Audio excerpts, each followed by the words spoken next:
When God Laughs by Jack London. A curious fragment. The capitalist, or industrial oligarch, Roger van der Weyden, mentioned in the narrative, has been identified as the ninth in the line of the Van der Weydens that controlled for hundreds of years the cotton factories of the South. This Roger van der Weyden flourished in the last decades of the 26th century after Christ, which was the 5th century of the terrible industrial oligarchy that was reared upon the ruins of the early republic. From internal evidences, we are convinced that the narrative which follows was not reduced to writing till the 29th century. Not only was it unlawful to write or print such matter during that period, but the working class was so illiterate that only in rare instances were its members able to read and write. This was the dark reign of the overman, in whose speech the great mass of the people were characterized as the herd animals. All literacy was frowned upon and stamped out. From the statute books of the times may be instanced that black law that made it a capital offense for any man, no matter of what class, to teach even the alphabet to a member of the working class. Such stringent limitation of education to the ruling class was necessary if that class was to continue to rule. One result of the foregoing was the development of the professional storytellers. These storytellers were paid by the oligarchy, and the tales they told were legendary, mythical, romantic, and harmless. But the spirit of freedom never quite died out, and agitators, under the guise of storytellers, preached revolt to the slave class. That the following tale was banned by the oligarchs we have proof from the records of the Criminal Police Court of Ashbury, wherein, on January 27, 2734, one John Tooney, found guilty of telling the tale in a boozing ken of laborers, was sentenced to 5 years penal servitude in the borax mines of the Arizona desert. Listen, my brothers, and I will tell you a tale of an arm. It was the arm of Tom Dixon, and Tom Dixon was a weaver of the first class in a factory of that hellhound and master, Roger van der Weyden. This factory was called Hell's Bottom by the slaves who toiled in it, and I guess they ought to know, and it was situated in Kingsbury, at the other end of the town from Van der Weyden's summer palace. You do not know where Kingsbury is? There are many things, my brothers, that you do not know, and it is sad. It is because you do not know that you are slaves. When I have told you this tale, I should like to form a class among you for the learning of written and printed speech. Our masters read and write and possess many books, and it is because of that they are our masters, and live in palaces, and do not work. When the toilers learn to read and write, all of them, they will grow strong. Then they will use their strength to break their bonds, and there will be no more masters and no more slaves. Kingsbury, my brothers, is in the old state of Alabama. For 300 years, the Van der Weydens have owned Kingsbury and its slave pens and factories in many other places and states. You have heard of the Van der Weydens? Who has not? But let me tell you things you do not know about them. The first Van der Weyden was a slave, even as you and I. Have you got that? He was a slave, and that was over 300 years ago. His father was a machinist in the slave pen of Alexander Burrell, and his mother was a washerwoman in the same slave pen. There is no doubt about this. I am telling you truth. It is history. It is printed, every word of it, in the history books of our masters, which you cannot read because your masters will not permit you to learn to read. You can understand why they will not permit you to learn to read when there are such things in the books. They know, and they are very wise. If you did read such things, you might be wanting in respect to your masters, which would be a dangerous thing to your masters. But I know, for I can read, and I am telling you what I have read with my own eyes in the history books of our masters. The first Van der Weyden's name was not Van der Weyden. It was Vange, Bill Vange, the son of Jurgis Vange, the machinist, and Laura Conley, the washerwoman. Young Bill Vange was strong. He might have remained with the slaves and led them to freedom. Instead, however, he served the masters and was well rewarded. He began his service, when yet a small child, as a spy in his home slave pen. He is known to have informed on his own father for seditious utterance. This is fact. I have read it with my own eyes in the records. He was too good a slave for the slave pen. Alexander Burrell took him out while yet a child, and he was taught to read and write. He was taught many things, and he was entered in the secret service of the government. Of course, he no longer wore the slave dress, except for disguise at such times when he sought to penetrate the secrets and plots of the slaves. It was he, when but 18 years of age, who brought that great hero and comrade, Ralph Jacobus, to trial and execution in the electric chair. Of course, you have all heard the sacred name of Ralph Jacobus, but it is news to you that he was brought to his death by the first Van der Weyden, whose name was Vange. I know. I have read it in the books. There are many interesting things like that in the books. And after Ralph Jacobus died his shameful death, Bill Vange's name began the many changes it was to undergo. He was known as Sly Vange far and wide. He rose high in the Secret Service, and he was rewarded in grand ways, but still he was not a member of the master class. The men were willing that he should become so. It was the women of the master class who refused to have Sly Vange one of them. Sly Vange gave good service to the masters. He had been a slave himself, and he knew the ways of the slaves. There was no fooling him. In those days, the slaves were braver than now, and they were always trying for their freedom. And Sly Vange was everywhere, in all their schemes and plans, bringing their schemes and plans to naught, and their ladders to the electric chair. It was in 2255 that his name was next changed for him. It was in that year that the Great Mutiny took place. In that region west of the Rocky Mountains, 17 millions of slaves strove bravely to overthrow their masters. Who knows if Sly Vange had not lived, but that they would have succeeded? But Sly Vange was very much alive. The masters gave him supreme command of the situation. In 8 months of fighting, 1,350,000 slaves were killed. Vange, Bill Vange, Sly Vange killed them, and he broke the Great Mutiny. And he was greatly rewarded, and so red were his hands with the blood of the slaves that thereafter he was called Bloody Vange. You see, my brothers, what interesting things are to be found in the books when one can read them. And take my word for it, there are many other things, even more interesting in the books. And if you will but study with me, in a year's time you can read those books for yourselves. Aye, in 6 months some of you will be able to read those books for yourselves. Bloody Vange lived to a ripe old age, and always, to the last, was he received in the councils of the masters, but never was he made a master himself.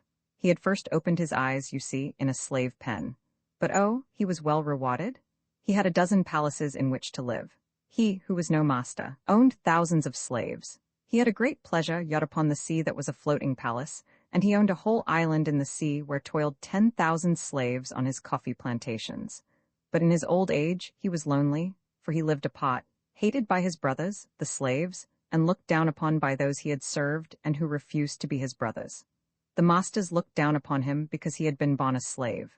Enormously wealthy he died, but he died horribly, tormented by his conscience, regretting all he had done and the red stain on his name. But with his children, it was different. They had not been born in the slave pen, and by the special ruling of the chief oligarch of that time, John Morrison, they were elevated to the master class. And it was then that the name of Vange disappears from the page of history. It becomes Vandewater, and Jason Vange, the son of Bloody Vange, becomes Jason Vandewater, the founder of the Vandewater line. But that was 300 years ago, and the Vandewaters of today forget their beginnings and imagine that somehow the clay of their bodies is different stuff from the clay in your body and mine, and in the bodies of all slaves. And I ask you, why should a slave become the master of another slave? And why should the son of a slave become the master of many slaves? I leave these questions for you to answer for yourselves, but do not forget that in the beginning the Vandewaters were slaves. And now, my brothers, I come back to the beginning of my tale to tell you of Tom Dixon's arm. Roger Vandewater's factory in Kingsbury was rightly named Hell's Bottom, but the men who toiled in it were men, as you shall see. Women toiled there, too, and children, little children. All that toiled there had the regular slave rights under the law, but only under the law, for they were deprived of many of their rights by the 2 overseers of Hell's Bottom, Joseph Clancy and Adolph Munster. It is a long story, but I shall not tell all of it to you. I shall tell only about the arm. It happened that, according to the law, a portion of the starvation wage of the slaves was held back each month and put into a fund. This fund was for the purpose of helping such unfortunate fellow workmen as happened to be injured by accidents or to be overtaken by sickness. As you know with yourselves, these funds are controlled by the overseers. It is the law, and so it was that the fund at Hell's Bottom was controlled by the 2 overseers of accursed memory. Now, Clancy and Munster took this fund for their own use.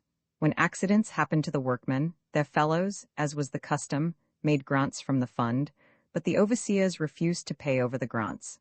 What could the slaves do? They had their rights under the law, but they had no access to the law. Those that complained to the overseers were punished. You know yourselves what form such punishment takes. The fines for faulty work that is not faulty, the overcharging of accounts in the company's store, the vile treatment of one's women and children, and the allotment to bad machines whereon, work as one will, he starves. Once, the slaves of Hell's Bottom protested to Vanderwater. It was the time of the year when he spent several months in Kingsbury. One of the slaves could write. It chanced that his mother could write, and she had secretly taught him as her mother had secretly taught her. So this slave wrote a round robin, wherein was contained their grievances, and all the slaves signed by Mark. And with proper stamps upon the envelope, the round robin was mailed to Roger Vanderwater. And Roger Vanderwater did nothing, save to turn the round robin over to the two overseers. Clancy and Munster were angered. They turned the guards loose at night on the slave pen. The guards were armed with pick handles. It is said that next day only half of the slaves were able to work in Hell's Bottom. They were well beaten. The slave who could write was so badly beaten that he lived only 3 months. But before he died, he wrote once more, to what purpose you shall hear. 4 or 5 weeks afterward, Tom Dixon, a slave, had his arm torn off by a belt in Hell's Bottom. His fellow workmen, as usual, made a grant to him from the fund, and Clancy and Munster, as usual, refused to pay it over from the fund.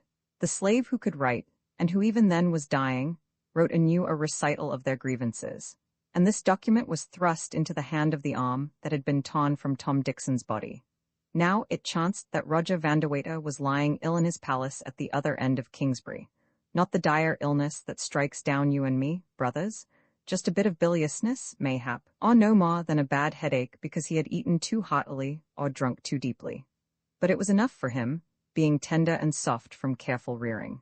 Such men, packed in cotton wool all their lives, are exceeding tender and soft. Believe me, brothers, Roger Vanderwater felt as badly with his aching head, or thought he felt as badly, as Tom Dixon really felt with his arm torn out by the roots. It happened that Roger Vanderwater was fond of scientific farming, and that on his farm, 3 miles outside of Kingsbury, he had managed to grow a new kind of strawberry. He was very proud of that new strawberry of his, and he would have been out to see and pick the first ripe ones, had it not been for his illness. Because of his illness, he had ordered the old farm slave to bring in personally the first box of the berries. All this was learned from the gossip of a palace scullion, who slept each night in the slave pen. The overseer of the plantation should have brought in the berries, but he was on his back with a broken leg from trying to break a colt.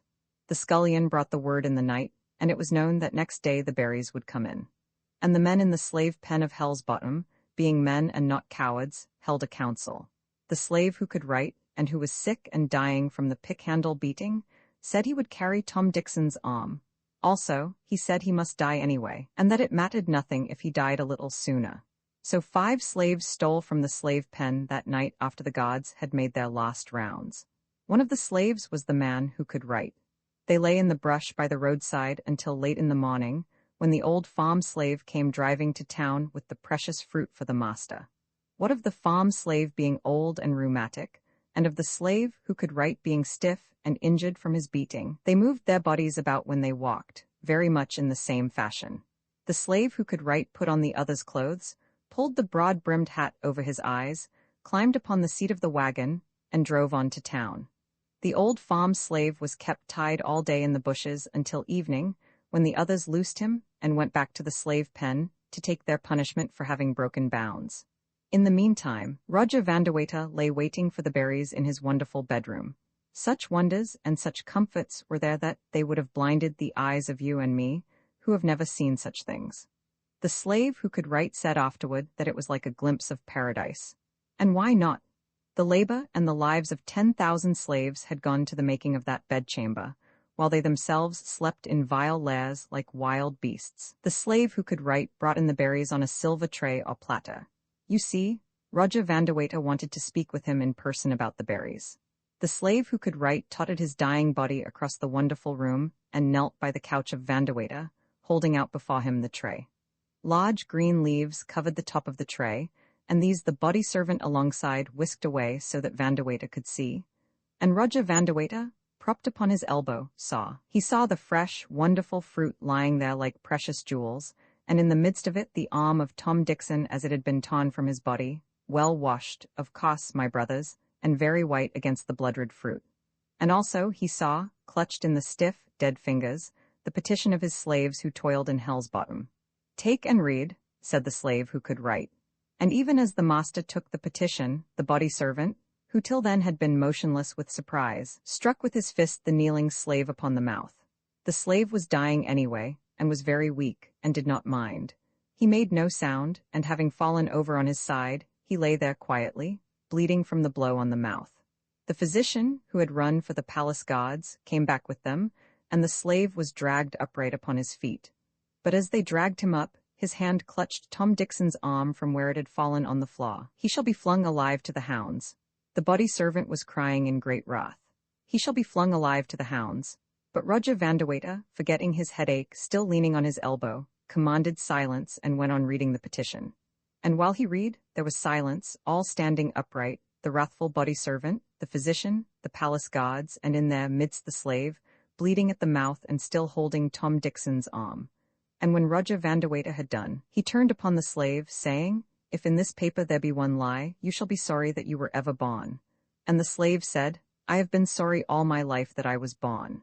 Roger Vanderwater looked at him closely, and the slave said, "You have done your worst to me. I am dying now. In a week I shall be dead, so it does not matter if you kill me now." "What have you with that?" the master asked, pointing to the arm, and the slave made answer, "I take it back to the pen to give it burial.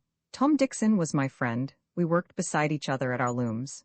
There is little more to my tale, brothers." The slave and the arm were sent back in a cart to the pen, nor were any of the slaves punished for what they had done. Indeed, Roger Vanderwater made investigation and punished the two overseers, Joseph Clancy and Adolf Munster. Their freeholds were taken from them. They were branded, each upon the forehead, their right hands were cut off, and they were turned loose upon the highway to wander and beg until they died.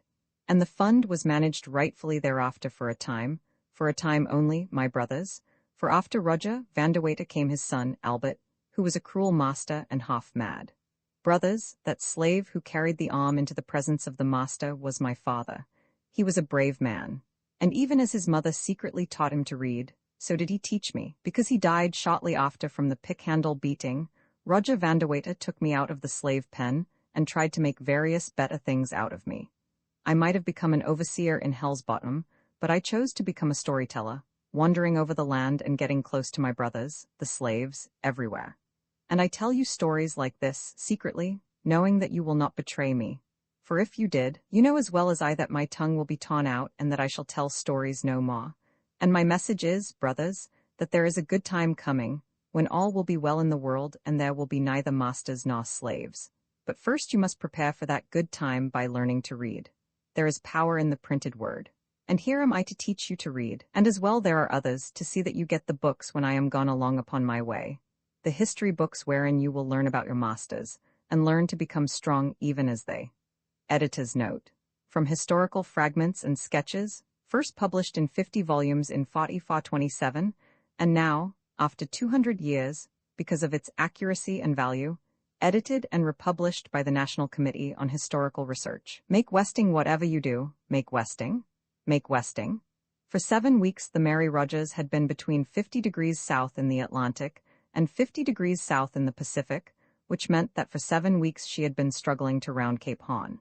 For 7 weeks she had been either in dirt, or close to dirt, save once, and then, following upon 6 days of excessive dirt, which she had ridden out under the shelter of the redoubtable Terra del Fuego coast, she had almost gone ashore during a heavy swell in the dead calm that had suddenly fallen. For 7 weeks she had wrestled with the Cape Horn graybeards, and in return been buffeted and smashed by them. She was a wooden ship, and her ceaseless straining had opened her seams, so that twice a day the watch took its turn at the pumps. The Mary Rogers was strained, the crew was strained, and Big Dan Cullen, master, was likewise strained. Perhaps he was strained most of all, for upon him rested the responsibility of that titanic struggle. He slept most of the time in his clothes, though he rarely slept. He haunted the deck at night, a great, burly, robust ghost, black with the sunburn of 30 years of sea and hairy as an orangutan. He, in turn, was haunted by one thought of action, a sailing direction for the Horn. Whatever you do, make Westing? Make Westing? It was an obsession. He thought of nothing else except at times to blaspheme God for sending such bitter weather. Make Westing? He hugged the Horn, and a dozen times lay hove to with the iron cape bearing east by north, or north-northeast, a score of miles away. And each time the eternal west wind smote him back and he made easting. He fought gale after gale, south to 64 degrees, inside the Antarctic drift ice, and pledged his immortal soul to the powers of darkness for a bit of westing, for a slant to take him around. And he made easting. In despair, he had tried to make the passage through the Straits of Le Maire. Halfway through, the wind hauled to the northward of northwest, the glass dropped to 28.88, and he turned and ran before a gale of cyclonic fury, missing, by a hair's breadth, piling up the Mary Rogers on the black-toothed rocks. Twice he had made west to the Diego Ramirez rocks, one of the times saved between two snow squalls, by sighting the gravestones of ships a quarter of a mile dead ahead. Blow? Captain Dan Cullen instanced all his 30 years at sea to prove that never had it blown so before. The Mary Rogers was hove to at the time he gave the evidence, and to clinch it, inside half an hour, the Mary Rogers was hove down to the hatches. Her new maintopsail and brand new spencer were blown away like tissue paper, and 5 sails, furled and fast under double gaskets, were blown loose and stripped from the yards. And before morning, the Mary Rogers was hove down twice again, and holes were knocked in her bulwarks to ease her decks from the weight of ocean that pressed her down. On an average of once a week, Captain Dan Cullen caught glimpses of the sun. Once, for 10 minutes, the sun shone at midday, and 10 minutes afterward a new gale was piping up. Both watches were shortening sail, and all was buried in the obscurity of a driving snow squall. For a fortnight, once, Captain Dan Cullen was without a meridian or a chronometer sight. Rarely did he know his position within half of a degree, except when in sight of land, for sun and stars remained hidden behind the sky, and it was so gloomy that even at the best, the horizons were poor for accurate observations. A gray gloom shrouded the world. The clouds were gray, the great driving seas were leaden gray, the smoking crests were a gray churning. Even the occasional albatrosses were gray, while the snow flurries were not white, but gray, under the somber pall of the heavens. Life on board the Mary Rogers was gray, gray and gloomy. The faces of the sailors were blue-gray, they were afflicted with sea cuts and sea boils, and suffered exquisitely. They were shadows of men. For 7 weeks in the forecastle or on deck, they had not known what it was to be dry. They had forgotten what it was to sleep out a watch, and all watches it was, all hands on deck. They caught snatches of agonized sleep, and they slept in their oilskins ready for the everlasting call. So weak and wan were they that it took both watches to do the work of one. That was why both watches were on deck so much of the time, and no shadow of a man could shirk duty. Nothing less than a broken leg could enable a man to knock off work, and there were 2 such, who had been mauled and pulped by the seas that broke abroad. One other man who was the shadow of a man was George Doherty. He was the only passenger on board, a friend of the firm, and he had elected to make the voyage for his health. But 7 weeks of Cape Horn had not bettered his health. He gasped and panted in his bunk through the long, heaving nights, and when on deck, he was so bundled up for warmth that he resembled a peripatetic old clothes shop. At midday, eating at the cabin table in a gloom so deep that the swinging sail lamps burned always, he looked as blue-gray as the sickest, saddest man for'ard. Nor did gazing across the table at Captain Dan Cullen have any cheering effect upon him. Captain Cullen chewed and scowled and kept silent. The scowls were for God, and with every chew he reiterated the sole thought of his existence, which was make westing. He was a big, hairy brute, and the sight of him was not stimulating to the other's appetite. He looked upon George Doherty as a Jonah, and told him so, once each meal, savagely transferring the scowl from God to the passenger and back again. Nor did the mate prove a first aid to a languid appetite. Joshua Higgins by name, a seaman by profession and pull, but a potwalloper by capacity, he was a loose-jointed, sniffling creature, heartless and selfish and cowardly, without a soul, in fear of his life of Dan Cullen, and a bully over the sailors, who knew that behind the mate was Captain Cullen, the lawgiver and compeller, the driver and the destroyer, the incarnation of a dozen bucko mates. In that wild weather at the southern end of the earth, Joshua Higgins ceased washing. His grimy face usually robbed George Doherty of what little appetite he managed to accumulate. Ordinarily, this lavatorial dereliction would have caught Captain Cullen's eye and vocabulary, but in the present his mind was filled with making westing, to the exclusion of all other things not contributory thereto. Whether the mate's face was clean or dirty had no bearing upon westing. Later on, when 50 degrees south in the Pacific had been reached, Joshua Higgins would wash his face very abruptly. In the meantime, at the cabin table, where gray twilight alternated with lamplight while the lamps were being filled, George Doherty sat between the 2 men, one a tiger and the other a hyena, and wondered why God had made them. The second mate, Matthew Turner, was a true sailor and a man, but George Doherty did not have the solace of his company, for he ate by himself, solitary, when they had finished. On Saturday morning, July 24, George Doherty awoke to a feeling of life and headlong movement. On deck, he found the Mary Rogers running off before a howling southeaster. Nothing was set but the lower topsails and the foresail. It was all she could stand, yet she was making 14 knots, as Mr. Turner shouted in Doherty's ear when he came on deck, and it was all westing. She was going around the Horn at last, if the wind held. Mr. Turner looked happy. The end of the struggle was in sight, but Captain Cullen did not look happy. He scowled at Doherty in passing. Captain Cullen did not want God to know that he was pleased with that wind. He had a conception of a malicious God, and believed in his secret soul that if God knew it was a desirable wind, God would promptly efface it and send a snotter from the west. So he walked softly before God, smothering his joy down under scowls and muttered curses, and so, fooling God, for God was the only thing in the universe of which Dan Cullen was afraid. All Saturday and Saturday night, the Mary Rogers raced her westing. Persistently, she logged her 14 knots, so that by Sunday morning she had covered 350 miles. If the wind held, she would make a round. If it failed, and the snotter came from anywhere, between southwest and north, back the Mary Rogers would be hurled and be no better off than she had been 7 weeks before. And on Sunday morning, the wind was failing. The big sea was going down and running smooth. Both watches were on deck setting sail after sail as fast as the ship could stand it, and now Captain Cullen went around brazenly before God, smoking a big cigar, smiling jubilantly, as if the failing wind delighted him, while down underneath he was raging against God for taking the life out of the blessed wind. Make westing?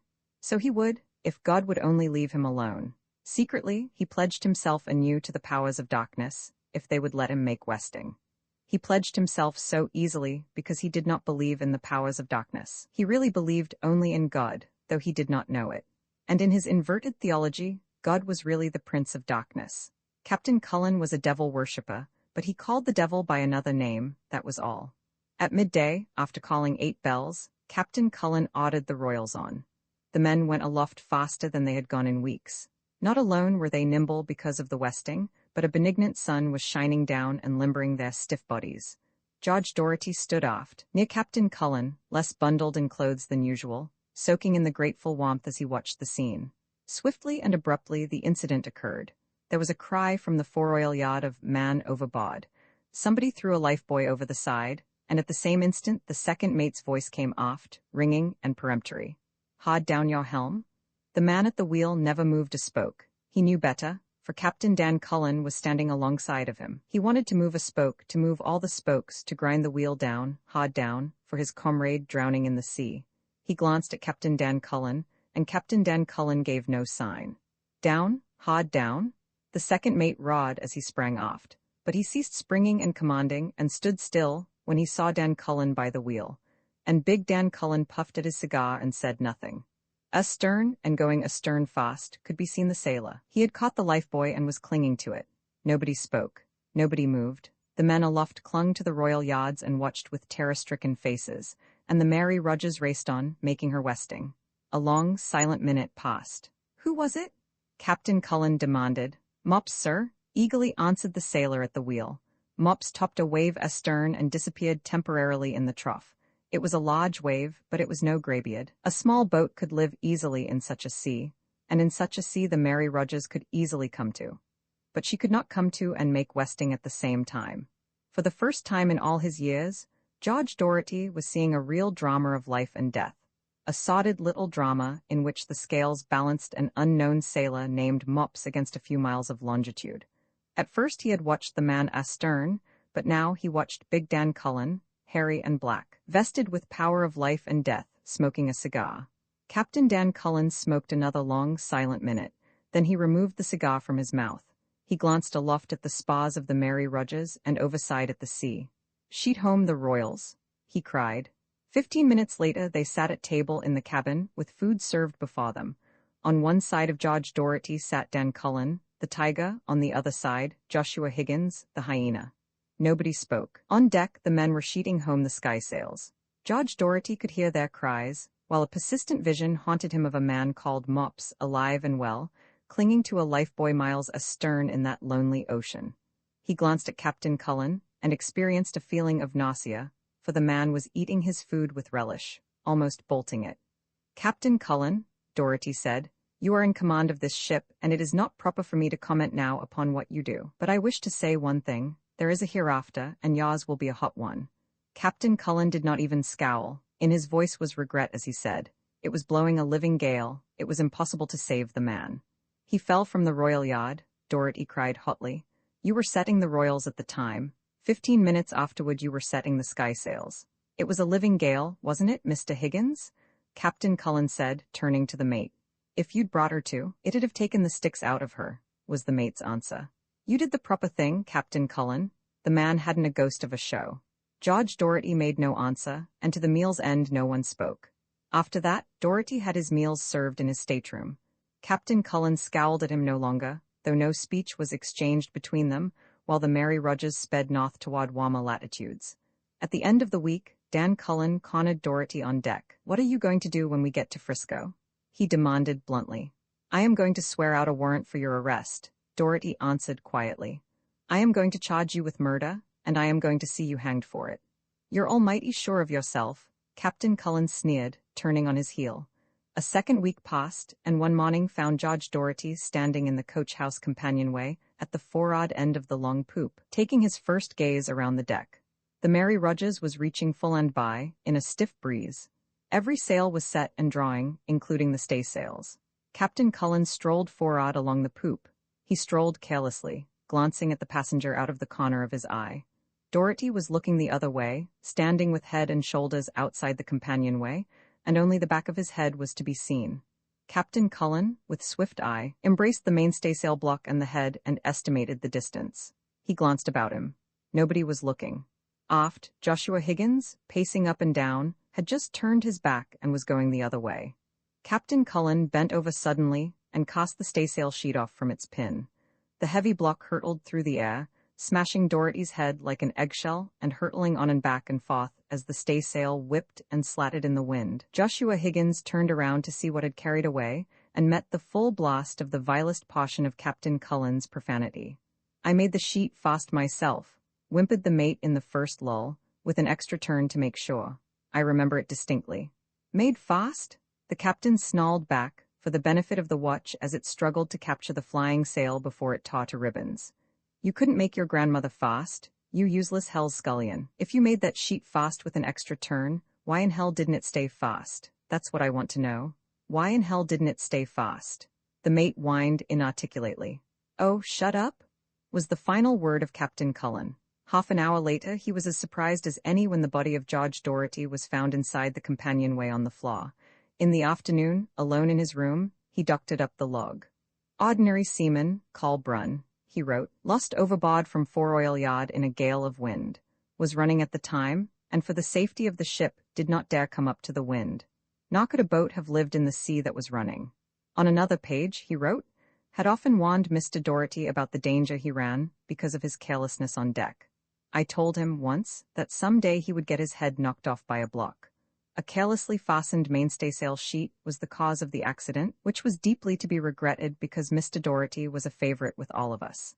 Captain Dan Cullen read over his literary effort with admiration, blotted the page, and closed the log. He lighted a cigar and stared before him. He felt the Mary Rogers lift and heel and surge along, and knew that she was making 9 knots. A smile of satisfaction slowly dawned on his black and hairy face. Well, anyway, he had made his westing and fooled God. Semper Idem Dr. Bicknell was in a remarkably gracious mood.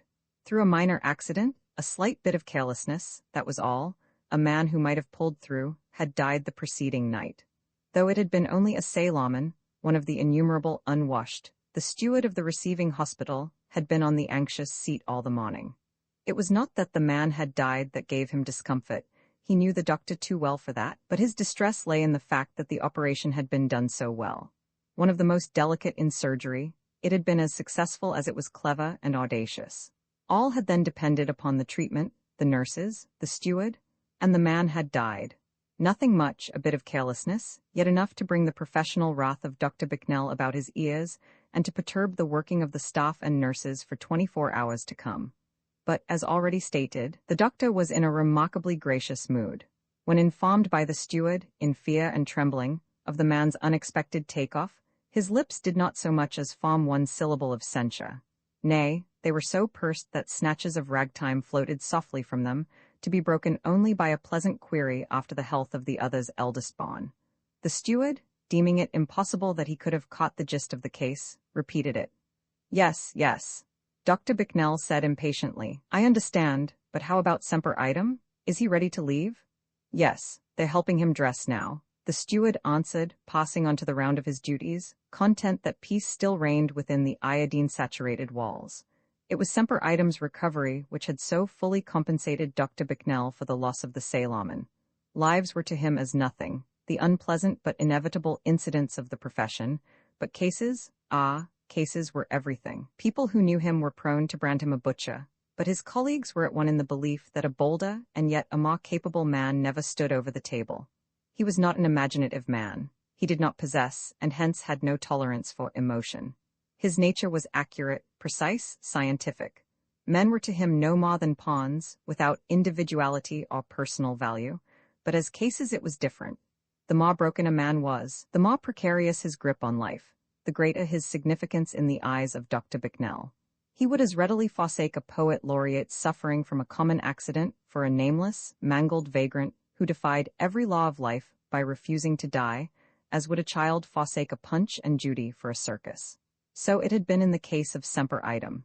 The mystery of the man had not appealed to him, nor had his silence and the veiled romance which the yellow reporters had so sensationally and so fruitlessly exploited in divers Sunday editions. But Semper Idem's throat had been cut. That was the point. That was where his interest had centered. Cut from ear to ear, and not one surgeon in 1,000 to give a snap of the fingers for his chance of recovery. But thanks to the swift municipal ambulance service, and to Dr. Bicknell, he had been dragged back into the world he had sought to leave. The doctor's co-workers had shaken their heads when the case was brought in. Impossible, they said. Throat, windpipe, jugular, all but actually severed, and the loss of blood frightful. As it was such a foregone conclusion, Dr. Bicknell had employed methods and done things which made them, even in their professional capacities, shudder. And lo, the man had recovered. So, on this morning that Semper Idem was to leave the hospital, hale and hearty, Dr. Bicknell's geniality was in nowise disturbed by the steward's report, and he proceeded cheerfully to bring order out of the chaos of a child's body, which had been ground and crunched beneath the wheels of an electric car. As many will remember, the case of Semper Idem aroused a vast deal of unseemly yet highly natural curiosity. He had been found in a slum lodging, with throat cut as aforementioned, and blood dripping down upon the inmates of the room below, and disturbing their festivities. He had evidently done the deed standing, with head bowed forward that he might gaze his last upon a photograph which stood on the table propped against a candlestick.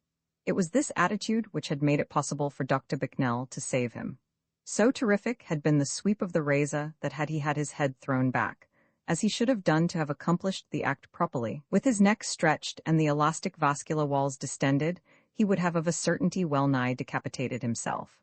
At the hospital, during all the time he traveled the repugnant road back to life, not a word had left his lips. Nor could anything be learned of him by the sleuths detailed by the chief of police. Nobody knew him, nor had ever seen or heard of him before. He was strictly, uniquely, of the present. His clothes and surroundings were those of the lowest laborer, his hands the hands of a gentleman. But not a shred of writing was discovered, nothing, save in one particular, which would serve to indicate his past or his position in life, and that one particular was the photograph. If it were at all a likeness, the woman who gazed frankly out upon the onlooker from the cod mount must have been a striking creature indeed.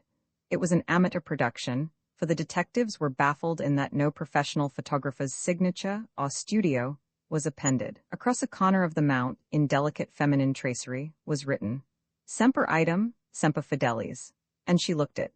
As many recollect, it was a face one could never forget. Clever half-tones, remarkably like, were published in all the leading papers at the time, but such procedure gave rise to nothing but the uncontrollable public curiosity and interminable copy to the space writers.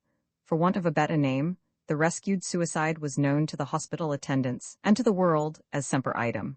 And Semper Idem he remained, Reporters, detectives, and nurses gave him up in despair. Not one word could he be persuaded to utter, yet the flitting conscious light of his eyes showed that his ears heard and his brain grasped every question put to him. But this mystery and romance played no part in Dr. Bicknell's interest when he paused in the office to have a parting word with his patient. He, the doctor, had performed a prodigy in the matter of this man, done what was virtually unprecedented in the annals of surgery. He did not care who or what the man was, and it was highly improbable that he should ever see him again. But like the artist gazing upon a finished creation, he wished to look for the last time upon the work of his hand and brain. Semper Idem still remained mute. He seemed anxious to be gone. Not a word could the doctor extract from him, and little the doctor cared. He examined the throat of the convalescent carefully, idling over the hideous scar with the lingering, half-caressing fondness of a parent. It was not a particularly pleasing sight. An angry line circled the throat, for all the world, as though the man had just escaped the hangman's noose, and, disappearing below the ear on either side, had the appearance of completing the fiery periphery at the nape of the neck. Maintaining his dogged silence, yielding to the other's examination in much the manner of a lashed lion, Semper Idem betrayed only his desire to drop from out of the public eye. "Well, I'll not keep you," Dr. Bicknell finally said, laying a hand on the man's shoulder and stealing a last glance at his own handiwork. "But let me give you a bit of advice. Next time you try it on, hold your chin up so. Don't snuggle it down and butcher yourself like a cow. Neatness and dispatch, you know? Neatness and dispatch." Semper Idem's eyes flashed in token that he heard, and a moment later the hospital door swung to on his heel. It was a busy day for Dr. Bicknell, and the afternoon was well along when he lighted a cigar preparatory to leaving the table upon which it seemed the sufferers almost clamored to be laid. But the last one, an old ragpicker with a broken shoulder blade, had been disposed of, and the first fragrant smoke wreaths had begun to curl about his head, when the gong of a hurrying ambulance came through the open window from the street, followed by the inevitable entry of the stretcher with its ghastly freight. "Lay it on the table," the doctor directed, turning for a moment to place his cigar in safety. "What is it?" "Suicide, throat cut," responded one of the stretcher-bearers. "Down on Morgan Alley. Little hope, I think, sir. He's most gone." Well, I'll give him a look, anyway." He leaned over the man at the moment when the quick made its last faint flutter and succumbed. "It's Semper Idem come back again," the steward said. "Aye," replied Dr. Bicknell, "and gone again. No bungling this time. Properly done, upon my life, sir, properly done. Took my advice to the letter. I'm not required here. Take it along to the morgue." Dr. Bicknell secured his cigar and relighted it. "That," he said between the puffs, looking at the steward, "that evens up for the one you lost last night. We're quits now. The apostate, now I wake me up to work. I pray the Lord I may not shirk. If I should die before the night, I pray the Lord my work's all right. Amen. If you don't get up, Johnny, I won't give you a bite to eat." The threat had no effect on the boy. He clung stubbornly to sleep, fighting for its oblivion as the dreamer fights for his dream. The boy's hands loosely clenched themselves, and he made feeble, spasmodic blows at the air. These blows were intended for his mother, but she betrayed practiced familiarity in avoiding them as she shook him roughly by the shoulder. "Lemme alone?" It was a cry that began, muffled in the deeps of sleep, that swiftly rushed upward, like a wail, into passionate belligerence, and that died away and sank down into an inarticulate whine. It was a bestial cry, as of a soul in torment, filled with infinite protest and pain. But she did not mind. She was a sad-eyed, tired-faced woman, and she had grown used to this task, which she repeated every day of her life. She got a grip on the bedclothes and tried to strip them down, but the boy, ceasing his punching, clung to them desperately. In a huddle at the foot of the bed, he still remained covered. Then she tried dragging the bedding to the floor. The boy opposed her. She braced herself. Hers was the superior weight, and the boy and bedding gave, the former instinctively following the latter in order to shelter against the chill of the room that bit into his body. As he toppled on the edge of the bed, it seemed that he must fall head first to the floor. But consciousness flooded up in him. He righted himself, and for a moment perilously balanced. Then he struck the floor on his feet. On the instant his mother seized him by the shoulders and shook him. Again his fists struck out, this time with more force and directness. At the same time his eyes opened. She released him. He was awake. "All right," he mumbled. She caught up the lamp and hurried out, leaving him in darkness. "You'll be docked," she warned back to him. He did not mind the darkness. When he had got into his clothes, he went out into the kitchen. His tread was very heavy for so thin and light a boy, His legs dragged with their own weight, which seemed unreasonable because they were such skinny legs. He drew a broken-bottomed chair to the table. "Johnny," his mother called sharply. He arose as sharply from the chair and, without a word, went to the sink. It was a greasy, filthy sink. A smell came up from the outlet. He took no notice of it. That a sink should smell was to him part of the natural order, just as it was a part of the natural order that the soap should be grimy with dishwater and hard to lather. Nor did he try very hard to make it lather. Several splashes of the cold water from the running faucet completed the function. He did not wash his teeth. For that matter, he had never seen a toothbrush, nor did he know that there existed beings in the world who were guilty of so great a foolishness as tooth-washing. "You might wash yourself once a day without being told," his mother complained. She was holding a broken lid on the pot as she poured 2 cups of coffee. He made no remark, for this was a standing quarrel between them, and the one thing upon which his mother was hard as adamant. Once a day it was compulsory that he should wash his face. He dried himself on a greasy towel, damp and dirty and ragged, that left his face covered with shreds of lint. "I wish we didn't live so far away," she said, as he sat down. "I try to do the best I can, you know that. But $1 on the rent is such a savin, and we've more room here, you know that." He scarcely followed her. He had heard it all before, many times. The range of her thought was limited, and she was ever harking back to the hardship worked upon them by living so far from the mills. $1 means more grub," he remarked sententiously. "I'd sooner do the walkin' and get the grub." He ate hurriedly, half chewing the bread and washing the unmasticated chunks down with coffee. The hot and muddy liquid went by the name of coffee. Johnny thought it was coffee, and excellent coffee. That was one of the few of life's illusions that remained to him. He had never drunk real coffee in his life. In addition to the bread, there was a small piece of cold pork. His mother refilled his cup with coffee. As he was finishing the bread, he began to watch if Ma was forthcoming. She intercepted his questioning glance. "Now, don't be hoggish, Johnny," was her comment. "You've had your share. Your brothers and sisters are smallin' you." He did not answer the rebuke. He was not much of a talker. Also, he ceased his hungry glancing for Ma. He was uncomplaining, with a patience that was as terrible as the school in which it had been learned. He finished his coffee, wiped his mouth on the back of his hand, and started to rise. "Wait a second," she said hastily. "I guess the loaf kin stand you another slice, a thin un." There was legerdemain in her actions. With all the seeming of cutting a slice from the loaf for him, she put loaf and slice back in the bread box and conveyed to him one of her own 2 slices. She believed she had deceived him, but he had noted her sleight of hand. Nevertheless, he took the bread shamelessly. He had a philosophy that his mother, because of her chronic sickliness, was not much of an eater anyway. She saw that he was chewing the bread dry and reached over and emptied her coffee cup into his. "Don't set good somehow on my stomach this morning," she explained. A distant whistle, prolonged and shrieking, brought both of them to their feet. She glanced at the tin alarm clock on the shelf. The hands stood at 5:30. The rest of the factory world was just arousing from sleep. She drew a shawl about her shoulders and on her head put a dingy hat, shapeless and ancient. "We've got to run," she said, turning the wick of the lamp and blowing down the chimney. They groped their way out and down the stairs.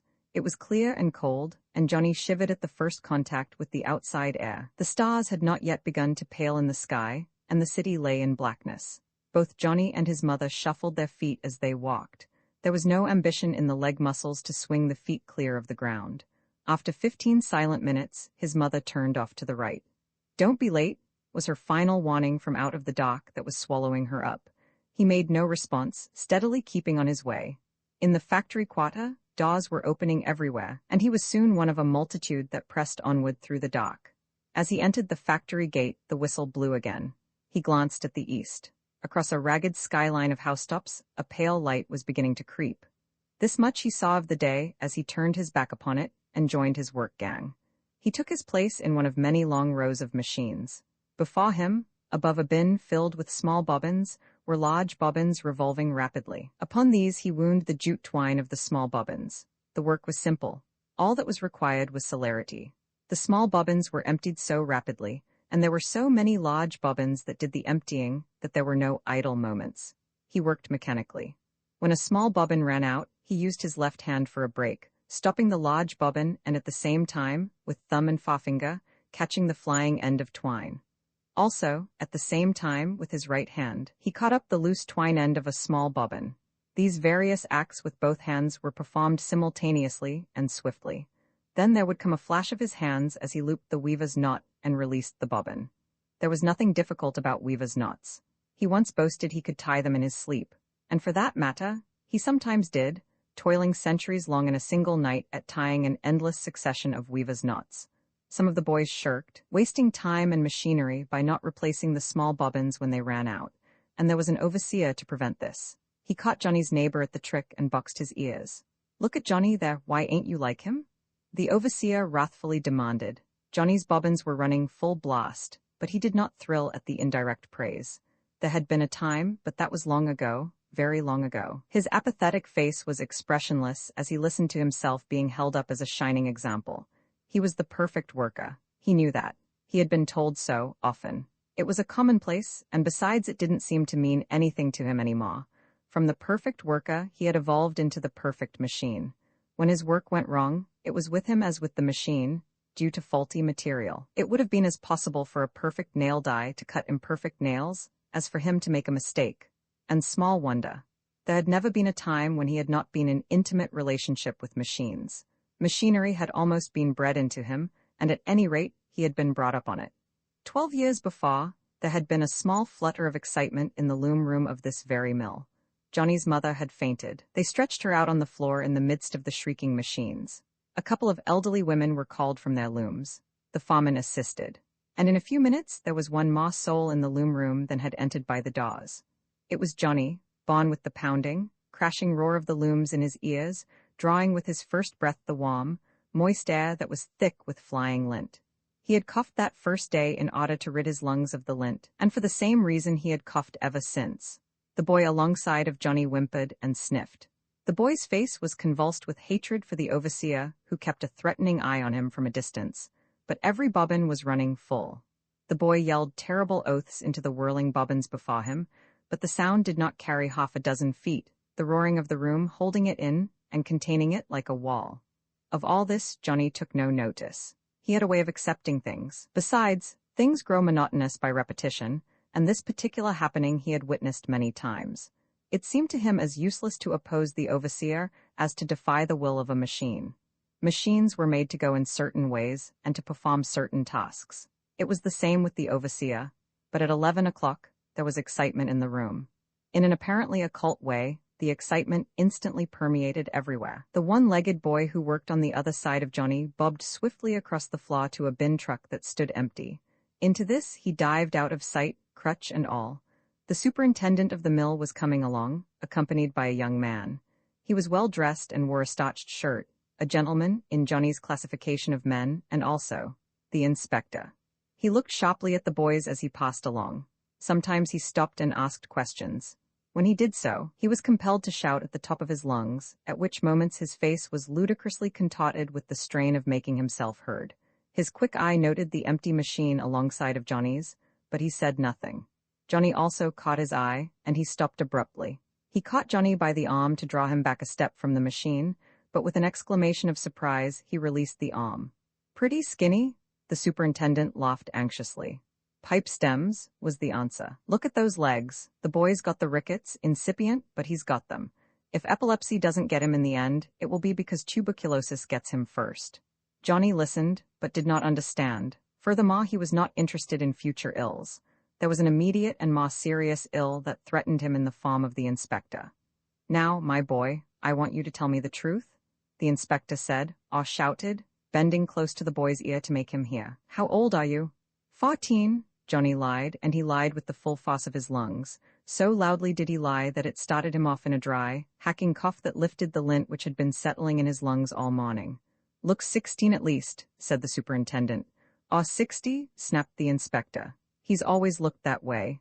"How long?" asked the inspector quickly. "For years, never gets a bit older." "Or younger, I dare say. I suppose he's worked here all those years?" "Off and on, but that was before the new law was passed," the superintendent hastened to add. "Machine idle?" the inspector asked, pointing at the unoccupied machine beside Johnny's, in which the pot-filled bobbins were flying like mad. "Looks that way." The superintendent motioned the overseer to him and shouted in his ear and pointed at the machine. "Machine's idle," he reported back to the inspector. They passed on, and Johnny returned to his work, relieved in that the ill had been averted. But the one-legged boy was not so fortunate. The sharp-eyed inspector hailed him out at arm's length from the bin truck. His lips were quivering, and his face had all the expression of one upon whom was fallen profound and irremediable disaster. The overseer looked astounded, as though for the first time he had laid eyes on the boy, while the superintendent's face expressed shock and displeasure. "I know him," the inspector said. "He's 12 years old. I've had him discharged from 3 factories inside the year. This makes the 4th. He turned to the one-legged boy. "You promised me word and honor that you'd go to school." The one-legged boy burst into tears. "Please, Mr. Inspector, 2 babies died on us and we're awful poor. What makes you cough that way?" the inspector demanded, as though charging him with crime. And as in denial of guilt, the one-legged boy replied, "It ain't nothin'. I just caught a cold last week, Mr. Inspector, that's all." In the end, the one-legged boy went out of the room with the inspector, the latter accompanied by the anxious and protesting superintendent. After that, monotony settled down again. The long morning and the longer afternoon wore away, and the whistle blew for quitting time. Darkness had already fallen when Johnny passed out through the factory gate. In the interval, the sun had made a golden ladder of the sky, flooded the world with its gracious warmth, and dropped down and disappeared in the west behind a ragged skyline of housetops. Supper was the family meal of the day, the one meal at which Johnny encountered his younger brothers and sisters. It partook of the nature of an encounter to him, for he was very old, while they were distressingly young. He had no patience with their excessive and amazing juvenility. He did not understand it. His own childhood was too far behind him. He was like an old and irritable man, annoyed by the turbulence of their young spirits that was to him errant silliness. He glowered silently over his food, finding compensation in the thought that they would soon have to go to work. That would take the edge off of them and make them sedate and dignified, like him. Thus it was, after the fashion of the human, that Johnny made of himself a yardstick with which to measure the universe. During the meal, his mother explained in various ways and with infinite repetition that she was trying to do the best she could, so that it was with relief, the scant meal ended, that Johnny shoved back his chair and arose. He debated for a moment between bed and the front door, and finally went out the latter. He did not go far. He sat down on the stoop, his knees drawn up and his narrow shoulders drooping forward, his elbows on his knees and the palms of his hands supporting his chin. As he sat there, he did no thinking. He was just resting. So far as his mind was concerned, it was asleep. His brothers and sisters came out and with other children played noisily about him. An electric globe at the corner lighted their frolics. He was peevish and irritable, that they knew, but the spirit of adventure lured them into teasing him. They joined hands before him, and keeping time with their bodies, chanted in his face weird and uncomplimentary doggerel. At first he snarled curses at them, curses he had learned from the lips of various foremen. Finding this futile, and remembering his dignity, he relapsed into dogged silence. His brother Will, next to him in age, having just passed his 10th birthday, was the ringleader. Johnny did not possess particularly kindly feelings toward him. His life had early been embittered by continual giving over and giving way to Will. He had a definite feeling that Will was greatly in his debt and was ungrateful about it. In his own playtime, far back in the dim past, he had been robbed of a large part of that playtime by being compelled to take care of Will. Will was a baby then, and then, as now, their mother had spent her days in the mills. To Johnny had fallen the part of little father and little mother as well. Will seemed to show the benefit of the giving over and the giving way. He was well built, fairly rugged, as tall as his elder brother, and even heavier. It was as though the lifeblood of the one had been diverted into the other's veins, and in spirits it was the same. Johnny was jaded, worn out, without resilience, while his younger brother seemed bursting and spilling over with exuberance. The mocking chant rose louder and louder. Will leaned closer as he danced, thrusting out his tongue. Johnny's left arm shot out and caught the other around the neck. At the same time, he wrapped his bony fist to the other's nose. It was a pathetically bony fist, but that it was sharp to hurt was evidenced by the squeal of pain it produced. The other children were uttering frightened cries, while Johnny's sister, Jenny, had dashed into the house. He thrust Will from him, kicked him savagely on the shins, then reached for him and slammed him face downward in the dirt. Nor did he release him till the face had been rubbed into the dirt several times. Then the mother arrived, an anemic whirlwind of solicitude and maternal wrath. "Why can't he leave me alone?" was Johnny's reply to her upbraiding. "Can't he see I'm tired? I'm as big as you, Will raged in her arms, his face a mass of tears, dirt, and blood. I'm as big as you now, and I'm going to get bigger. Then I'll lick you, see if I don't. You ought to be to work, seeing how big you are, Johnny snarled. That's what's the matter with you, you ought to be to work. And it's up to your ma to put you to work. But he's too young, she protested. He's only a little boy. I was young in him when I started to work. Johnny's mouth was open, further to express the sense of unfairness that he felt, but the mouth closed with a snap. He turned gloomily on his heel and stalked into the house and to bed.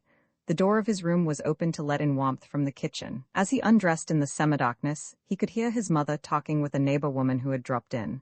His mother was crying, and her speech was punctuated with spiritless sniffles. I can't make out what's gettin' into Johnny, he could hear her say. He didn't used to be this way, he was a patient little angel. And he is a good boy, she hastened to defend. He's worked faithful, and he did go to work too young, but it wasn't my fault. I do the best I can, I'm sure. Prolonged sniffling from the kitchen, and Johnny murmured to himself as his eyelids closed down, You betcha life, I've worked faithful. The next morning he was torn bodily by his mother from the grip of sleep. Then came the meager breakfast, the tramp through the dock, and the pale glimpse of day across the housetops as he turned his back on it and went in through the factory gate. It was another day, of all the days, and all the days were alike. And yet there had been variety in his life. At the times he changed from one job to another, or was taken sick. When he was 6, he was little mother and father to Will and the other children still younger. At 7 he went into the mills, winding bobbins. When he was 8, he got work in another mill. His new job was marvelously easy.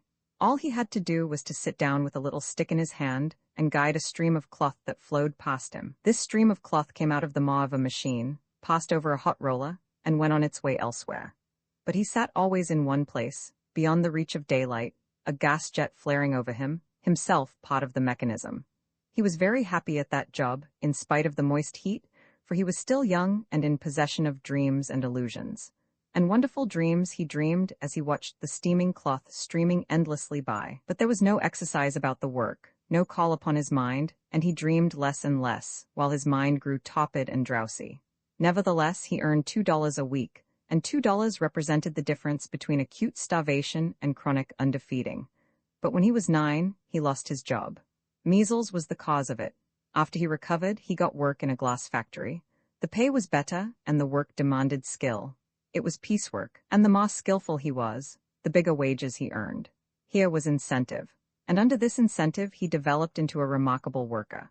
It was simple work, the tying of glass stoppers into small bottles. At his waist he carried a bundle of twine. He held the bottles between his knees so that he might work with both hands. Thus, in a sitting position and bending over his own knees, his narrow shoulders grew humped and his chest was contracted for 10 hours each day. This was not good for the lungs, but he tied 300 dozen bottles a day. The superintendent was very proud of him and brought visitors to look at him. In 10 hours, 300 dozen bottles passed through his hands.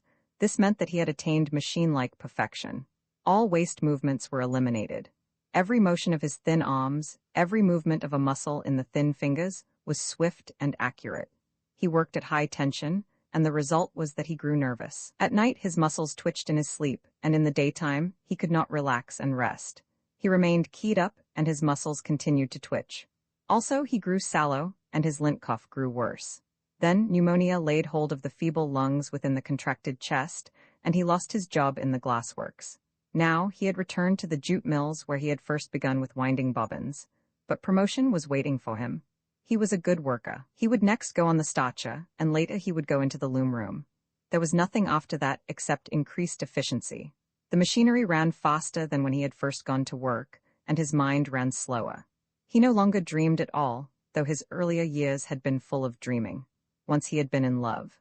It was when he first began guiding the cloth over the hot roller, and it was with the daughter of the superintendent. She was much older than he, a young woman, and he had seen her at a distance only a paltry half-dozen times, but that made no difference. On the surface of the cloth stream that pawed past him, he pictured radiant futures wherein he performed prodigies of toil, invented miraculous machines, won to the mastership of the mills, and in the end took her in his arms and kissed her soberly on the brow. But that was all in the long ago, before he had grown too old and tired to love. Also, she had married and gone away, and his mind had gone to sleep. Yet it had been a wonderful experience, and he used often to look back upon it, as other men and women look back upon the time they believed in fairies. He had never believed in fairies nor Santa Claus, but he had believed implicitly in the smiling future his imagination had wrought into the steaming cloth stream. He had become a man very early in life. At 7, when he drew his first wages, began his adolescence. A certain feeling of independence crept up in him, and the relationship between him and his mother changed. Somehow, as an earner and breadwinner, doing his own work in the world, he was more like an equal with her.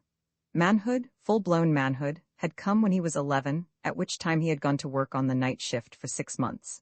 No child works on the night shift and remains a child. There had been several great events in his life. One of these had been when his mother bought some California prunes. 2 others had been the 2 times when she cooked custard. Those had been events. He remembered them kindly. And at that time, his mother had told him of a blissful dish she would sometime make, floating island, she had called it, better than custard. For years he had looked forward to the day when he would sit down to the table with floating island before him, until at last he had relegated the idea of it to the limbo of unattainable ideals.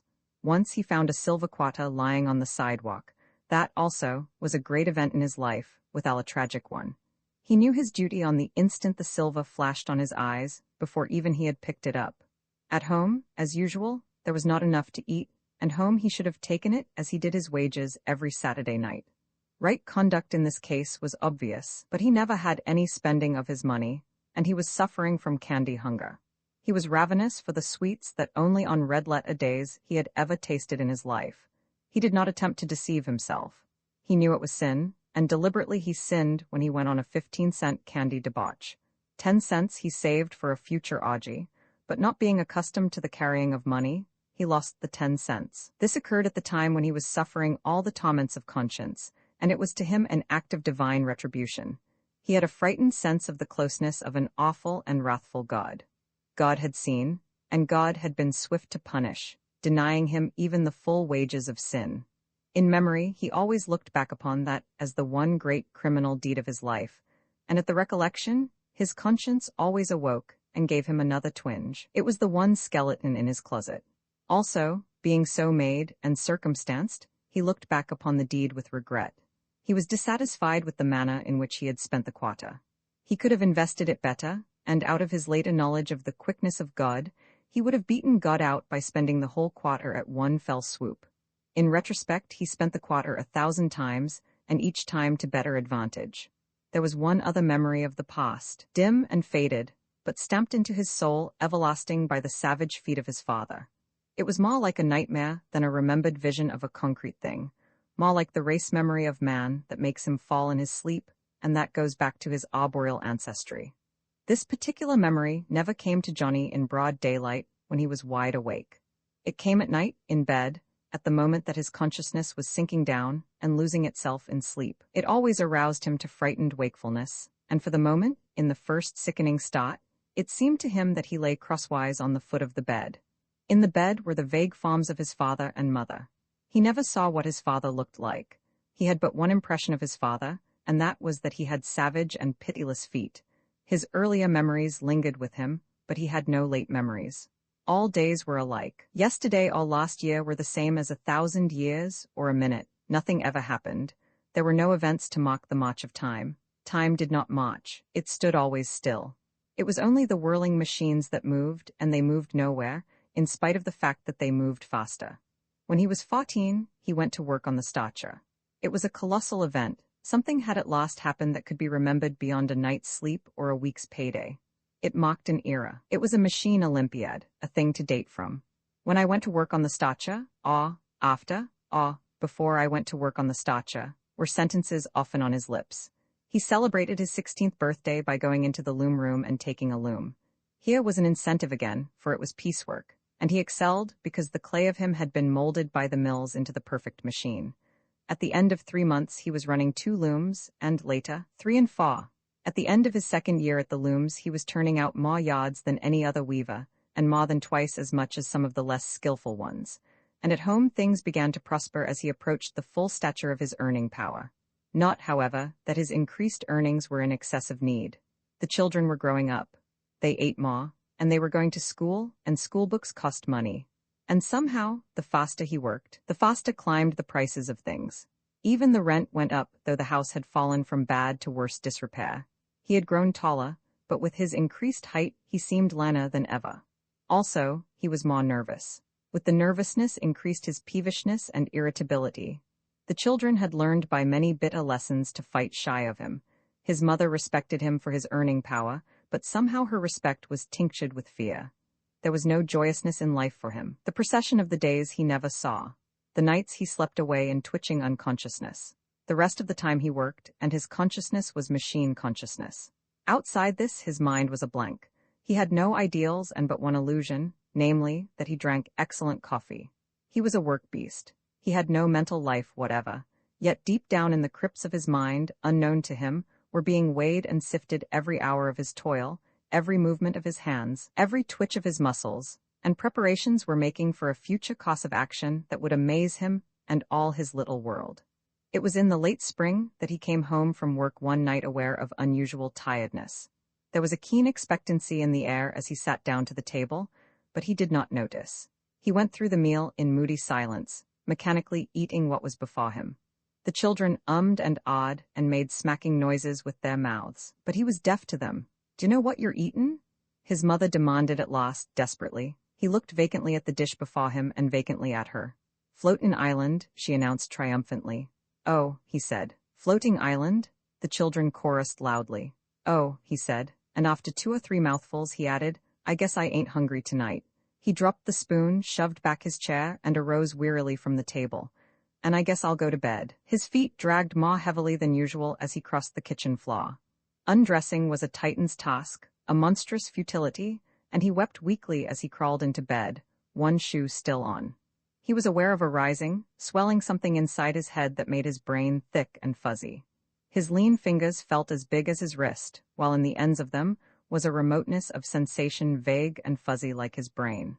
The small of his back ached intolerably. All his bones ached. He ached everywhere, and in his head began the shrieking, pounding, crashing, roaring of a million looms.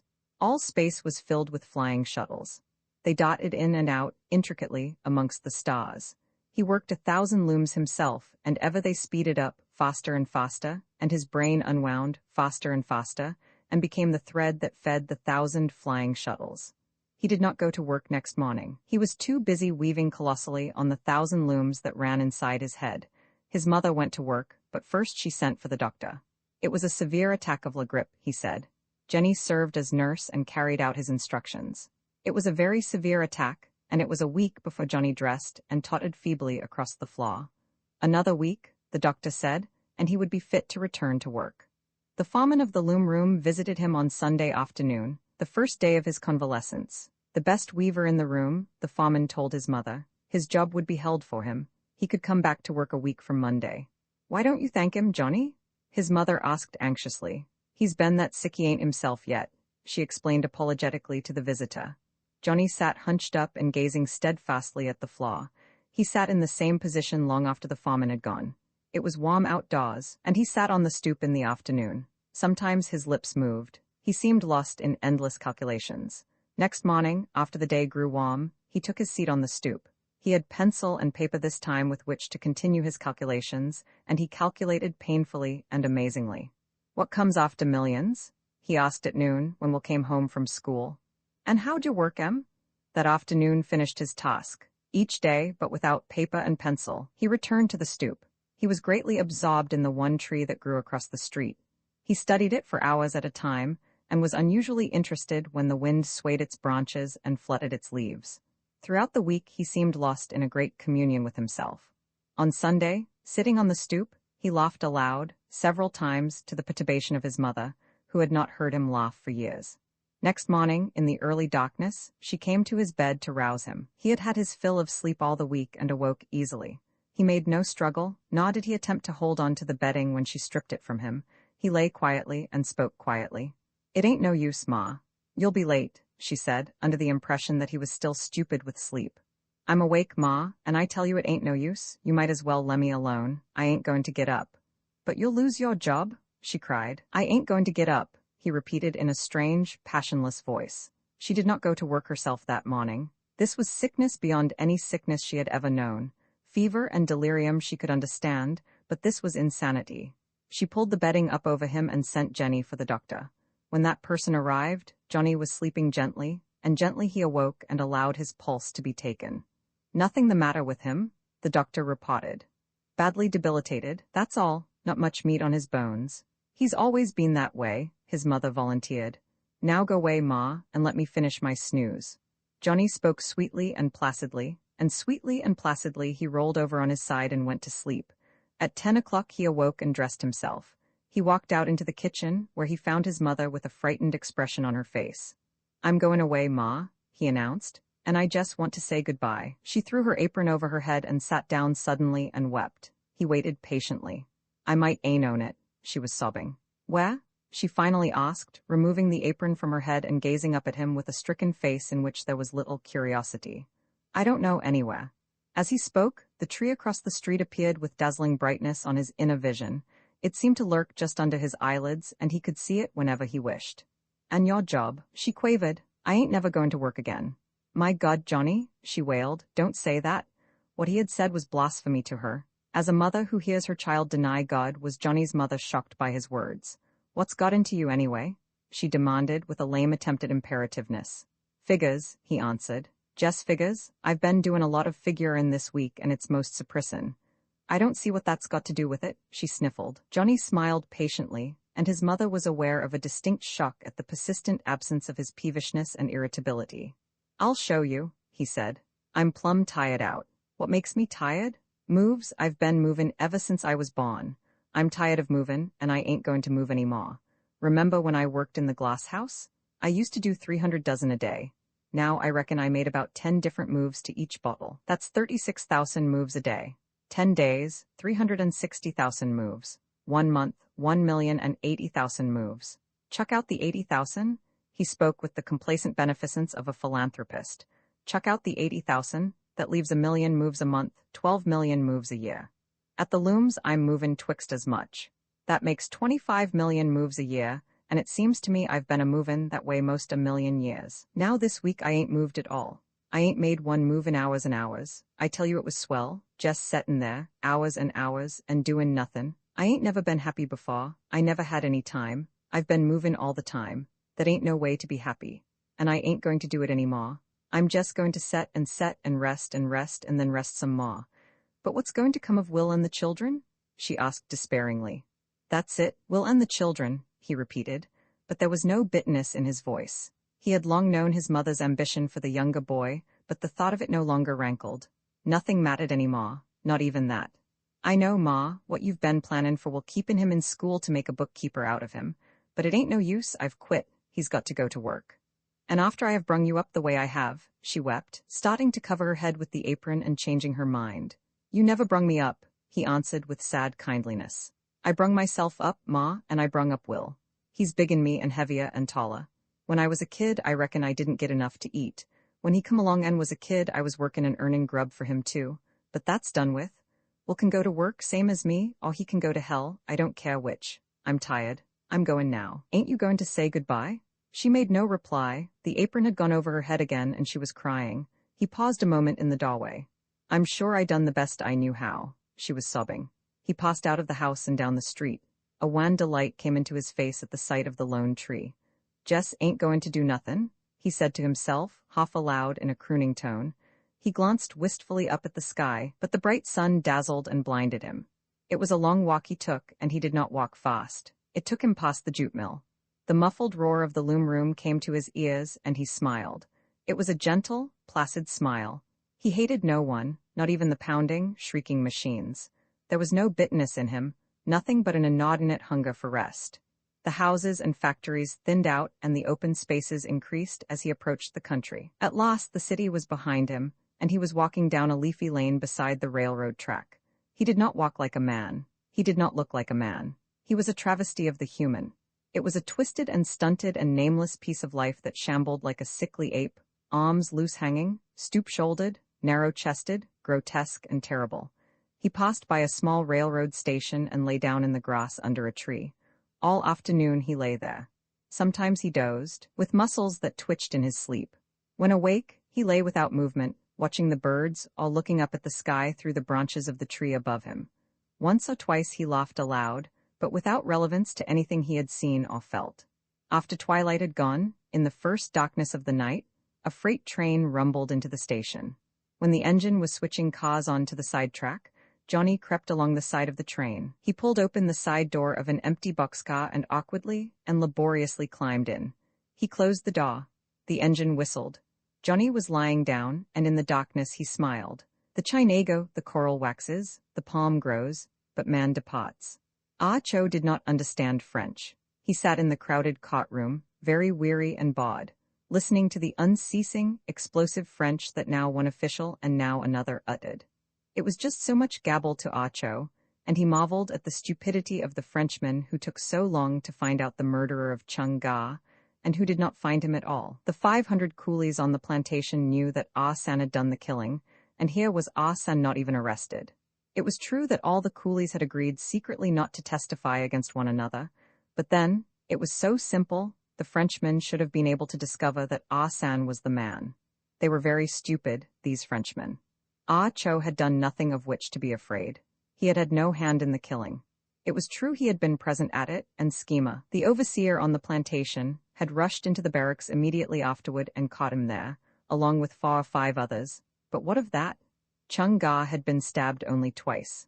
It stood to reason that 5 or 6 men could not inflict 2 stab wounds. At the most, if a man had struck but once, only 2 men could have done it.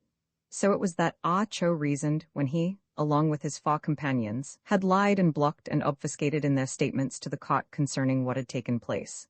They had heard the sounds of the killing, and like Schema, they had run to the spot. They had got there before Schema, that was all. True, Schema had testified that, attracted by the sound of quarreling as he chanced to pass by, he had stood for at least 5 minutes outside. That then, when he entered, he found the prisoners already inside, and that they had not entered just before, because he had been standing by the one door to the barracks. But what of that? Ah Cho and his 4 fellow prisoners had testified that Schema was mistaken. In the end they would be let go. They were all confident of that. 5 men could not have their heads cut off for 2 stab wounds. Besides, no foreign devil had seen the killing. But these Frenchmen were so stupid. In China, as Ah Cho well knew, the magistrate would order all of them to the torture and learn the truth. The truth was very easy to learn under torture. But these Frenchmen did not torture. Bigger fools they. Therefore they would never find out who killed Chung Ga. But Ah Cho did not understand everything. The English company that owned the plantation had imported into Tahiti, at great expense, the 500 coolies. The stockholders were clamoring for dividends, and the company had not yet paid any. Wherefore the company did not want its costly contract laborers to start the practice of killing one another. Also, there were the French, eager and willing to impose upon the Chinagos the virtues and excellences of French law. There was nothing like setting an example once in a while. And besides, of what use was New Caledonia, except to send men to live out their days in misery and pain, in payment of the penalty for being frail and human? Ah Cho did not understand all this. He sat in the cot room and waited for the baffled judgment that would set him and his comrades free to go back to the plantation and work out the terms of their contracts. This judgment would soon be rendered. Proceedings were drawing to a close. He could see that. There was no more testifying, no more gabble of tongues.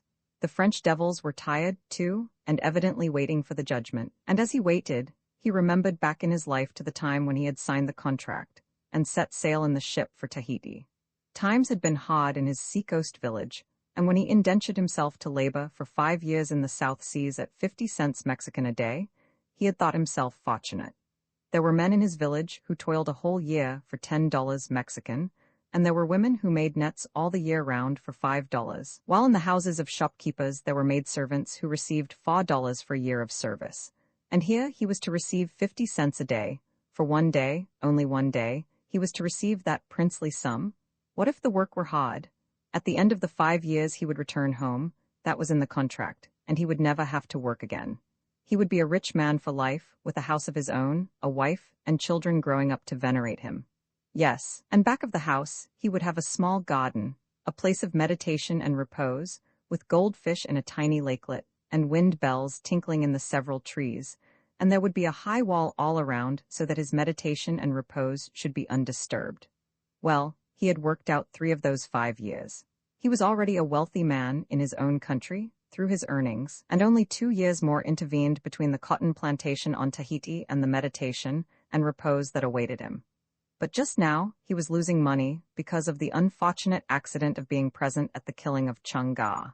He had lain 3 weeks in prison, and for each day of those 3 weeks he had lost 50 cents. But now judgment would soon be given, and he would go back to work. Ah Cho was 22 years old. He was happy and good-natured, and it was easy for him to smile. While his body was slim in the Asiatic way, his face was rotund.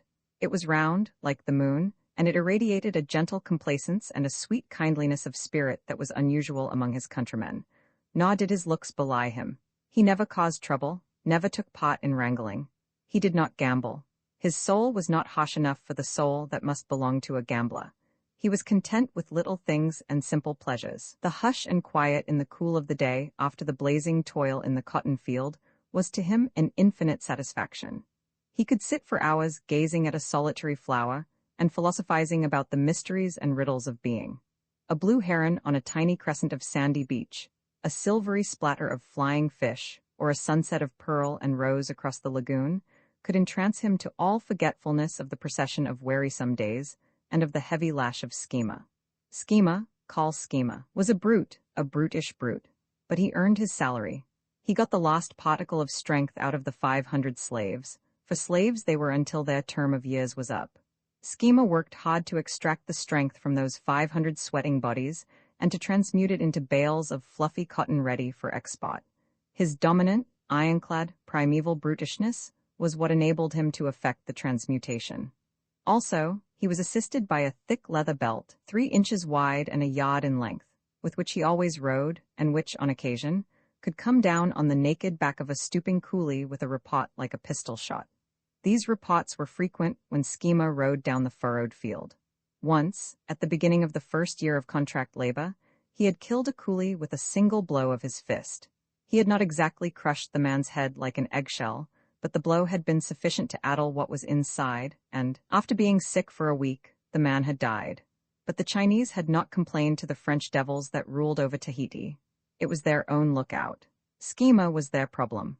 They must avoid his wrath as they avoided the venom of the centipedes that lurked in the grass or crept into the sleeping quarters on rainy nights.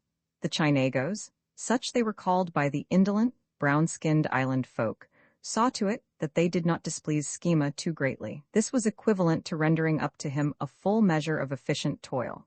That blow of Schema's fist had been worth thousands of dollars to the company, and no trouble ever came of it to Schema. The French, with no instinct for colonization, futile in their childish play game of developing the resources of the island, were only too glad to see the English company succeed. What matter of Schema and his redoubtable fist? The Chinago that died? Well, he was only a Chinago. Besides, he died of sunstroke, as the doctor's certificate attested. True, in all the history of Tahiti, no one had ever died of sunstroke. But it was precisely that, which made the death of this Chinago unique. The doctor said as much in his report. He was very candid. Dividends must be paid, or else one more failure would be added to the long history of failure in Tahiti. There was no understanding these white devils. Ah Cho pondered their inscrutableness as he sat in the cot-room waiting the judgment. There was no telling what went on at the back of their minds. He had seen a few of the white devils. They were all alike. The officers and sailors on the ship, the French officials, the several white men on the plantation, including Schema. Their minds all moved in mysterious ways there was no getting at. They grew angry without apparent cause, and their anger was always dangerous. They were like wild beasts at such times. They worried about little things, and on occasion could out-toil even a Chinago. They were not temperate as Chinagos were temperate. They were gluttons, eating prodigiously and drinking more prodigiously. A Chinago never knew when an act would please them or arouse a storm of wrath. A Chinago could never tell. What pleased one time, the very next time might provoke an outburst of anger. There was a curtain behind the eyes of the white devils that screened the backs of their minds from the Chinago's gaze. And then, on top of it all, was that terrible efficiency of the white devils, that ability to do things, to make things go, to work results, to bend to their wills all creeping, crawling things, and the powers of the very elements themselves. Yes, the white men were strange and wonderful, and they were devils. Look at Schema. Ah Cho wondered why the judgment was so long in forming. Not a man on trial had laid hand on Chung Ga. Ah San alone had killed him. Ah San had done it, bending Chung Ga's head back with one hand by a grip of his queue, and with the other hand, from behind, reaching over and driving the knife into his body. Twice had he driven it in. There in the cot room, with closed eyes, Ah Cho saw the killing acted over again. The squabble, the vile words bandied back and forth, the filth and insult flung upon venerable ancestors, the curses laid upon unbegotten generations, the leap of Ah San, the grip on the queue of Chung Ga, the knife that sank twice into his flesh, the bursting open of the door, the eruption of Schema, the dash for the door, the escape of Ah San, the flying belt of Schema that drove the rest into the corner, and the firing of the revolver as a signal that brought help to Schema. Ah Cho shivered as he lived it over. One blow of the belt had bruised his cheek, taking off some of the skin. Schema had pointed to the bruises when, on the witness stand, he had identified Ah Cho.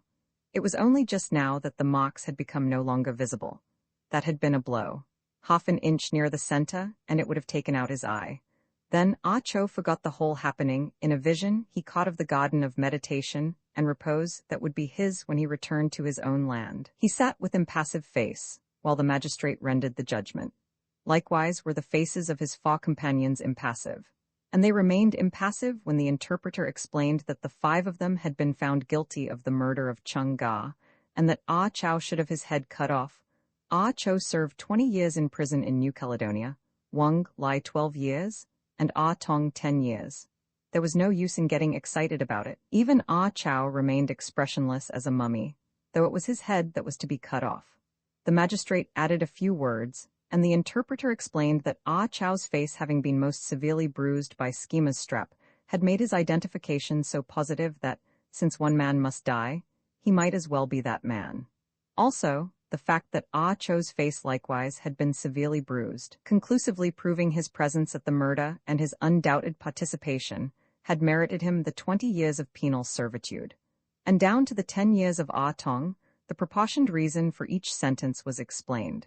Let the Chinagos take the lesson to heart, the court said finally, for they must learn that the law would be fulfilled in Tahiti though the heavens fell. The 5 Chinagos were taken back to jail. They were not shocked nor grieved. The sentences being unexpected was quite what they were accustomed to in their dealings with the white devils. From them, a Chinago rarely expected more than the unexpected. The heavy punishment for a crime they had not committed was no stranger than the countless strange things that white devils did. In the weeks that followed, Ah Cho often contemplated Ah Chow with mild curiosity. His head was to be cut off by the guillotine that was being erected on the plantation. For him there would be no declining years, no gardens of tranquility. Ah Cho philosophized and speculated about life and death. As for himself, he was not perturbed. 20 years were merely 20 years. By that much was his garden removed from him, that was all. He was young, and the patience of Asia was in his bones.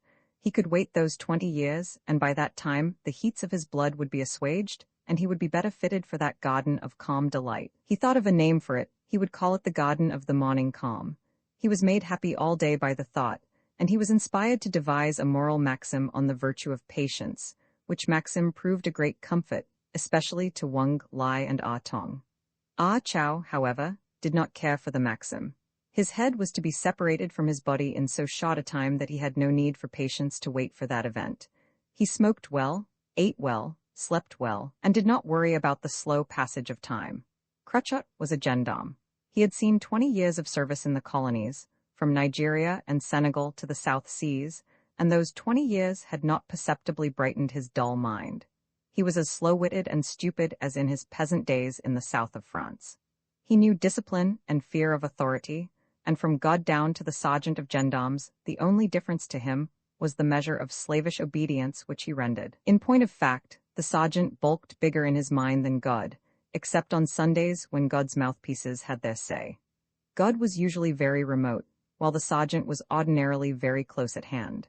Crutchot, it was who received the order from the Chief Justice to the jailer, commanding that functionary to deliver over to Crutchot the person of Ah Chow. Now, It happened that the Chief Justice had given a dinner the night before to the captain and officers of the French man of war. His hand was shaking when he wrote out the order, and his eyes were aching so dreadfully that he did not read over the order. It was only a Chinago's life he was signing away anyway. So he did not notice that he had omitted the final letter in Ah Chow's name. The order read Ah Chow, and when Cruchot presented the order, the jailer turned over to him the person of Ah Chow. Cruchot took that person beside him on the seat of a wagon, behind 2 mules, and drove away. Ah Chow was glad to be out in the sunshine. He sat beside the gendarme and beamed. He beamed more ardently than ever when he noted the mules headed south toward Atamauno. Undoubtedly, Schema had sent for him to be brought back. Schema wanted him to work. Very well, he would work well. Schema would never have cause to complain. It was a hot day. There had been a stoppage of the trades. The mules sweated, Cruchot sweated, and Ah Chow sweated. But it was Ah Chow that bore the heat with the least concern. He had toiled 3 years under that sun on the plantation. He beamed and beamed with such genial good nature that even Cruchot's heavy mind was stirred to wonderment. "You are very funny," he said at last. Ah Chow nodded and beamed more ardently. Unlike the magistrate, Cruchot spoke to him in the Kanaka tongue, and this, like all Chinagos and all foreign devils, Ah Chow understood. "You laugh too much?" Cruchot chided. "One's heart should be full of tears on a day like this. I am glad to get out of the jail." "Is that all?" The gendarme shrugged his shoulders. "Is it not enough?" was the retort. "Then you are not glad to have your head cut off." Ah Chow looked at him in abrupt perplexity and said, "Why, I am going back to Atamauno to work on the plantation for Schema. Are you not taking me to Atamauno?" Cruchot stroked his long mustaches reflectively. "Well, well," he said finally, with a flick of the whip at the off-mule, "so you don't know?" "Know what?" Ah Chow was beginning to feel a vague alarm. "Won't Schema let me work for him any more?" "Not after today." Cruchot laughed heartily. It was a good joke. "You see, you won't be able to work after today. A man with his head off can't work, eh?" He poked the Chinago in the ribs and chuckled. Ah Chow maintained silence while the mules trotted a hot mile. Then he spoke. "Is Schema going to cut off my head?" Cruchot grinned as he nodded. "It is a mistake," said Ah Chow gravely. "I am not the Chinago that is to have his head cut off. I am Ah Chow. The honorable judge has determined that I am to stop 20 years in New Caledonia." The gendarme laughed. It was a good joke, this funny Chinago trying to cheat the guillotine. The mules trotted through a coconut grove, and for half a mile beside the sparkling sea before Ah Chow spoke again. "I tell you I am not Ah Chow. The honorable judge did not say that my head was to go off." "Don't be afraid," said Cruchot, with the philanthropic intention of making it easier for his prisoner. "It is not difficult to die that way." He snapped his fingers. "It is quick like that. It is not like hanging on the end of a rope and kicking and making faces for 5 minutes. It is like killing a chicken with a hatchet. You cut its head off, that is all. And it is the same with a man. Poof, it is over. It doesn't hurt. You don't even think it hurts. You don't think. Your head is gone, so you cannot think. It is very good. That is the way I want to die, quick, quick. You are lucky to die that way. You might get the leprosy and fall to pieces slowly, a finger at a time, and now and again a thumb, also the toes. I knew a man who was burned by hot water. It took him 2 days to die. You could hear him yelling a kilometer away. But you? So easy, CHCK. The knife cuts your neck like that. It is finished. The knife may even tickle. Who can say? Nobody who died that way ever came back to say. He considered this last an excruciating joke and permitted himself to be convulsed with laughter for half a minute. Part of his mirth was assumed, but he considered it his humane duty to cheer up the Chinago. "But I tell you I am Ah Chow," the other persisted. "I don't want my head cut off." Cruchot scowled. The Chinago was carrying the foolishness too far. "I am not Ah Chow," Ah Chow began. "That will do," the gendarme interrupted. He puffed up his cheeks and strove to appear fierce. "I tell you I am not," Ah Chow began again. "Shut up," bawled Cruchot. After that they rode along in silence. It was 20 miles from Papeete to Atamauno, and over half the distance was covered by the time the Chinago again ventured into speech. "I saw you in the courtroom when the honorable judge sought after our guilt," he began. "Very good. And do you remember that Ah Chow, whose head is to be cut off, do you remember that he, Ah Chow, was a tall man? Look at me." He stood up suddenly, and Cruchot saw that he was a short man, and just as suddenly Cruchot caught a glimpse of a memory picture of Ah Chow, and in that picture Ah Chow was tall. To the gendarme, all Chinagos looked alike. One face was like another. But between tallness and shortness he could differentiate, and he knew that he had the wrong man beside him on the seat. He pulled up the mules abruptly so that the pole shot ahead of them, elevating their collars. "You see, it was a mistake," said Ah Cho, smiling pleasantly. But Crutchot was thinking. Already he regretted that he had stopped the wagon. He was unaware of the error of the Chief Justice, and he had no way of working it out. But he did know that he had been given this Chinago to take to Atamauno, and that it was his duty to take him to Atamauno. What if he was the wrong man and they cut his head off? It was only a Chinago when all was said, and what was a Chinago, anyway? Besides, it might not be a mistake. He did not know what went on in the minds of his superiors. They knew their business best. Who was he to do their thinking for them? Once, in the long ago, he had attempted to think for them, and the sergeant had said, "Crutchot, you are a fool. The quicker you know that, the better you will get on. You are not to think, you are to obey and leave thinking to your betters." He smarted under the recollection. Also, if he turned back to Papit, he would delay the execution at Atamauno, and if he were wrong in turning back, he would get a reprimand from the sergeant who was waiting for the prisoner. And furthermore, he would get a reprimand at Papit as well. He touched the mules with the whip and drove on. He looked at his watch. He would be half an hour late as it was, and the sergeant was bound to be angry. He put the mules into a faster trot. The more Ah Cho persisted in explaining the mistake, the more stubborn Crutchot became. The knowledge that he had the wrong man did not make his temper better. The knowledge that it was through no mistake of his confirmed him in the belief that the wrong he was doing was the right. And, rather than incur the displeasure of the sergeant, he would willingly have assisted a dozen wrong Chinagos to their doom. As for Ah Cho, after the gendarme had struck him over the head with the butt of the whip and commanded him in a loud voice to shut up, there remained nothing for him to do but to shut up. The long ride continued in silence. Ah Cho pondered the strange ways of the foreign devils. There was no explaining them. What they were doing with him was of a piece with everything they did. First they found guilty 5 innocent men, and next they cut off the head of the man that even they, in their benighted ignorance, had deemed meritorious of no more than 20 years' imprisonment. And there was nothing he could do. He could only sit idly and take what these lauds of life measured out to him. Once he got in a panic, and the sweat upon his body turned cold, but he fought his way out of it. He endeavored to resign himself to his fate by remembering and repeating certain passages from the Yin Chi Wen, but instead, he kept seeing his dream garden of meditation and repose. This bothered him until he abandoned himself to the dream and sat in his garden listening to the tinkling of the wind bells in the several trees. And lo, sitting thus in the dream, he was able to remember and repeat the passages from the Tract of the Quiet Way.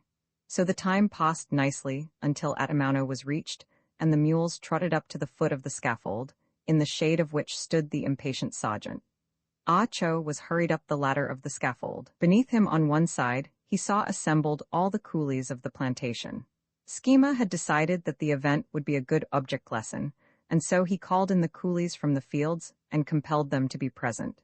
As they caught sight of Ah Cho, they gabbled among themselves in low voices. They saw the mistake, but they kept it to themselves. The inexplicable white devils had doubtlessly changed their minds. Instead of taking the life of one innocent man, they were taking the life of another innocent man. Ah Chow or Ah Cho, what did it matter which? They could never understand the white dogs any more than could the white dogs understand them. Ah Cho was going to have his head cut off, but they, when their 2 remaining years of servitude were up, were going back to China. Schema had made the guillotine himself. He was a handy man, and though he had never seen a guillotine, the French officials had explained the principle to him. It was on his suggestion that they had ordered the execution to take place at Atamauno instead of at Papit. The scene of the crime, Schema had argued, was the best possible place for the punishment, and in addition, it would have a salutary influence upon the 500 Chinagos on the plantation.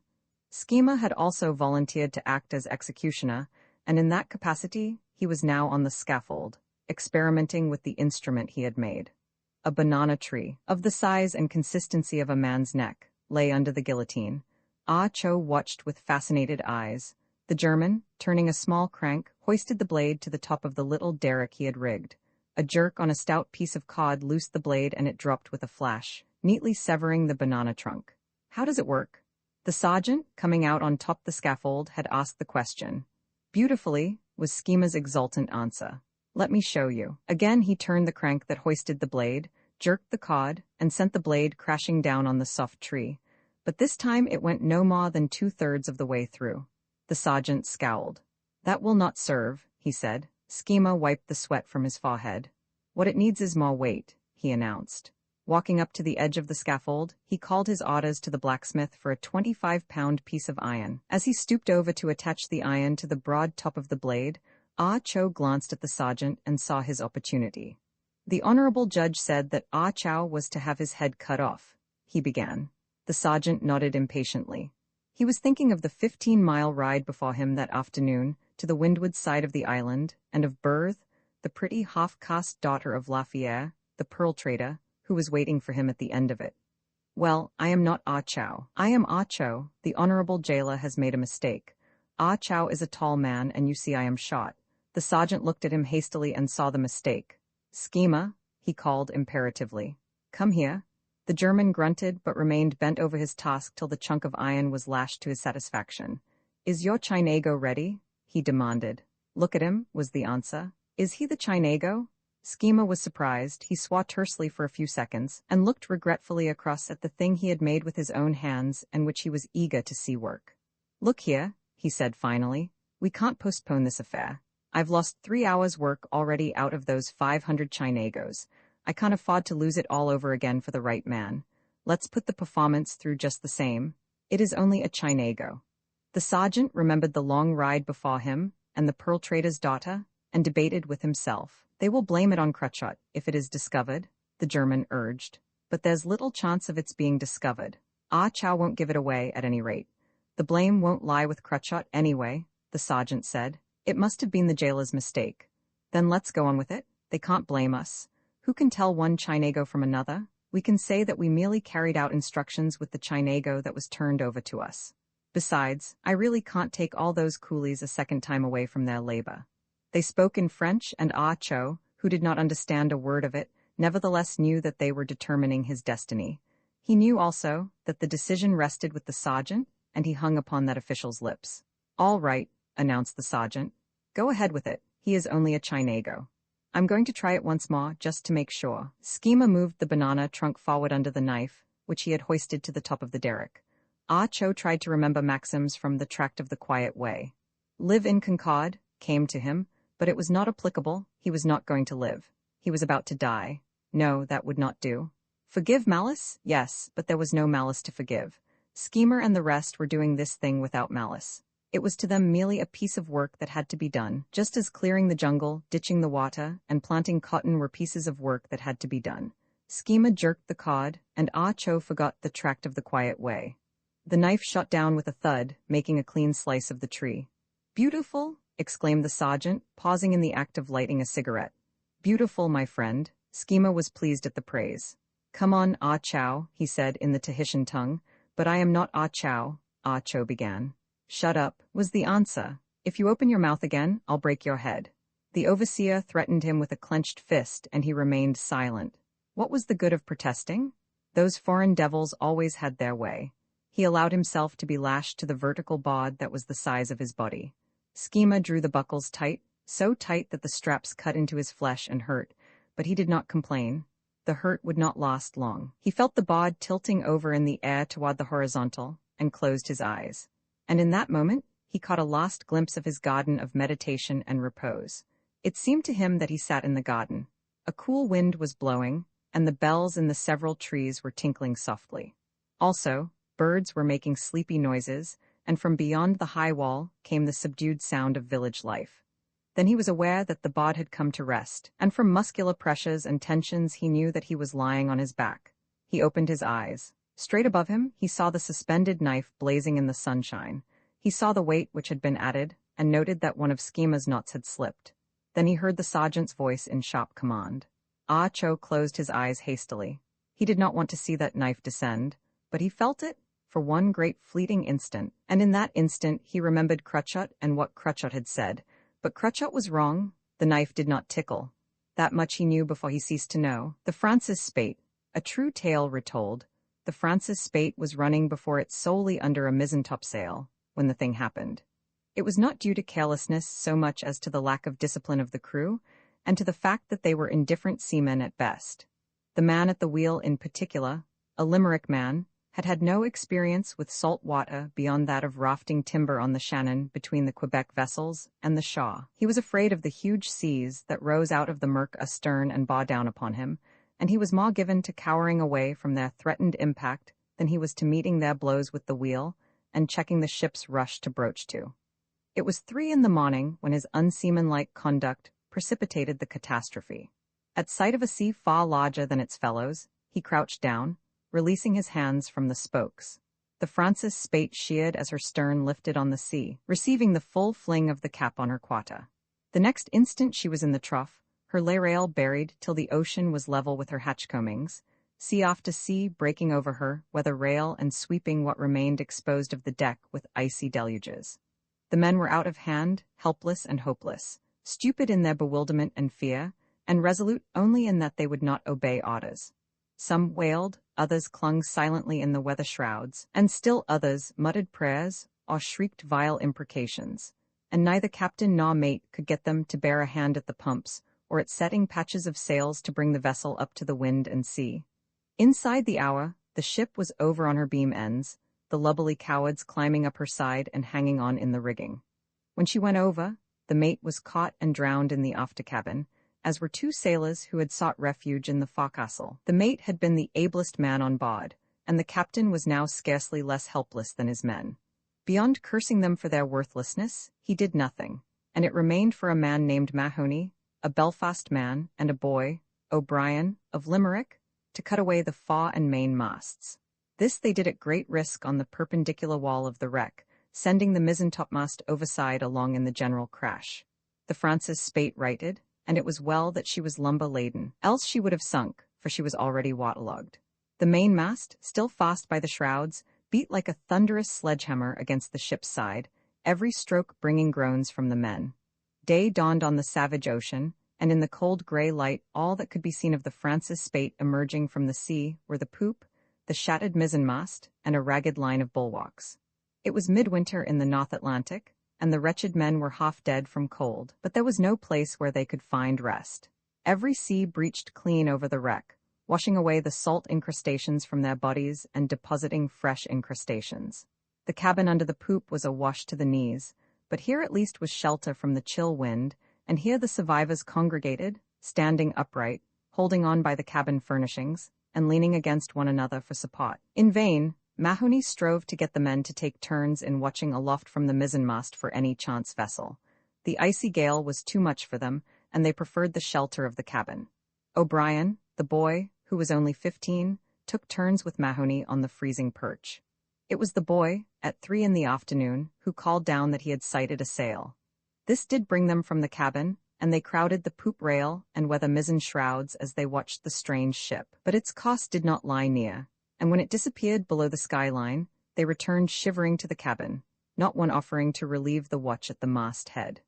By the end of the second day, Mahoney and O'Brien gave up their attempt, and thereafter the vessel drifted in the gale uncared for and without a lookout.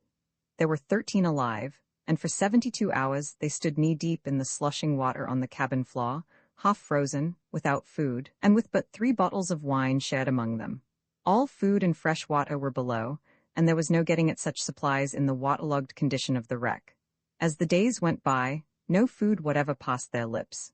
Fresh water, in small quantities, they were able to obtain by holding a cover of a tureen under the saddle of the mizzenmast, but the rain fell infrequently, and they were hard put. When it rained, they also soaked their handkerchiefs, squeezing them out into their mouths or into their shoes. As the wind and sea went down, they were even able to mop the exposed portions of the deck that were free from brine, and so add to their water supply.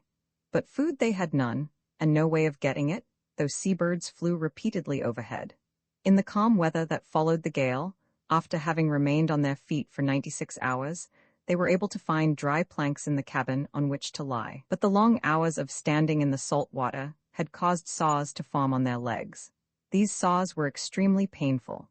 The slightest contact or scrape caused severe anguish, and in their weak condition and crowded situation, they were continually hurting one another in this manner. Not a man could move about without being followed by volleys of abuse, curses, and groans. So great was their misery that the strong oppressed the weak, shoving them aside from the dry planks to shift for themselves in the cold and wet. The boy, O'Brien, was specially maltreated. Though there were 3 other boys, it was O'Brien who came in for most of the abuse.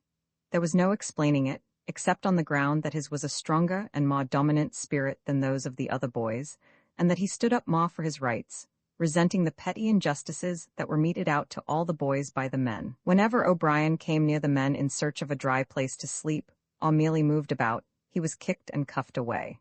In return, he cursed them for their selfish brutishness, and blows and kicks and curses were rained upon him. Miserable as were all of them, he was thus made far more miserable, and it was only the flame of life, unusually strong in him, that enabled him to endure. As the days went by and they grew weaker, their peevishness and ill temper increased, which, in turn, increased the ill-treatment and sufferings of O'Brien. By the 16th day, all hands were far gone with hunger, and they stood together in small groups, talking in undertones and occasionally glancing at O'Brien. It was at high noon that the conference came to a head. The captain was the spokesman. All were collected on the poop. "Men," the captain began, "we have been a long time without food, 2 weeks and 2 days it is, though it seems more like 2 years and 2 months. We can't hang out much longer. It is beyond human nature to go on hanging out with nothing in our stomachs. There is a serious question to consider, whether it is better for all to die, or for one to die. We are standing with our feet in our graves. If one of us dies, the rest may live until a ship is sighted. What say you?" Michael Behane, the man who had been at the wheel when the Francis Spate broached to, called out that it was well. The others joined in the cry. "Let it be one of the BIs," cried Sullivan, a Talbot man, glancing at the same time significantly at O'Brien. "It is my opinion," the captain went on, "that it will be a good deed for one of us to die for the rest." "A good deed? A good deed?" the men interjected. "And it is my opinion that 'tis best for one of the boys to die. They have no families to support, nor would they be considered so great a loss to their friends as those who have wives and children." "'Tis right, very fit it should be done," the men muttered one to another, but the 4 boys cried out against the injustice of it. "Our lives is just as dear to us as the rest Roman 4 years," O'Brien protested. "And our families too. As for wives and childer, who is there savin myself to care for me old mother that's a widow, as you know well, Michael Behane, that comes from Limerick? 'Tis not fair. Let the lots be drawn between all of us, men and BIs. Mahoney was the only man who spoke in favor of the boys, declaring that it was the fair thing for all to share alike. Sullivan and the captain insisted on the drawing of lots being confined to the boys. There were high words, in the midst of which Sullivan turned upon O'Brien, snarling, "'Twould be a good deed to put you out of the way. You deserve it. 'Twould be the right way to serve you, and serve you we will." He started toward O'Brien, with intent to lay hands on him and proceed at once with the killing, while several others likewise shuffled toward him and reached for him. He stumbled backwards to escape them, at the same time crying that he would submit to the drawing of the lots among the boys. The captain prepared 4 sticks of different lengths and handed them to Sullivan. "You're thinkin' the drowin'll not be fair," the latter sneered to O'Brien. "So it's yourself'll do the drowin'." To this O'Brien agreed. A handkerchief was tied over his eyes, blindfolding him, and he knelt down on the deck with his back to Sullivan. "Whoever you name for the shortest stick'll die," the captain said. Sullivan held up one of the sticks. The rest were concealed in his hand so that no one could see whether it was the shot stick or not. "And whose stick will it be?" Sullivan demanded. "For little Johnny Sheehan," O'Brien answered. Sullivan laid the stick aside. Those who looked could not tell if it were the fatal one. Sullivan held up another stick. "Whose will it be?" "For George Burns," was the reply. The stick was laid with the first one and a third held up. "And whose is this one?" "For myself," said O'Brien. With a quick movement, Sullivan threw the 4 sticks together. No one had seen. "'Tis for yourself ye have drawn it," Sullivan announced. "A good deed," several of the men muttered. O'Brien was very quiet. He arose to his feet, took the bandage off, and looked around. "Where is that?" he demanded. "The shot stick, the wan for me?" The captain pointed to the 4 sticks lying on the deck. "How do you know the stick was mine?" O'Brien questioned. "Did you see Johnny Sheehan?" Johnny Sheehan, who was the youngest of the boys, did not answer. "Did you see O'Brien next asked Mahoney. "No, I didn't see The men were muttering and growling. "'Twas a fair drowin'," Sullivan said. "Ye had your chanked and ye lost, that's all Roman 4 "A fair drowin'," the captain added. "Didn't I behold it myself? The stick was yours, O'Brien, and ye may as well get ready. Where's the cook? Gorman, come here. Fetch the tureen cover, some of ye. Gorman, do your duty like a man." "But how'll I do it?" the cook demanded. He was a weak-eyed, weak-chinned, indecisive man. "'Tis a damned murder?" O'Brien cried out. "I'll have none of it," Mahoney announced. "Not a bite shall pass me lips." "Then 'tis your share for better men than yourself," Sullivan sneered. "Go on with your duty, cook." "'Tis not me duty, the killin' of BIs," Gorman protested irresolutely. "If yez don't make mate for us, we'll be makin' mate of yourself," Behane threatened. "Somebody must die, and as well you as another." Johnny Sheehan began to cry. O'Brien listened anxiously. His face was pale, his lips trembled, and at times his whole body shook. "I signed on as cook," Gorman announced. "And cook I would if galley there was. But I'll not lay me hand to murder. 'Tis not in the articles. I'm the cook, and cook ye'll be for 1 minute more only," Sullivan said grimly, at the same moment gripping the cook's head from behind and bending it back till the windpipe and jugular were stretched taut. "Where's your knife, Mike? Pass it along." At the touch of the steel, Gorman whimpered. "I'll do it, if yez'll hold the BI." The pitiable condition of the cook seemed in some fashion to nerve up O'Brien. "It's all right, Gorman," he said. "Go on with ut. 'Tis myself knows you're not wantin' to do ut." "It's all right, sir?" This to the captain, who had laid a hand heavily on his arm. "You won't have to hold me, sir. I'll stand still." "Stop your blitherin' and go and get the tureen cover," Behane commanded Johnny Sheehan, at the same time dealing him a heavy cuff alongside the head. The boy, who was scarcely more than a child, fetched the cover. He crawled and tottered along the deck, so weak was he from hunger. The tears still ran down his cheeks. Behane took the cover from him, at the same time administering another cuff. O'Brien took off his coat and bared his right arm. His under lip still trembled, but he held a tight grip on himself. The captain's penknife was opened and passed to Gorman. "Mahoney, tell me mother what happened to me, if ever ye get back," O'Brien requested. Mahoney nodded. "'Tis black murder, black and damned," he said. "The BI's flesh'll do none Roman for yez any good. Mark me words, ye'll not profit by it none Roman for yez." "Get ready," the captain ordered.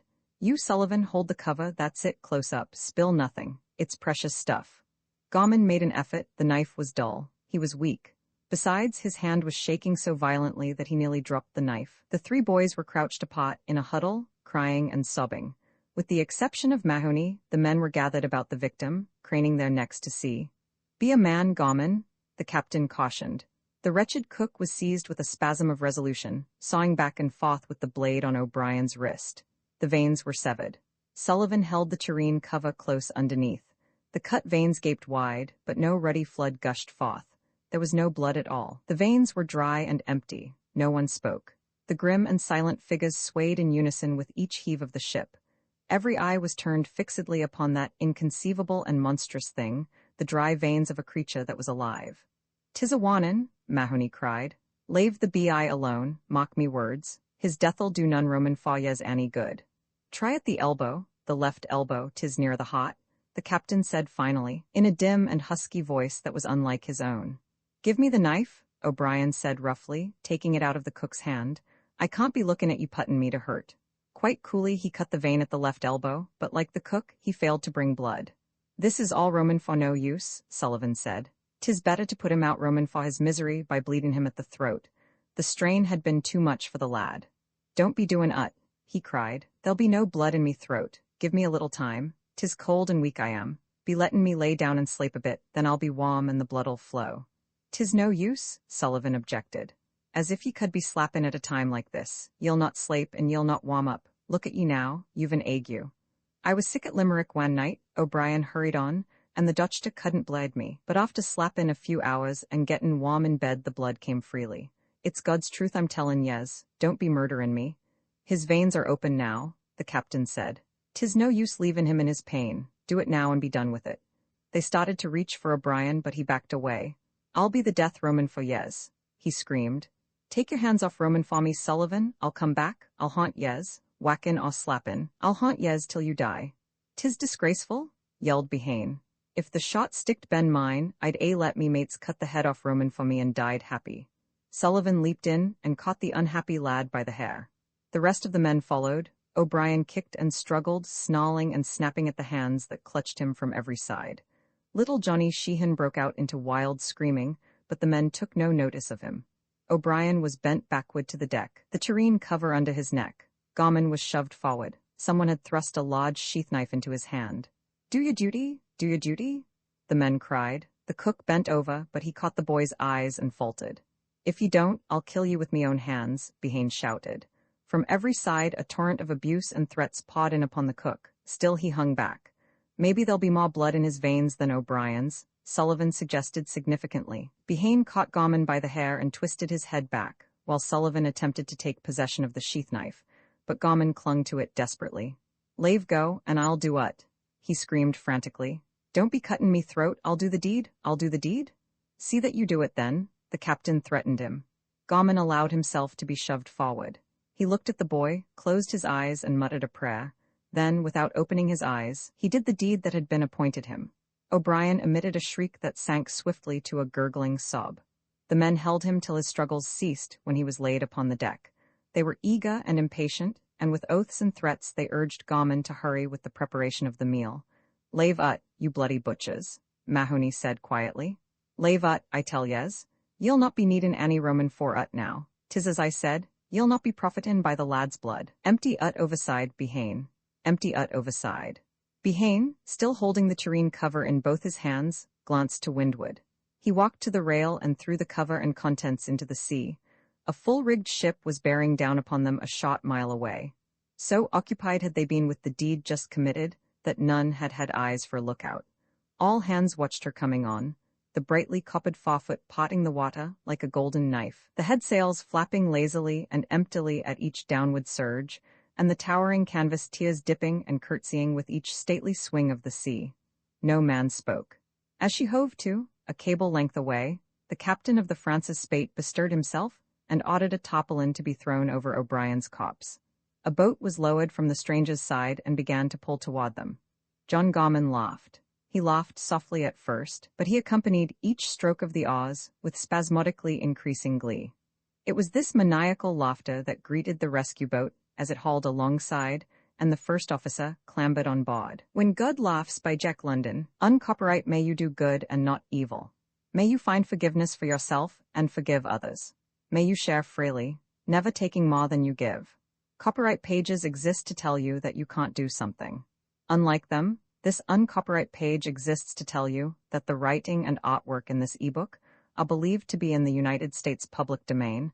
That is, they are believed to be free of copyright restrictions in the United States. The United States public domain represents our collective cultural heritage, and items in it are free for anyone in the United States to do almost anything at all with, without having to get permission.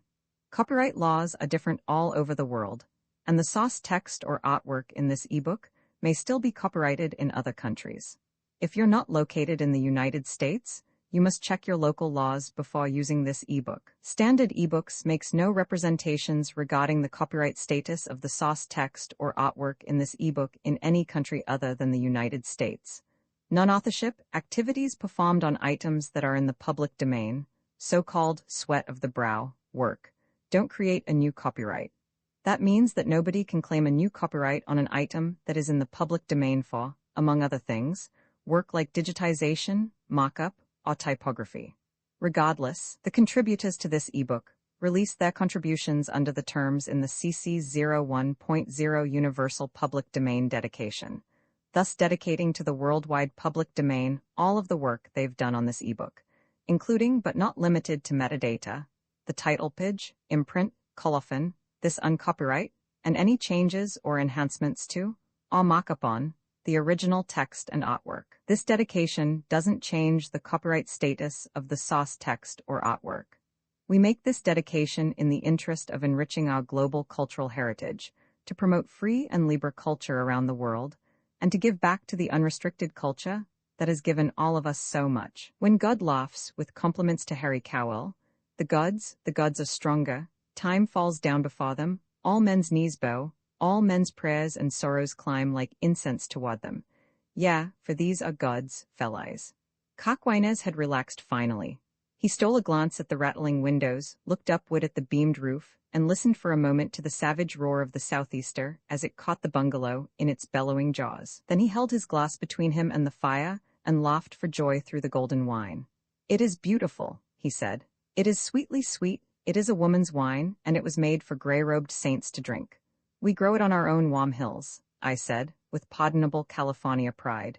"You rode up yesterday through the vines from which it was made. It was worthwhile to get Cockwaines to loosen up. Nor was he ever really himself until he felt the mellow warmth of the vines singing in his blood. He was an artist, it is true, always an artist. But somehow, sober, the high pitch and lilt went out of his thought processes, and he was prone to be as deadly dull as a British Sunday. Not dull as other men are dull, but dull when measured by the sprightly wight that Monty Cockwaines was when he was really himself. From all this, it must not be inferred that Cockwaines, who is my dear friend and dear comrade, was a sot. Far from it, he rarely erred. As I have said, he was an artist. He knew when he had enough, and enough with him was equilibrium, the equilibrium that is yours and mine when we are sober. His was a wise and instinctive temperateness that savoured of the Greek, yet he was far from Greek. I am Aztec, I am Inca, I am Spaniard, I have heard him say. And in truth he looked it, a compound of strange and ancient races, what with his swarthy skin and the asymmetry and primitiveness of his features. His eyes, under massively arched brows, were wide apart and black with the blackness that is barbaric, while before them was perpetually falling down a great black mop of hair, through which he gazed like a roguish satyr from a thicket. He invariably wore a soft flannel shirt under his velvet corduroy jacket, and his necktie was red. This latter stood for the red flag. He had once lived with the socialists of Paris, and it symbolized the blood and brotherhood of man. Also, he had never been known to wear anything on his head save a leather-banded sombrero. It was even rumored that he had been born with this particular piece of headgear. And in my experience, it was provocative of nothing short of sheer delight to see that Mexican sombrero hailing a cab in Piccadilly, or storm-tossed in the crush for the New York Elevated. As I have said, Cockwaines was made quick by wine, as the clay was made quick when God breathed the breath of life into it, was his way of saying it. I confess that he was blasphemously intimate with God, and I must add that there was no blasphemy in him. He was at all times honest, and because he was compounded of paradoxes, greatly misunderstood by those who did not know him. He could be as elementally raw at times as a screaming savage, and at other times as delicate as a maid, as subtle as a Spaniard. And well, was he not Aztec, Inca, Spaniard? And now I must ask pardon for the space I have given him. He is my friend, and I love him. The house was shaking to the storm as he drew closer to the fire and laughed at it through his wine. He looked at me, and by the added luster of his eye, and by the alertness of it, I knew that at last he was pitched in his proper key.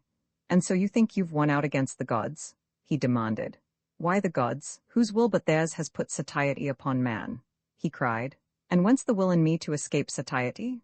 I asked triumphantly. "Again the gods," he laughed. "It is their game we play. They deal and shuffle all the cards and take the stakes. Think not that you have escaped by fleeing from the mad cities, you with your vine-clad hills, your sunsets and your sunrises, your homely fare and simple round of living. I've watched you ever since I came. You have not won. You have surrendered. You have made terms with the enemy. You have made confession that you are tired. You have flown the white flag of fatigue. You have nailed up a notice to the effect that life is ebbing down in you. You have run away from life. You have played a trick, shabby trick. You have balked at the game. You refuse to play. You have thrown your cards under the table and run away to hide, here amongst your hills." He tossed his straight hair back from his flashing eyes and scarcely interrupted to roll a long, brown, Mexican cigarette.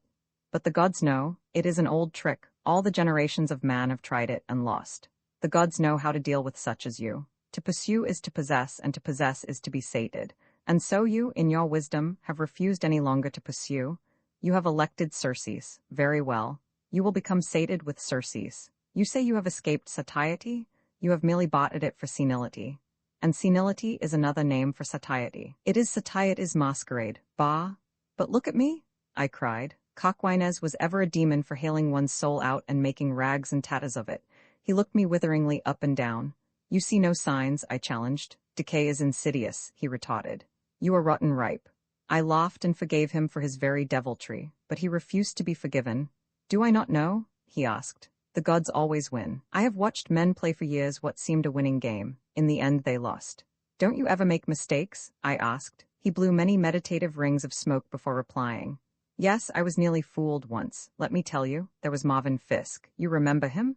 And his dantesque face and poet's soul, singing his chant of the flesh, the very priest of love. And there was Ethel Baird, whom also you must remember." "A warm saint," I said. "That is she, holy as love, and sweeter, just a woman made for love, and yet, how shall I say, drenched through with holiness as your own air here is with the perfume of flowers." Well, they married. They played a hand with the gods, and they won, they gloriously won. I broke in. Coquinez looked at me pityingly, and his voice was like a funeral bell. They lost, they supremely, colossally lost. But the world believes otherwise, I ventured coldly. The world conjectures. The world sees only the face of things. But I know. Has it ever entered your mind to wonder why she took the veil, buried herself in that dolorous convent of the living dead? Because she loved him so, and when he died, speech was frozen on my lips by Coquinez's sneer. A pat answer, he said. Machine made like a piece of cotton drill, the world's judgment, and much the world knows about it. Like you, she fled from life. She was beaten, she flung out the white flag of fatigue, and no beleaguered city ever flew that flag in such bitterness and tears. Now I shall tell you the whole tale, and you must believe me, for I know.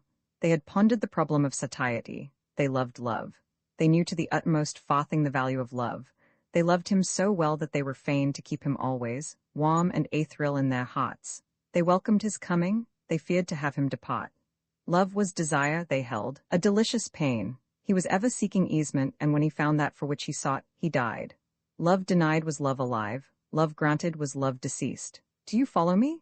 They saw it was not the way of life to be hungry for what it has. To eat and still be hungry, man has never accomplished that feat. The problem of satiety, that is it, to have and to keep the sharp famine edge of appetite at the groaning bod.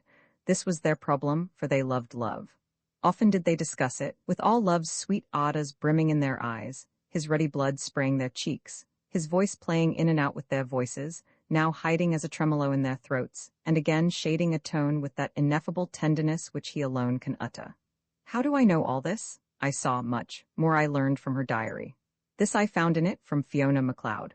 For truly, that wandering voice, that twilight whisper, that breath so dewy sweet, that flame-winged lute player whom none sees but for a moment, in a rainbow shimmer of joy, or a sudden lightning flare of passion, this exquisite mystery we call Amma, comes, to some rapt visionaries at least, not with a song upon the lips that all may hear, or with blithe viol of public music, but as one wrought by ecstasy, dumbly eloquent with desire.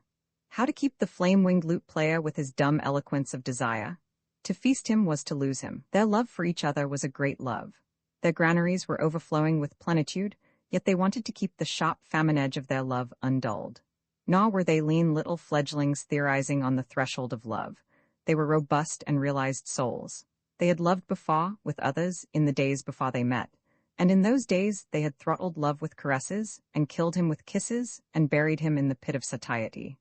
They were not cold wraiths, this man and woman. They were warm human. They had no Saxon soberness in their blood. The color of it was sunset red. They glowed with it. Temperamentally, theirs was the French joy in the flesh.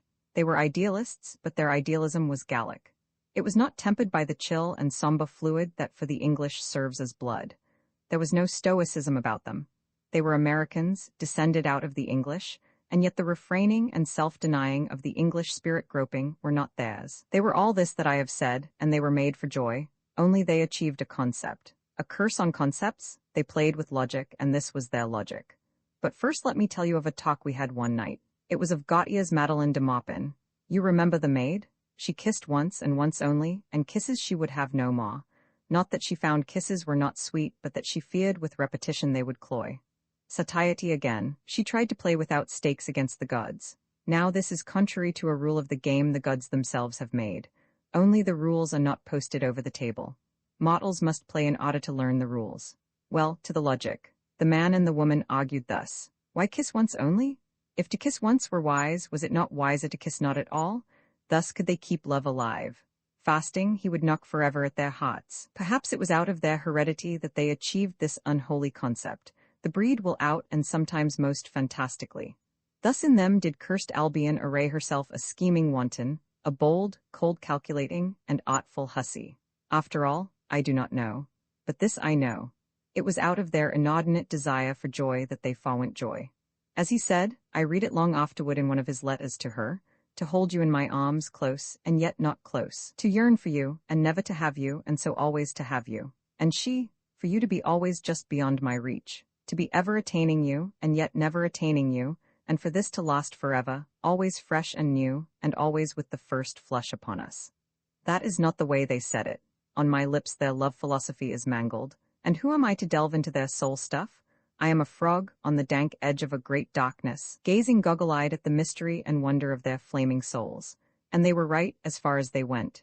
Everything is good as long as it is unpossessed. Satiety and possession are death's horses, they run in span.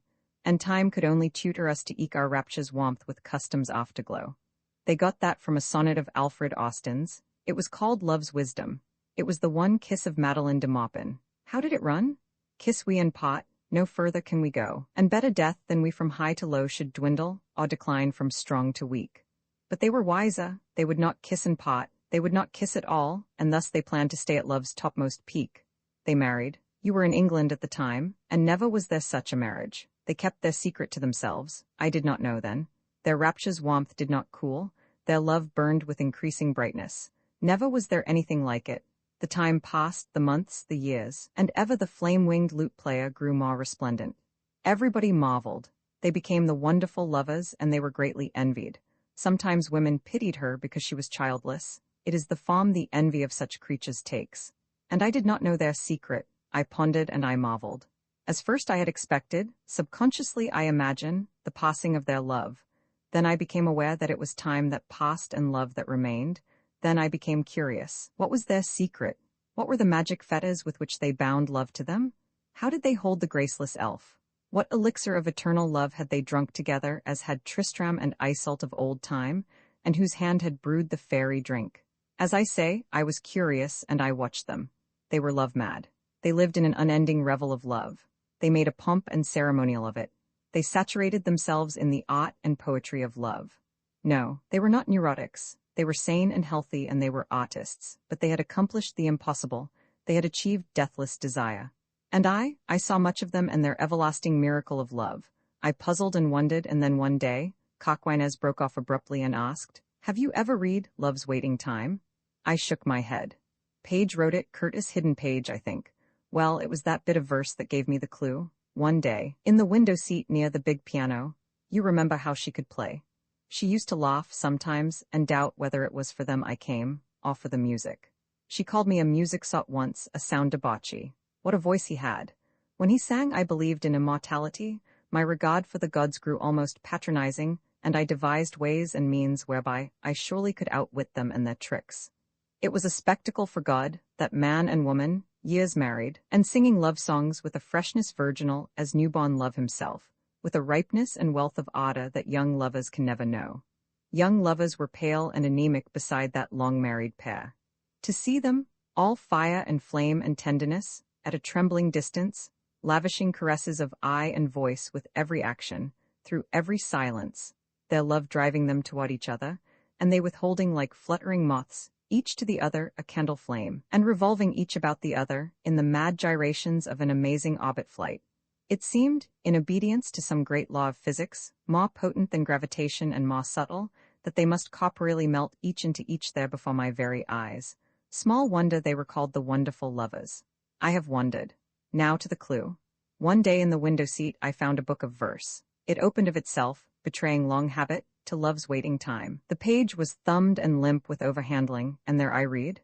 So sweet it is to stand but just apart, to know each other better, and to keep the soft, delicious sense of two that touch. O love, not yet? Sweet, let us keep our love wrapped round with sacred mystery a while, waiting the secret of the coming years that come not yet, sometime, not yet, oh, yet a little while our love may grow. When it has blossomed it will haply die. Feed it with lipless kisses, let it sleep, bedded in dead denial yet some while, oh, yet a little while, a little while. I folded the book on my thumb and sat there silent and without moving for a long time. I was stunned by the clearness of vision the verse had imparted to me. It was illumination. It was like a bolt of God's lightning in the pit. They would keep love, the fickle sprite, the forerunner of young life that is imperative to be born. I conned the lines over in my mind. Not yet. Sometime, O love, not yet. Feed it with lipless kisses, let it sleep. And I laughed aloud, ha, ha. I saw with white vision their blameless souls. They were children, they did not understand. They played with nature's fire and bedded with a naked sod. They laughed at the gods. They would stop the cosmic sap. They had invented a system and brought it to the gaming table of life and expected to win out. Beware, I cried. The gods are behind the table. They make new rules for every system that is devised. You have no chance to win. But I did not so cry to them. I waited.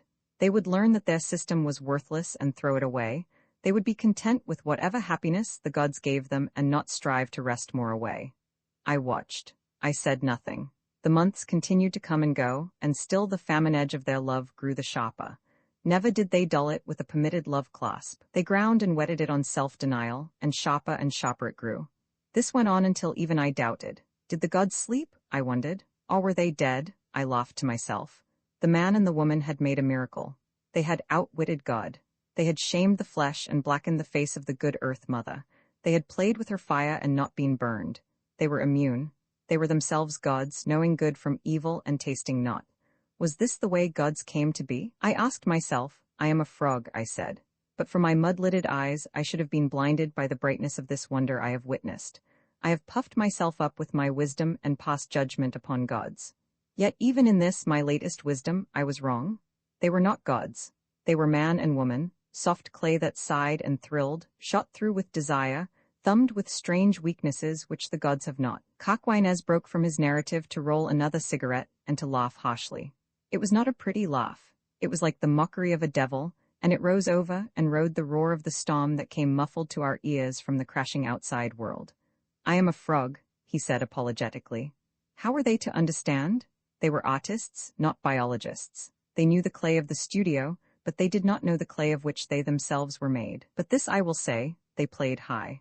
Never was there such a game before, and I doubt me if there will ever be such a game again. Never was lover's ecstasy like theirs. They had not killed love with kisses. They had quickened him with denial. And by denial, they drove him on till he was all aburst with desire. And the flame-winged lute-player fanned them with his warm wings till they were all but swooning. It was the very delirium of love, and it continued undiminished and increasing through the weeks and months. They longed and yearned, with all the fond pangs and sweet delicious agonies, with an intensity never felt by lovers before nor since. And then one day, the drowsy gods ceased nodding. They aroused and looked at the man and woman who had made a mock of them. And the man and woman looked into each other's eyes one morning and knew that something was gone. It was the flame-winged one. He had fled, silently, in the night, from their anchorites' bod. They looked into each other's eyes and knew that they did not care. Desire was dead. Do you understand? Desire was dead, and they had never kissed. Not once had they kissed. Love was gone. They would never yearn and burn again. For them there was nothing left, no more tremblings and flutterings and delicious anguishes, no more throbbing and pulsing and sighing and song. Desire was dead. It had died in the night on a couch cold and unattended, nor had they witnessed its passing. They learned it for the first time in each other's eyes. The gods may not be kind, but they are often merciful. They had twirled the little ivory ball and swept the stakes from the table. All that remained was the man and woman gazing into each other's cold eyes. And then he died. That was the mercy. Within the week, Marvin Fiske was dead. You remember the accident? And in her diary, written at this time, I long afterward read Mitchell Kennelly's. There was not a single hour we might have kissed and did not kiss. Oh, the irony of it, I cried out. And Coquinez, in the firelight, a veritable Mephistopheles in velvet jacket, fixed me with his black eyes. And they won, you said? The world's judgment? I have told you, and I know. They won as you are winning here in your hills. But you, I demanded hotly, you with your orgies of sound and sense, with your mad cities and madder frolics, bethink you that you win? He shook his head slowly. Because you with your sober bucolic regime lose is no reason that I should win. We never win. Sometimes we think we win. That is a little pleasantry of the gods. Table of contents landmarks, a nose for the king in the morning calm of Korea, when its peace and tranquility truly merited its ancient name, Chosen. There lived a politician by name Yi Chin-ho. He was a man of parts and, who shall say? Perhaps in no wise worse than politicians the world over.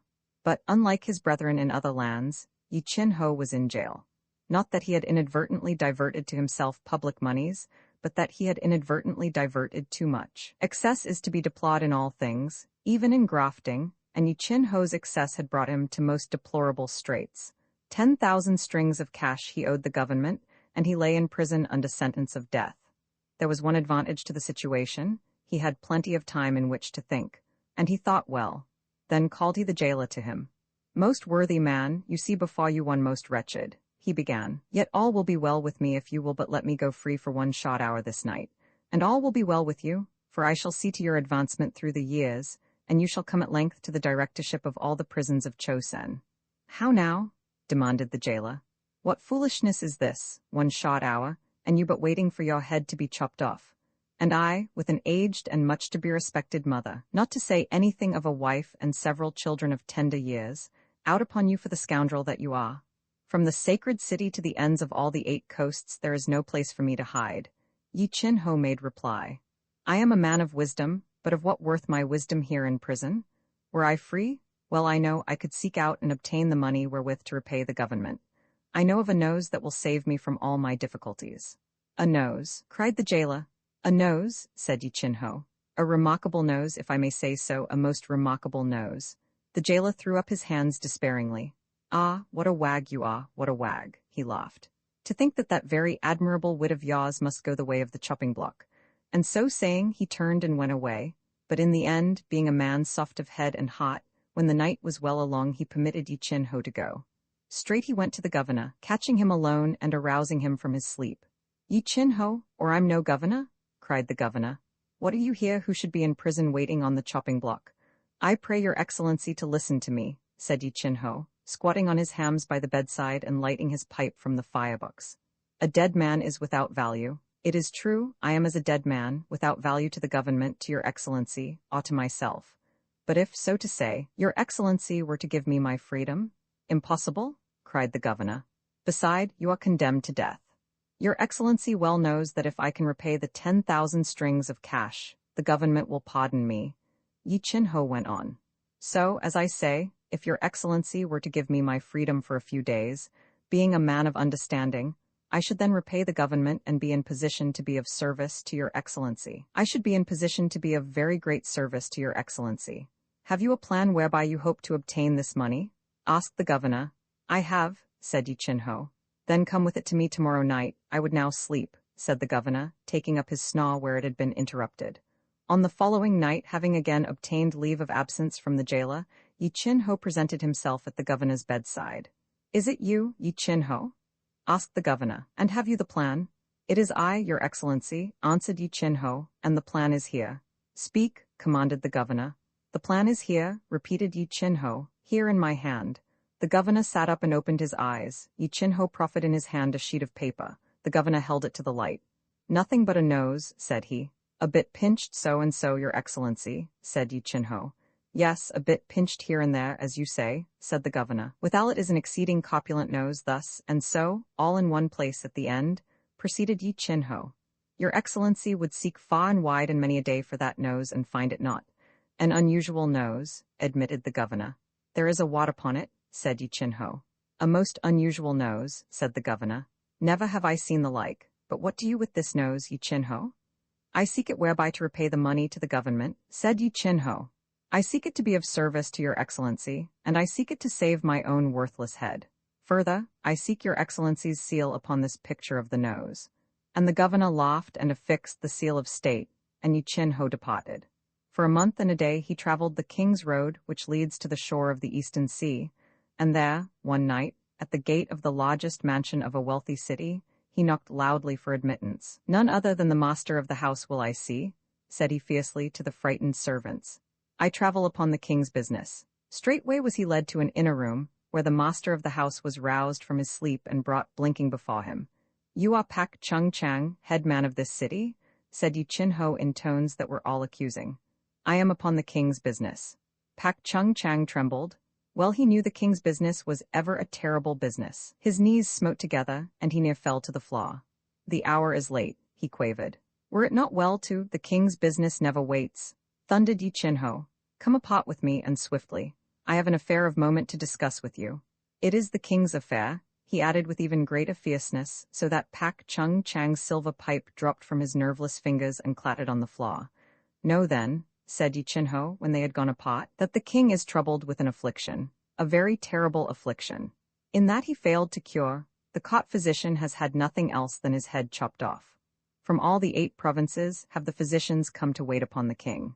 Wise consultation have they held, and they have decided that for a remedy for the king's affliction, nothing else is required than a nose, a certain kind of nose, a very peculiar certain kind of nose. Then by none other was I summoned than His Excellency the Prime Minister himself. He put a paper into my hand. Upon this paper was the very peculiar kind of nose drawn by the physicians of the 8 provinces, with the seal of state upon it. "Go," said His Excellency the Prime Minister, "seek out this nose, for the king's affliction is sore. And wheresoever you find this nose upon the face of a man, strike it off forthright and bring it in all haste to the cot, for the king must be cured. Go, and come not back until your search is rewarded." And so I departed upon my quest, said Yi Chin-ho. I have sought out the remotest corners of the kingdom, I have traveled the 8 highways, searched the 8 provinces, and sailed the seas of the 8 coasts. And here I am. With a great flourish he drew a paper from his girdle, unrolled it with many snappings and cracklings, and thrust it before the face of Pak Chung-chang. Upon the paper was the picture of the nose. Pak Chung-chang stared upon it with bulging eyes. "Never have I beheld such a nose," he began. "There is a wart upon it," said Yi Chin-ho. "Never have I beheld," Pak Chung-chang began again. "Bring your father before me," Yi Chin-ho interrupted sternly. "My ancient and very much to be respected ancestor sleeps," said Pak Chung-chang. "Why dissemble?" demanded Yi Chin-ho. "You know it is your father's nose. Bring him before me that I may strike it off and be gone. Hurry, lest I make bad report of you." "Mercy!" cried Pak Chung-chang, falling on his knees. It is impossible, you cannot strike off my father's nose. He cannot go down without his nose to the grave. He will become a laughter and a byword, and all my days and nights will be filled with woe. Oh, reflect, report that you have seen no such nose in your travels. You, too, have a father." Pak Chung-chang clasped Yi Chin-ho's knees and fell to weeping on his sandals. "My heart softens strangely at your tears," said Yi Chin-ho. "I, too, know filial piety and regard, but," he hesitated, then added as though thinking aloud, "it is as much as my head is worth." "How much is your head worth?" asked Pak Chung-chang in a thin, small voice. "A not remarkable head," said Yi Chin-ho. "An absurdly unremarkable head, but such is my great foolishness. I value it at nothing less than 100,000 strings of cash." "So be it," said Pak Chung-chang, rising to his feet. "I shall need horses to carry the treasure," said Yi Chin-ho, "and men to guard it well as I journey through the mountains. There are robbers abroad in the land." "There are robbers abroad in the land," said Pak Chung-chang sadly. "But it shall be as you wish, so long as my ancient and very much to be respected ancestors' nose abide in its appointed place." "Say nothing to any man of this occurrence," said Yi Chin-ho. "Else will other and more loyal servants than I be sent to strike off your father's nose." And so Yi Chin-ho departed on his way through the mountains, blithe of heart and gay of song, as he listened to the jingling bells of his treasure-laden ponies. There is little more to tell. Yi Chin-ho prospered through the years. By his efforts, the jailer attained at length to the directorship of all the prisons of Chosen. The governor ultimately betook himself to the sacred city to be prime minister to the king, while Yi Chin-ho became the king's boon companion and sat at table with him to the end of a round, fat life. But Pak Chung-chang fell into a melancholy, and ever after he shook his head sadly, with tears in his eyes, whenever he regarded the expensive nose of his ancient and very much to be respected ancestor. A piece of steak with the last morsel of bread. Tom King wiped his plate clean of the last particle of flour gravy and chewed the resulting mouthful in a slow and meditative way. When he arose from the table, he was oppressed by the feeling that he was distinctly hungry. Yet he alone had eaten. The 2 children in the other room had been sent early to bed in order that in sleep they might forget they had gone syphilis. His wife had touched nothing, and had sat silently and watched him with solicitous eyes.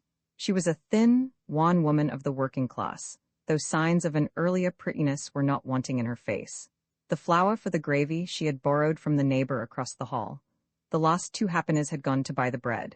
He sat down by the window on a rickety chair that protested under his weight, and quite mechanically he put his pipe in his mouth and dipped into the side pocket of his coat. The absence of any tobacco made him aware of his action, and with a scowl for his forgetfulness, he put the pipe away. His movements were slow, almost hulking, as though he were burdened by the heavy weight of his muscles. He was a solid-bodied, stolid-looking man, and his appearance did not suffer from being overprepossessing. His rough clothes were old and slouchy. The uppers of his shoes were too weak to carry the heavy resoling that was itself of no recent date. And his cotton shirt, a cheap 2-shilling affair, showed a frayed collar and ineradicable paint stains. But it was Tom King's face that advertised him unmistakably for what he was. It was the face of a typical prizefighter, of one who had put in long years of service in the squared ring, and by that means developed and emphasized all the marks of the fighting beast. It was distinctly a lowering countenance, and that no feature of it might escape notice. It was clean-shaven. The lips were shapeless and constituted a mouth harsh to excess that was like a gash in his face. The jaw was aggressive, brutal, heavy. The eyes, slow of movement and heavy-lidded, were almost expressionless under the shaggy, indrawn brows. Sheer animal that he was, the eyes were the most animal-like feature about him. They were sleepy, lion-like, the eyes of a fighting animal. The forehead slanted quickly back to the hair, which, clipped close, showed every bump of a villainous-looking head. A nose twice broken and molded variously by countless blows, and a cauliflower ear, permanently swollen and distorted to twice its size, completed his adornment, while the beard, fresh-shaven as it was, sprouted in the skin and gave the face a blue-black stain. Altogether, it was the face of a man to be afraid of in a dark alley or lonely place. And yet Tom King was not a criminal, nor had he ever done anything criminal. Outside of brawls, common to his walk in life, he had harmed no one, nor had he ever been known to pick a quarrel. He was a professional, and all the fighting brutishness of him was reserved for his professional appearances. Outside the ring he was slow-going, easy-natured, and in his younger days, when money was flush, too open-handed for his own good. He bore no grudges and had few enemies. Fighting was a business with him. In the ring he struck to hurt, struck to maim, struck to destroy, but there was no animus in it. It was a plain business proposition. Audiences assembled and paid for the spectacle of men knocking each other out.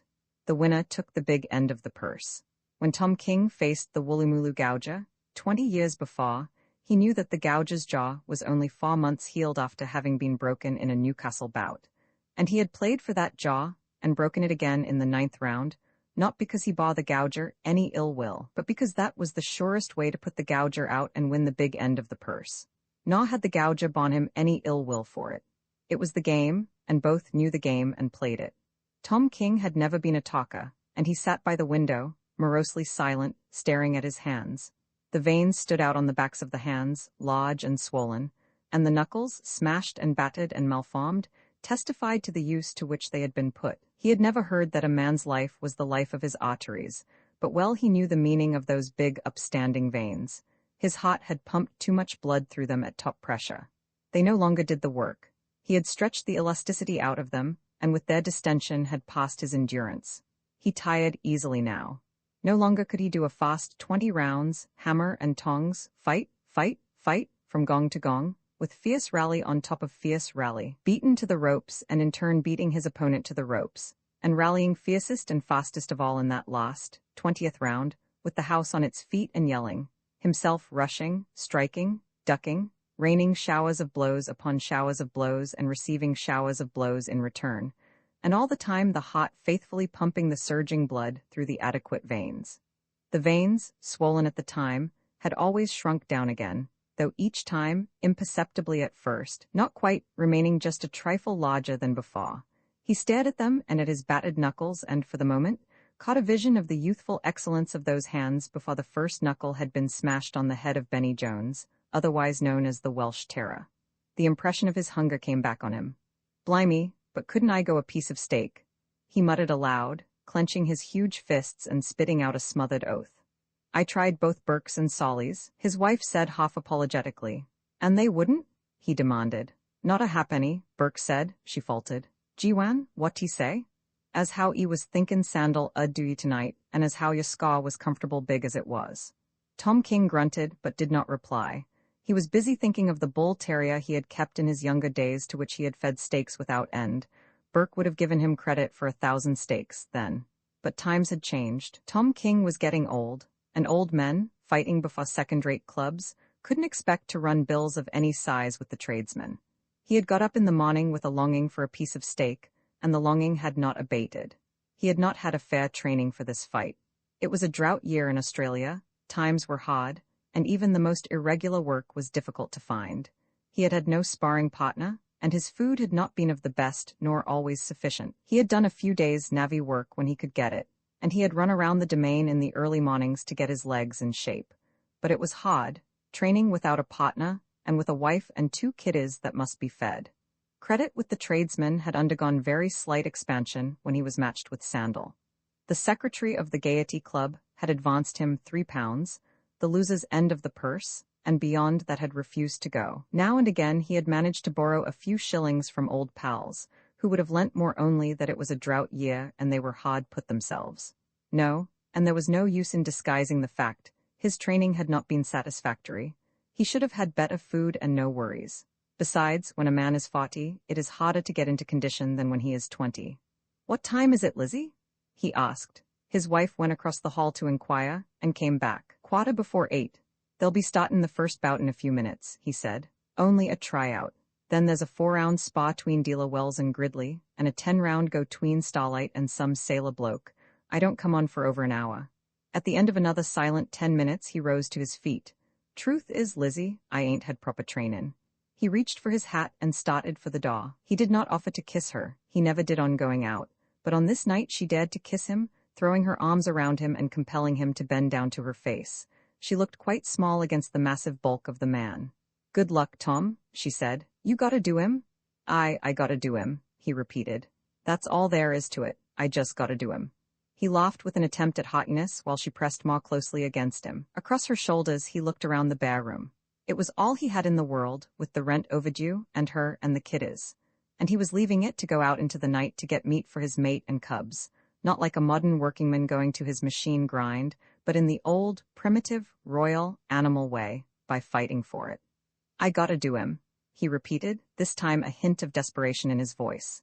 "If it's a win, it's 30 quid, and I can pay all that's owin', with a lump o' money left over. If it's a lose, I get not even a penny for me to ride home on the tram. The secretaries give all that's common from a loser's end. Goodbye, old woman. I'll come straight home if it's a win. And I'll be waitin' up," she called to him along the hall. It was full 2 miles to the Gaiety, and as he walked along he remembered how in his palmy days he had once been the heavyweight champion of New South Wales. He would have ridden in a cab to the fight, and how, most likely, some heavy backer would have paid for the cab and ridden with him. There were Tommy Burns and that Yankee nigger, Jack Johnson. They rode about in motorcars. And he walked, and as any man knew, a hard 2 miles was not the best preliminary to a fight. He was an old un, and the world did not wag well with old uns. He was good for nothing now except navvy work, and his broken nose and swollen ear were against him even in that. He found himself wishing that he had learned a trade. It would have been better in the long run. But no one had told him, and he knew, deep down in his heart, that he would not have listened if they had. It had been so easy. Big money, shop, glorious fights, periods of rest and loafing in between, a following of eager flatterers, the slaps on the back, the shakes of the hand, the toughs glad to buy him a drink for the privilege of 5 minutes' talk. And the glory of it, the yelling houses, the whirlwind finish, the referee's king wins, and his name in the spotting columns next day. Those had been times. But he realized now, in his slow, ruminating way, that it was the old uns he had been putting away. He was youth, rising, and they were age, sinking. No wonder it had been easy, they with their swollen veins and battered knuckles and weary in the bones of them from the long battles they had already fought. He remembered the time he put out old Stosha Bill, at Rushcutter's Bay, in the 18th round, and how old Bill had cried afterward in the dressing room like a baby. Perhaps old Bill's rent had been overdue. Perhaps he'd had at home a missus and a couple of kiddies. And perhaps Bill, that very day of the fight, had had a hungering for a piece of steak. Bill had fought game and taken incredible punishment. He could see now, after he had gone through the mill himself, that Stosha Bill had fought for a bigger stake that night 20 years ago than had young Tom King, who had fought for glory and easy money. No wonder Stosha Bill had cried afterward in the dressing room. Well, a man had only so many fights in him to begin with. It was the iron law of the game. One man might have 100 hard fights in him, another man only 20. Each, according to the make of him and the quality of his fiber, had a definite number, and when he had fought them, he was done. Yes, he had had more fights in him than most of them, and he had had far more than his share of the hard, grueling fights.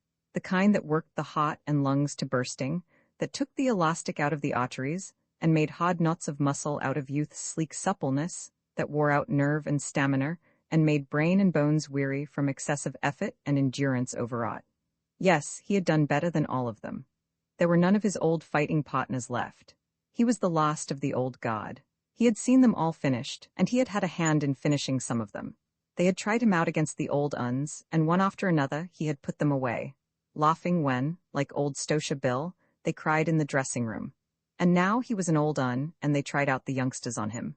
There was that bloke, Sandal. He had come over from New Zealand with a record behind him, but nobody in Australia knew anything about him, so they put him up against old Tom King. If Sandal made a showing, he would be given better men to fight, with bigger purses to win, so it was to be depended upon that he would put up a fierce battle. He had everything to win by it, money and glory and career, and Tom King was the grizzled old chopping block that guarded the highway to fame and fortune, and he had nothing to win except 30 quid to pay to the landlord and the tradesmen. And as Tom King thus ruminated, there came to his stolid vision the form of youth, glorious youth, rising exultant and invincible, supple of muscle and silken of skin, with heart and lungs that had never been tired and torn, and that laughed at limitation of effort. Yes, youth was the nemesis.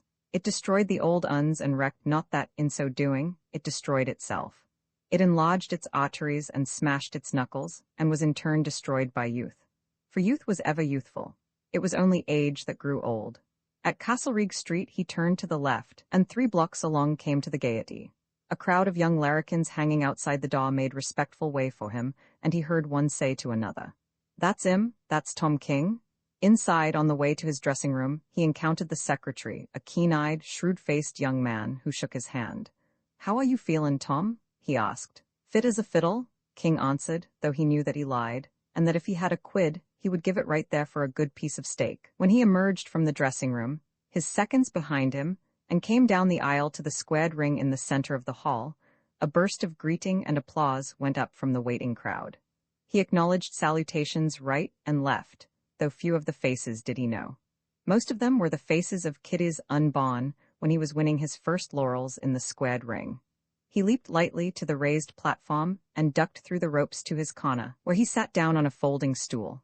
Jack Ball, the referee, came over and shook his hand. Ball was a broken-down pugilist who for over 10 years had not entered the ring as a principal. King was glad that he had him for referee. They were both old uns.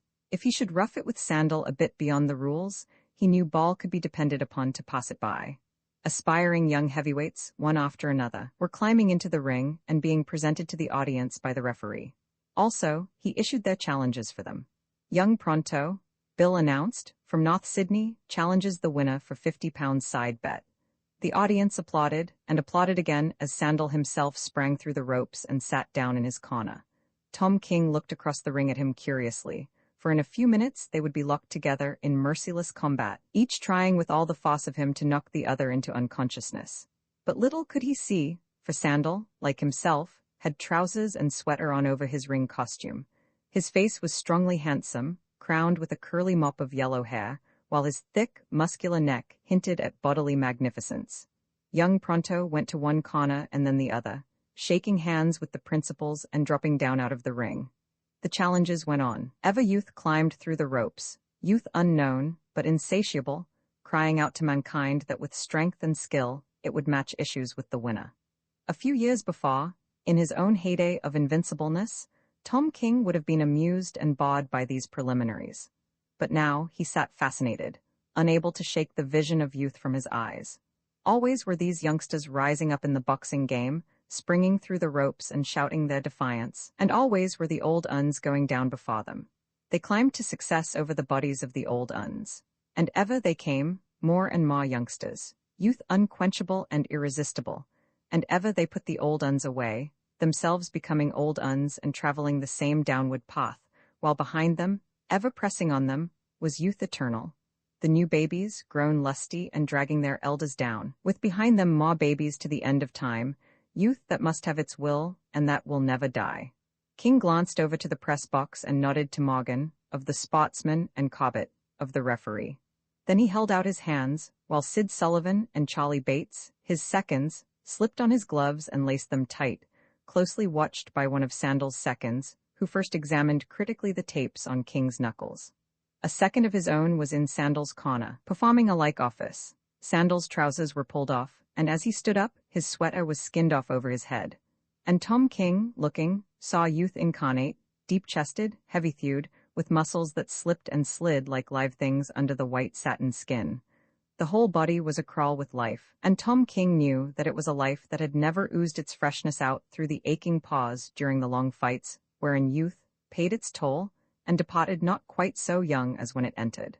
The two men advanced to meet each other, and as the gong sounded and the seconds clattered out of the ring with the folding stools, they shook hands and instantly took their fighting attitudes. And instantly, like a mechanism of steel and springs balanced on a hair trigger, Sandal was in and out and in again, landing a left to the eyes, a right to the ribs, ducking a counter, dancing lightly away and dancing menacingly back again. He was swift and clever. It was a dazzling exhibition. The house yelled its approbation, but King was not dazzled. He had fought too many fights and too many youngsters. He knew the blows for what they were too quick and too deft to be dangerous. Evidently, Sandal was going to rush things from the start. It was to be expected. It was the way of youth, expending its splendor and excellence in wild insurgence and furious onslaught, overwhelming opposition with its own unlimited glory of strength and desire. Sandal was in and out, here, there, and everywhere, light-footed and eager-hearted, a living wonder of white flesh and stinging muscle that wove itself into a dazzling fabric of attack, slipping and leaping like a flying shuttle from action to action through 1,000 actions, all of them centered upon the destruction of Tom King, who stood between him and fortune. And Tom King patiently endured. He knew his business, and he knew youth now that youth was no longer his. There was nothing to do till the other lost some of his steam, was his thought, and he grinned to himself as he deliberately ducked so as to receive a heavy blow on the top of his head. It was a wicked thing to do, yet eminently fair according to the rules of the boxing game. A man was supposed to take care of his own knuckles, and if he insisted on hitting an opponent on the top of the head, he did so at his own peril. King could have ducked lower and let the blow whiz harmlessly past, but he remembered his own early fights and how he smashed his first knuckle on the head of the Welsh terror. He was but playing the game. That duck had accounted for one of Sandal's knuckles. Not that Sandal would mind it now. He would go on, superbly regardless, hitting as hard as ever throughout the fight. But later on, when the long ring battles had begun to tell, he would regret that knuckle and look back and remember how he smashed it on Tom King's head. The first round was all Sandal's, and he had the house yelling with the rapidity of his whirlwind rushes. He overwhelmed King with avalanches of punches, and King did nothing. He never struck once, contenting himself with covering up, blocking and ducking and clinching to avoid punishment. He occasionally feinted, shook his head when the weight of a punch landed, and moved stolidly about, never leaping or springing or wasting an ounce of strength. Sandal must foam the froth of youth away before discreet age could dare to retaliate. All King's movements were slow and methodical, and his heavy-lidded, slow-moving eyes gave him the appearance of being half asleep or dazed. Yet they were eyes that saw everything, that had been trained to see everything through all his 20 years and odd in the ring. They were eyes that did not blink or waver before an impending blow, but that coolly saw and measured distance. Seated in his corner for the minute's rest at the end of the round, he lay back with outstretched legs, his arms resting on the right angle of the ropes, his chest and abdomen heaving frankly and deeply as he gulped down the air driven by the towels of his seconds. He listened with closed eyes to the voices of the house. "Why don't ye fight, Tom?" Many were crying. "Ye ain't afraid of him, are ye?" "Muscle-bound," he heard a man on a front seat comment. "He can't move quicker." 2-1 on Sandal in quids. The gong struck and the two men advanced from their corners. Sandal came forward fully 3/4 of the distance, eager to begin again, but King was content to advance the shot a distance. It was in line with his policy of economy. He had not been well trained, and he had not had enough to eat, and every step counted. Besides, he had already walked 2 miles to the ringside. It was a repetition of the first round, with Sandal attacking like a whirlwind, and with the audience indignantly demanding why King did not fight. Beyond feinting and several slowly delivered and ineffectual blows, he did nothing save block and stall and clinch. Sandal wanted to make the pace fast, while King, out of his wisdom, refused to accommodate him. He grinned with a certain wistful pathos in his ring-batted countenance, and went on cherishing his strength with the jealousy of which only age is capable. Sandal was youth, and he threw his strength away with the munificent abandon of youth. To King belonged the ring generalship, the wisdom bred of long, aching fights. He watched with cool eyes and head, moving slowly and waiting for Sandal's froth to foam away. To the majority of the onlookers, it seemed as though King was hopelessly outclassed, and they voiced their opinion in offers of 3-1 on Sandal. But there were wise ones, a few, who knew King of old time, and who coveted what they considered easy money. The third round began as usual, one-sided, with Sandal doing all the lading and delivering all the punishment. A half-minute had passed when Sandal, overconfident, left an opening.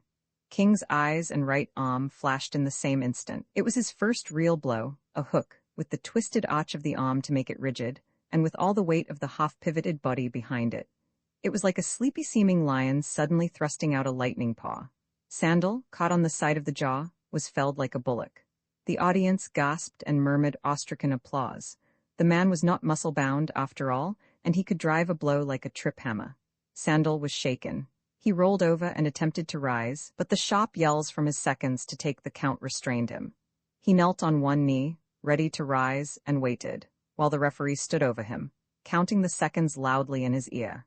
At the 9th he rose in fighting attitude, and Tom King, facing him, knew regret that the blow had not been an inch near the point of the jaw.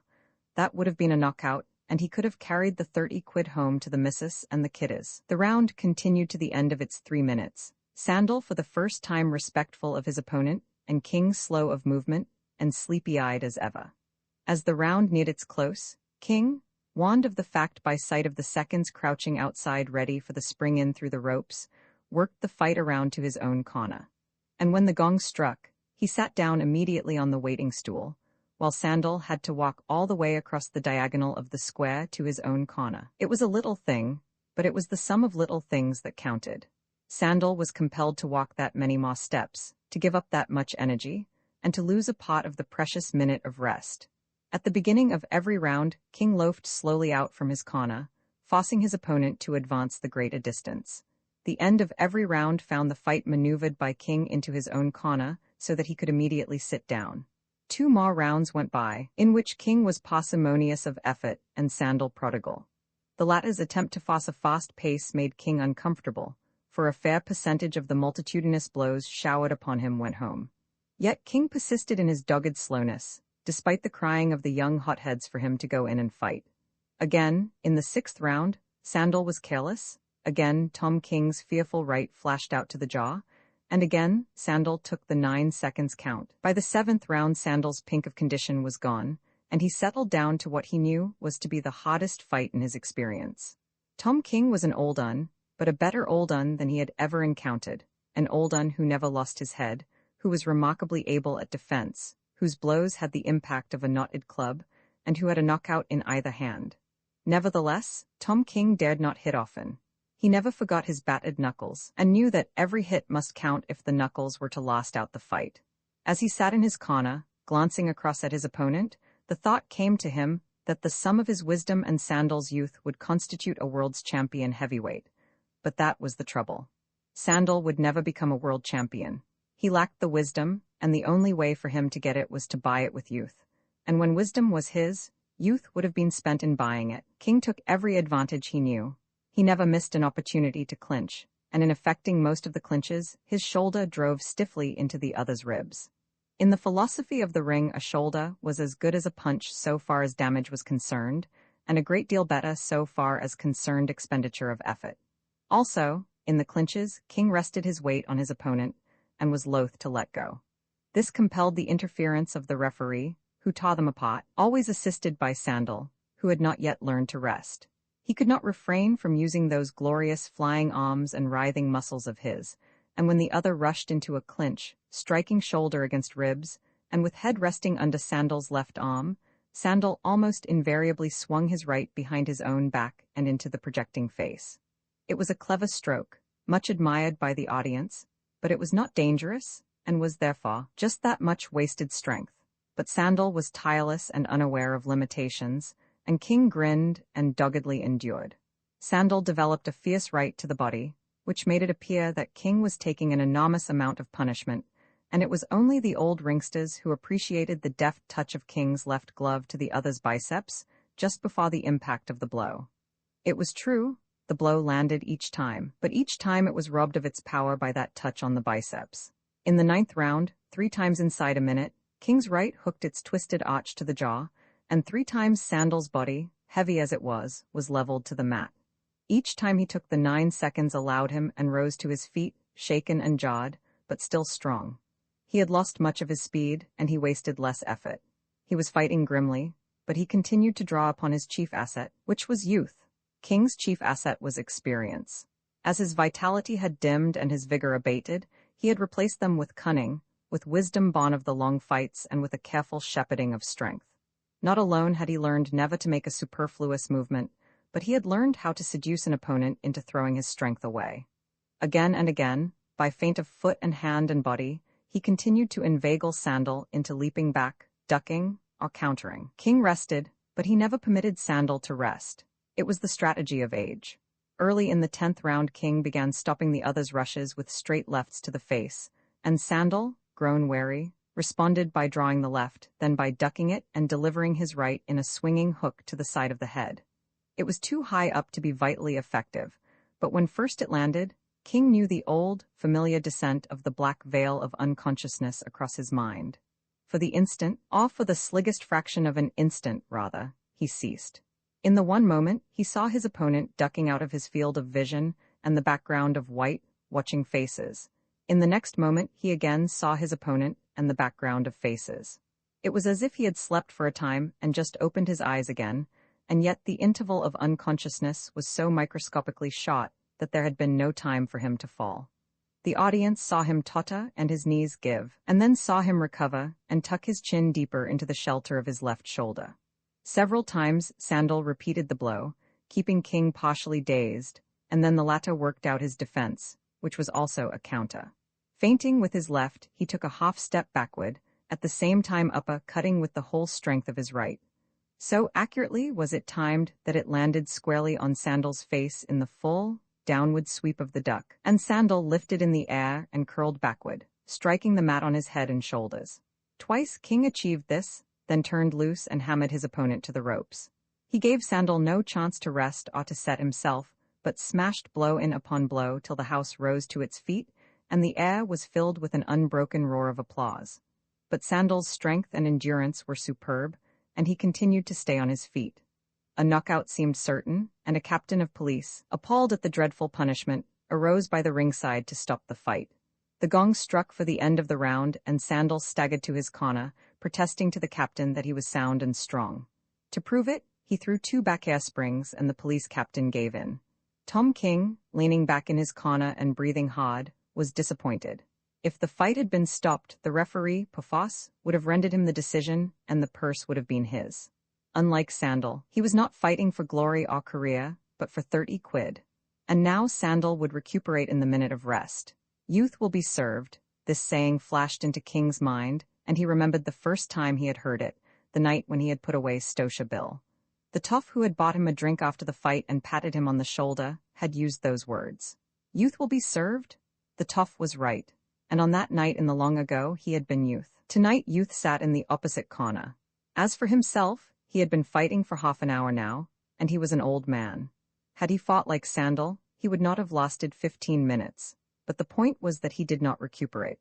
Those upstanding arteries and that sorely tried heart would not enable him to gather strength in the intervals between the rounds, and he had not had sufficient strength in him to begin with. His legs were heavy under him and beginning to cramp. He should not have walked those 2 miles to the fight, and there was the stake which he had got up longing for that morning. A great and terrible hatred rose up in him for the butchers who had refused him credit. It was hard for an old man to go into a fight without enough to eat, and a piece of steak was such a little thing, a few pennies at best, yet it meant 30 quid to him.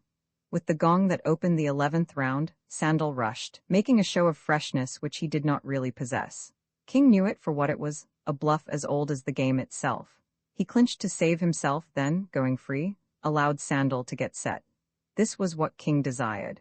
He feinted with his left, drew the answering duck and swinging upward hook, then made the half-step backward, delivered the upper-cut full to the face and crumpled Sandal over to the mat.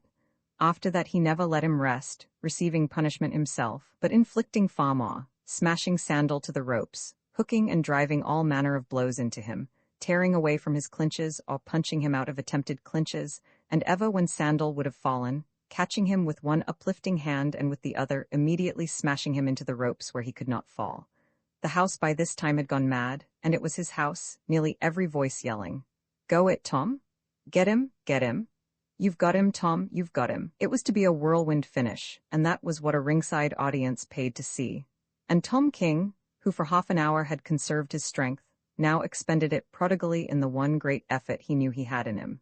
It was his one chance, now or not at all. His strength was waning fast, and his hope was that before the last of it ebbed out of him, he would have beaten his opponent down for the count. And as he continued to strike and force, coolly estimating the weight of his blows and the quality of the damage wrought, he realized how hard a man Sandal was to knock out. Stamina and endurance were his to an extreme degree, and they were the virgin stamina and endurance of youth. Sandal was certainly a coming man. He had it in him.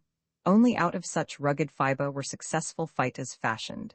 Sandal was reeling and staggering, but Tom King's legs were cramping, and his knuckles going back on him. Yet he steeled himself to strike the fierce blows, every one of which brought anguish to his tortured hands.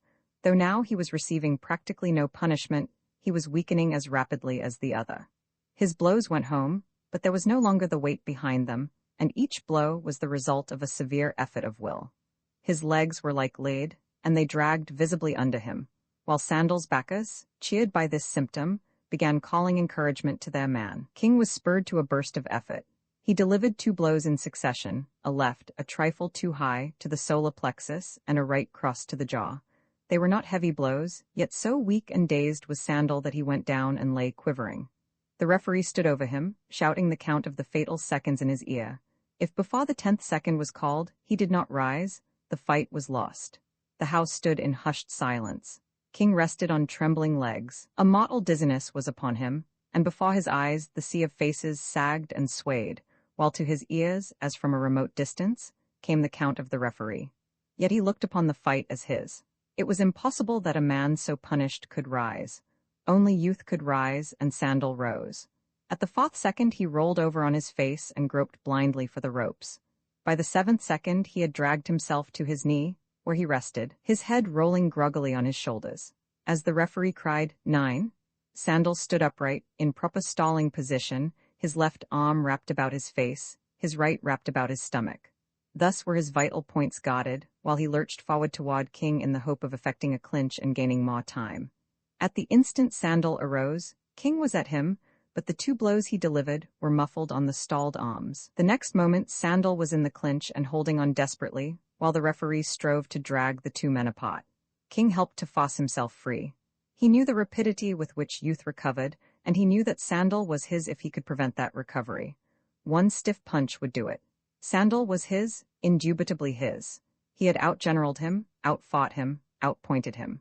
Sandal reeled out of the clinch, balanced on the hairline between defeat or survival. One good blow would topple him over and down and out. And Tom King, in a flash of bitterness, remembered the piece of steak and wished that he had it then behind that necessary punch he must deliver. He nerved himself for the blow, but it was not heavy enough nor swift enough.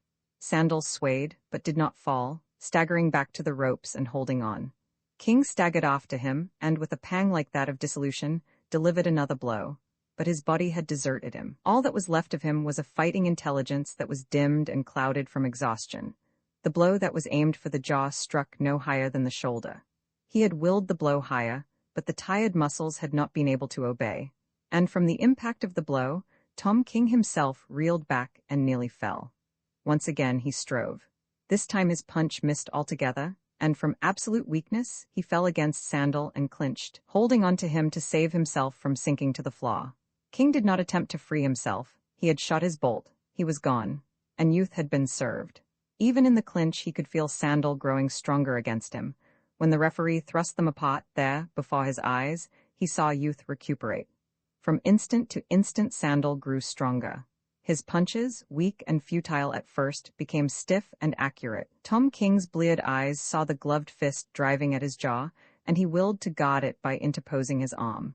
He saw the danger, willed the act, but the arm was too heavy.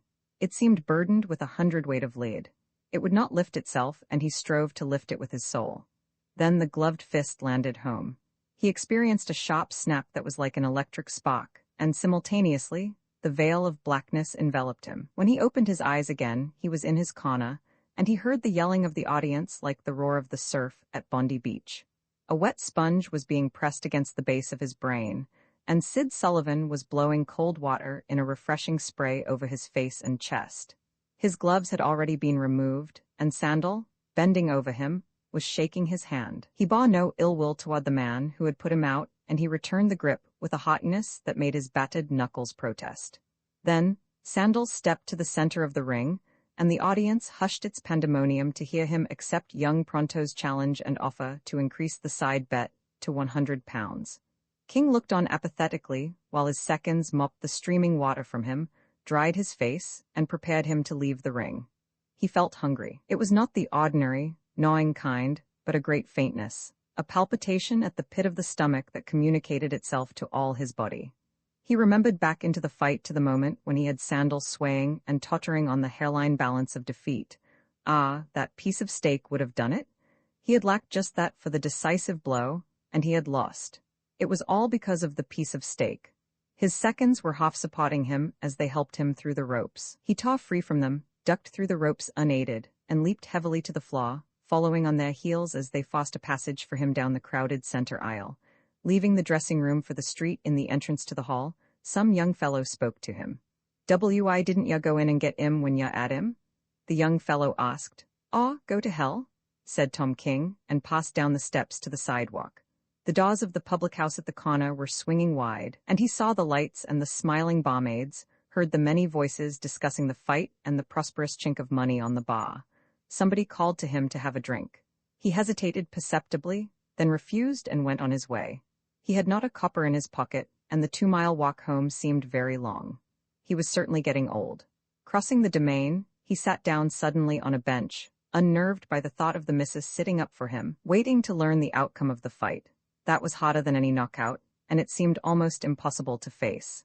He felt weak and sore, and the pain of his smashed knuckles warned him that, even if he could find a job at navvy work, it would be a week before he could grip a pick handle or a shovel. The hunger palpitation at the pit of the stomach was sickening.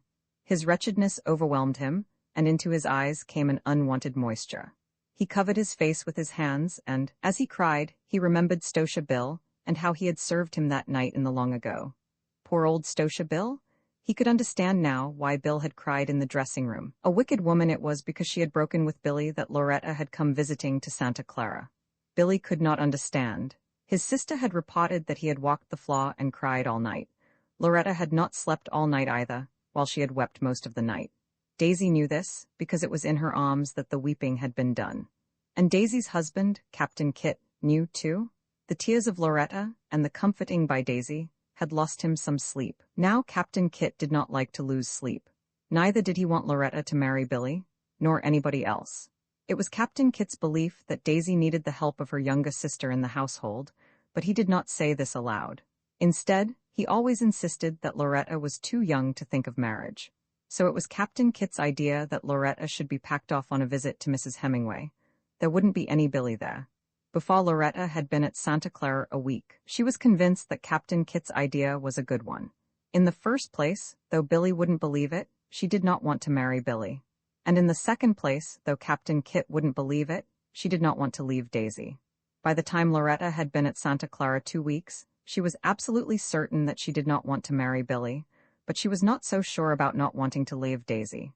Not that she loved Daisy less, but that she had doubts. The day of Loretta's arrival, a nebulous plan began shaping itself in Mrs. Hemingway's brain. The second day, she remarked to Jack Hemingway, her husband, that Loretta was so innocent a young thing that were it not for her sweet guilelessness, she would be positively stupid. In proof of which, Mrs. Hemingway told her husband several things that made him chuckle. By the third day, Mrs. Hemingway's plan had taken recognizable form. Then it was that she composed a letter. On the envelope she wrote, "Mr. Edward Bashford, Athenian Club, San Francisco." "Dear Ned," the letter began. She had once been violently loved by him for 3 weeks in her premarital days, but she had covenanted herself to Jack Hemingway, who had prior claims, and her heart as well, and Ned Bashford had philosophically not broken his heart over it. He merely added the experience to a large fund of similarly collected data, out of which he manufactured philosophy. Artistically and temperamentally, he was a Greek, a tired Greek. He was fond of quoting from Nietzsche, in token that he too had passed through the long sickness that follows upon the ardent search for truth, that he too had emerged, too experienced, too shrewd, too profound, ever again to be afflicted by the madness of youths in their love of truth. To worship appearance, he often quoted. To believe in forms, in tones, in words, in the whole Olympus of appearance. This particular excerpt he always concluded with, Those Greeks were superficial, out of profundity? He was a fairly young Greek, jaded and wan. Women were faithless and unveracious, he held, at such times that he had relapses, and descended to pessimism from his wonted high philosophical calm. He did not believe in the truth of women, but faithful to his German master, he did not strip from them the airy gauzes that veiled their untruth. He was content to accept them as appearances and to make the best of it. He was superficial, out of profundity. Jack says to be sure to say to you, good swimming, Mrs. Hemingway wrote in her letter, and also to bring your fishing duds along. Mrs. Hemingway wrote other things in the letter. She told him that at last she was prepared to exhibit to him an absolutely true, unsullied, and innocent woman. A more guileless, immaculate bud of womanhood never blushed on the planet, was one of the several ways in which she phrased the inducement. And to her husband she said triumphantly, if I don't marry Ned off this time, leaving unstated the terrible alternative that she lacked either vocabulary to express or imagination to conceive. Contrary to all her forebodings, Loretta found that she was not unhappy at Santa Clara. Truly, Billy wrote to her every day, but his letters were less distressing than his presence. Also, the ordeal of being away from Daisy was not so severe as she had expected. For the first time in her life, she was not lost in eclipse in the blaze of Daisy's brilliant and mature personality. Under such favorable circumstances, Loretta came rapidly to the front, while Mrs. Hemingway modestly and shamelessly retreated into the background. Loretta began to discover that she was not a pale orb shining by reflection. Quite unconsciously, she became a small center of things. When she was at the piano, there was someone to turn the pages for her and to express preferences for certain songs. When she dropped her handkerchief, there was someone to pick it up, and there was someone to accompany her in ramblings and flower gatherings. Also, she learned to cast flies in still pools and below savage riffles, and how not to entangle silk lines and gut leaders with the shrubbery. Jack Hemingway did not care to teach beginners, and fished much by himself, or not at all, thus giving Ned Bashford ample time in which to consider Loretta as an appearance. As such, she was all that his philosophy demanded. Her blue eyes had the direct gaze of a boy, and out of his profundity he delighted in them, and forbore to shudder at the duplicity his philosophy bade him to believe lurked in their depths. She had the grace of a slender flower, the fragility of color and line of fine china, in all of which he pleasured greatly, without thought of the life force palpitating beneath, and in spite of Bernard Shaw, in whom he believed. Loretta burgeoned. She swiftly developed personality. She discovered a will of her own and wishes of her own that were not everlastingly entwined with the will and the wishes of Daisy. She was petted by Jack Hemingway, spoiled by Alice Hemingway, and devotedly attended by Ned Bashford. They encouraged her whims and laughed at her follies, while she developed the pretty little tyrannies that are latent in all pretty and delicate women. Her environment acted as a soporific upon her ancient desire always to live with Daisy. This desire no longer prodded her, as in the days of her companionship with Billy. The more she saw of Billy, the more certain she had been that she could not live away from Daisy. The more she saw of Ned Bashford, the more she forgot her pressing need of Daisy. Ned Bashford likewise did some forgetting. He confused superficiality with profundity, and entangled appearance with reality until he accounted them one. Loretta was different from other women. There was no masquerade about her. She was real. He said as much to Mrs. Hemingway, and Ma, who agreed with him, and at the same time caught her husband's eyelid drooping down for the moment in an unmistakable wink. It was at this time that Loretta received a letter from Billy that was somewhat different from his others. In the main, like all his letters, it was pathological. It was a long recital of symptoms and sufferings, his nervousness, his sleeplessness, and the state of his heart. Then followed reproaches such as he had never made before. They were sharp enough to make her weep, and true enough to put tragedy into her face. This tragedy she carried down to the breakfast table. It made Jack and Mrs. Hemingway speculative, and it worried Ned. They glanced to him for explanation, but he shook his head. "I'll find out tonight," Mrs. Hemingway said to her husband. But Ned caught Loretta in the afternoon in the big living room. She tried to turn away. He caught her hands, and she faced him with wet lashes and trembling lips. He looked at her silently and kindly. The lashes grew wetter. There, don't cry, little one," he said soothingly. He put his arm protectingly around her shoulder. And to his shoulder, like a tired child, she turned her face. He thrilled in ways unusual for a Greek who has recovered from the long sickness. "Oh, Ned," she sobbed on his shoulder, "if you only knew how wicked I am." He smiled indulgently and breathed in a great breath freighted with the fragrance of her hair. He thought of his world experience of women and drew another long breath. There seemed to emanate from her the perfect sweetness of a child, the aura of a white soul, was the way he phrased it to himself. Then he noticed that her sobs were increasing. "What's the matter, little one?" he asked pettingly and almost paternally. "Has Jack been bullying you? Or has your dearly beloved sister failed to write?" She did not answer, and he felt that he really must kiss her hair, that he could not be responsible if the situation continued much longer. "Tell me," he said gently, "and we'll see what I can do." "I can't, you will despise me." "Oh, Ned, I am so ashamed." He laughed incredulously and lightly touched her hair with his lips, so lightly that she did not know. "Dear little one, let us forget all about it, whatever it is. I want to tell you how I love." She uttered a sharp cry that was all delight and then moaned, "Too late." "Too late?" he echoed in surprise. "Oh, why did I? Why did I?" She was moaning. He was aware of a swift chill at his heart. "What?" he asked. "Oh, Billy. I am such a wicked woman, Ned. I know you will never speak to me again." This Billy," he began haltingly. "He is your brother?" "No, I didn't know, I was so young, I could not help it. Oh, I shall go mad, I shall go mad." It was then that Loretta felt his shoulder and the encircling arm become limp. He drew away from her gently, and gently he deposited her in a big chair, where she buried her face and sobbed afresh. He twisted his mustache fiercely, then drew up another chair and sat down. I do not understand," he said. "I am so unhappy," she wailed. "Why unhappy?" "Because he wants me to marry him." His face cleared on the instant and he placed a hand soothingly on hers. "That should not make any girl unhappy," he remarked sagely. "Because you don't love him is no reason, of course you don't love him." Loretta shook her head and shoulders in a vigorous negative. "What?" Bashford wanted to make sure. "No," she asserted explosively. "I don't love Billy. I don't want to love Billy." "Because you don't love him," Bashford resumed with confidence, "is no reason that you should be unhappy just because he has proposed to you." She sobbed again, and from the midst of her sobs she cried, "That's the trouble. I wish I did love him. Oh, I wish I were dead." "Now, my dear child, you are worrying yourself over trifles." His other hand crossed over after its mate and rested on hers. "Women do it every day. Because you have changed your mind or did not know your mind, because you have, to use an unnecessarily harsh word, jilted a man." Jilted? She had raised her head and was looking at him with tear-dimmed eyes. "Oh, Ned, if that were all." "All?" he asked in a hollow voice while his hands slowly retreated from hers. He was about to speak further, then remained silent. "But I don't want to marry him," Loretta broke forth protestingly. "Then I shouldn't," he counseled. "But I ought to marry him." "Ought to marry him?" She nodded. "That is a strong word." "I know it is," she acquiesced while she strove to control her trembling lips. Then she spoke more calmly. "I am a wicked woman, a terribly wicked woman. No one knows how wicked I am except Billy."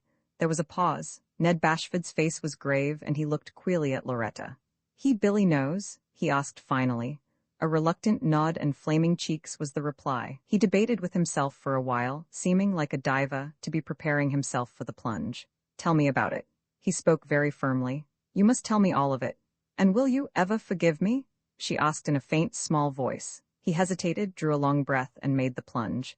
"Yes," he said desperately. "I'll forgive you, go ahead." "There was no one to tell me," she began. "We were with each other so much, I did not know anything of the world then." She paused to meditate. Bashford was biting his lip impatiently. "If I had only known," she paused again. "Yes, go on," he urged. "We were together almost every evening." "Billy?" he demanded with a savageness that startled her. "Yes, of course, Billy. We were with each other so much, if I had only known, there was no one to tell me, I was so young." Her lips parted as though to speak further, and she regarded him anxiously. The scoundrel. With the explosion, Ned Bashford was on his feet, no longer a tired Greek, but a violently angry young man. "Billy is not a scoundrel, he is a good man," Loretta defended with a firmness that surprised Bashford. "I suppose you'll be telling me next that it was all your fault," he said sarcastically. She nodded. "What?" he shouted. "It was all my fault," she said steadily. "I should never have let him, I was to blame." Bashford ceased from his pacing up and down, and when he spoke his voice was resigned. "All right," he said. "I don't blame you in the least, Loretta, and you have been very honest, but Billy is right and you are wrong. You must get married." "To Billy?" she asked in a dim, faraway voice. "Yes, to Billy, I'll see to it. Where does he live? I'll make him." "But I don't want to marry Billy," she cried out in alarm. "Oh, Ned, you won't do that?" I shall, he answered sternly. You must, and Billy must, do you understand? Loretta buried her face in the cushioned chair back and broke into a passionate storm of sobs. All that Bashford could make out at first as he listened was, "But I don't want to leave Daisy, I don't want to leave Daisy." He paced grimly back and forth, then stopped curiously to listen. How was I to know? Boo-hoo, Loretta was crying. He didn't tell me. Nobody else ever kissed me. I never dreamed a kiss could be so terrible until boo-hoo, until he wrote to me. I only got the letter this morning. His face brightened. It seemed as though light was dawning on him. Is that what you're crying about? And no. His heart sank. Then what are you crying about? He asked in a hopeless voice. Because you said I had to marry Billy, and I don't want to marry Billy. I don't want to leave Daisy. I don't know what I want. I wish I were dead. He nerved himself for another effort. Now look here, Loretta, be sensible. What is this about kisses? You haven't told me everything. I don't want to tell you everything. She looked at him beseechingly in the silence that fell. Must I? She quavered finally. You must, he said imperatively. You must tell me everything. Well then, must I? You must. We, she began flounderingly, then blurted out, I let him and he kissed me. Go on, Bashford commanded desperately. That's all, she answered. All? There was a vast incredulity in his voice. All. In her voice was an interrogation no less vast. I mean, nothing worse. He was overwhelmingly aware of his own awkwardness. Worse? She was frankly puzzled. As though there could be, Billy said. When did he say it? Bashford demanded abruptly. In his letter I got this morning. Billy said that our kisses were terrible if we didn't get married. Bashford's head was swimming. What else did Billy say? He asked. He said that when a woman allowed a man to kiss her, she always married him, that it was terrible if she didn't. It was the custom, he said, and I say it is a bad, wicked custom, and I don't like it. I know I'm terrible, she added defiantly, but I can't help it. Bashford absent-mindedly brought out a cigarette. Do you mind if I smoke? He asked as he struck a match. Then he came to himself. I beg your pardon, he cried, flinging away match and cigarette. I don't want to smoke, I didn't mean that at all. What I mean is, he bent over Loretta, caught her hands in his, then sat on the arm of the chair and softly put one arm around her. Loretta, I am a fool, I mean it, and I mean something more, I want you to be my wife. He waited anxiously in the pause that followed. You might answer me, he urged. I will if, yes, go on, if what? If I don't have to marry Billy. You can't marry both of us, he almost shouted.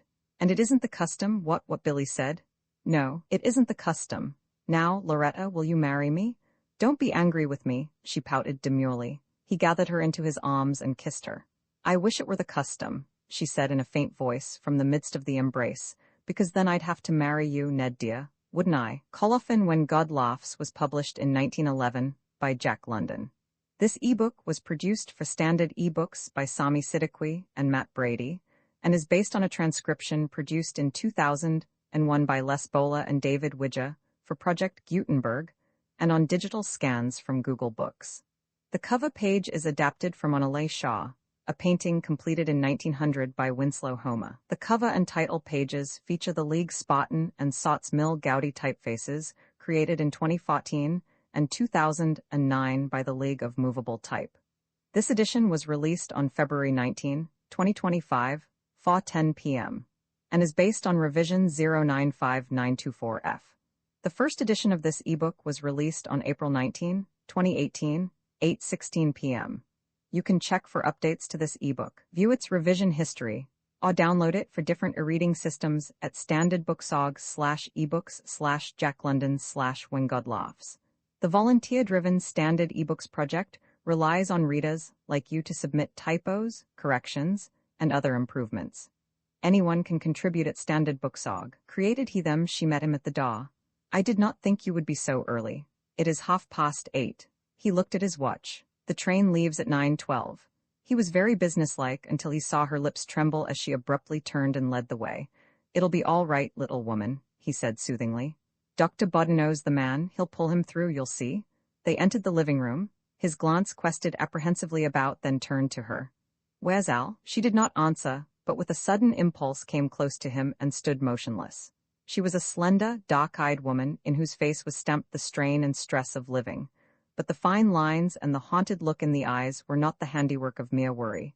He knew whose handiwork it was as he looked upon it, and she knew when she consulted her mirror. It's no use, Mary, he said. He put his hand on her shoulder. We've tried everything. It's a wretched business, I know, but what else can we do? You've failed. Dr. Bodinow's all that's left. If I had another chance, she began falteringly. We've threshed that all out, he answered harshly. You've got to buck up now. You know what conclusion we arrived at. You know you haven't the ghost of a hope in another chance. She shook her head. I know it, but it is terrible, the thought of his going away to fight it out alone. He won't be alone, there's Dr. Bodinow.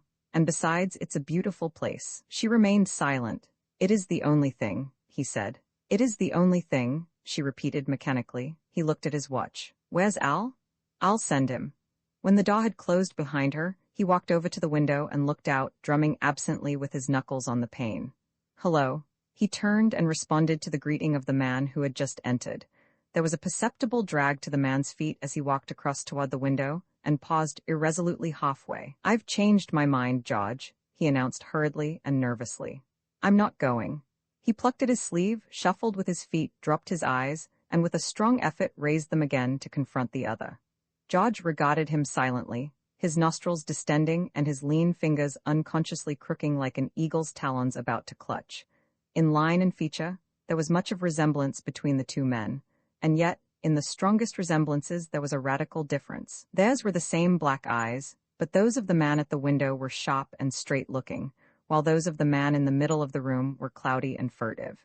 He could not face the other's gaze, and continually and vainly struggled with himself to do so. The high cheekbones with the hollows beneath were the same, yet the texture of the hollows seemed different. The thin-lipped mouths were from the same mold, but George's lips were firm and muscular, while Al's were soft and loose, the lips of an ascetic turned voluptuary.